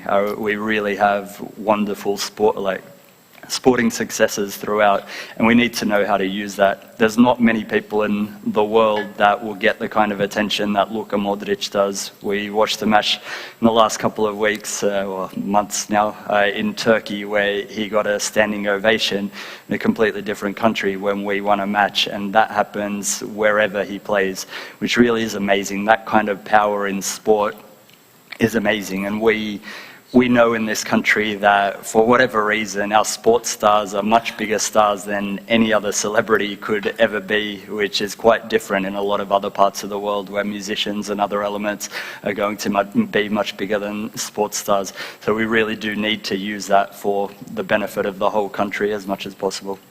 Correct. Thank you, Mr. Ivan Kradevic. Marketing, you said you're a marketing manager at UEFA, so that's the last time I use UEFA. It's not allowed. So many clap your hands for the lovely gentleman joining us today. But as you may all seen, it all comes back to the local guys doing work. Boris, at the end, lovely suggestions from our dear friends, but is it doable in Croatia? Can you highlight the benefits of sports events throughout your experience? Svakako, odlično. We've heard some wonderful suggestions and we need to listen to these, but we have a very simple situation here. So the influence of tourism and sports, it is important to prolong the season, to extend the season using these two pillars, these two tools. A colleague from Turkey in the previous panel said that 1% of sports tourism is what they have in Turkey. It is the share in the overall percentage of tourism. But we have a different situation. When we talk about pre and post season, the situation is completely different. When we talk about high season, then we have high figures. But pre and post season, the situation is completely different. Then there's a commercial effect. And a third thing that we need to mention, the guests, the young ones, but also other guests, through sports, in a completely simple way, we can promote a destination. Someone who comes to Zadar for a tournament, tomorrow, for example, they will visit Zadar again if he or she was satisfied with the first visit. So these are the positive effects of sports on tourism. And finally, I think this is a niche with a lot of potential in Europe and worldwide.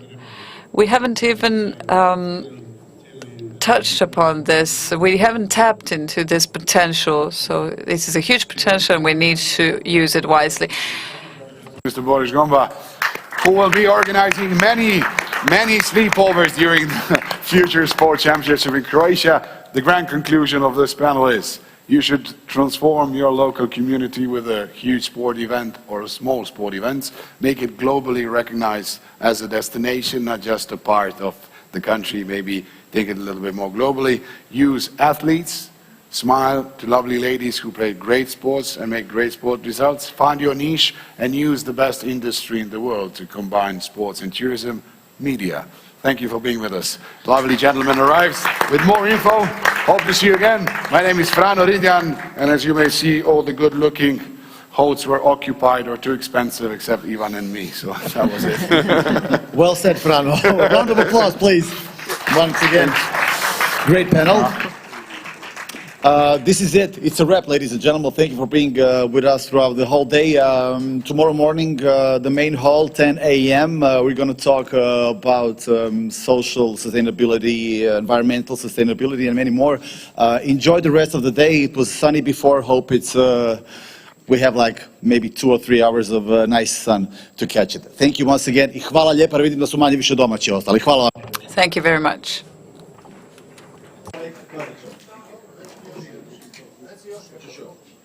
We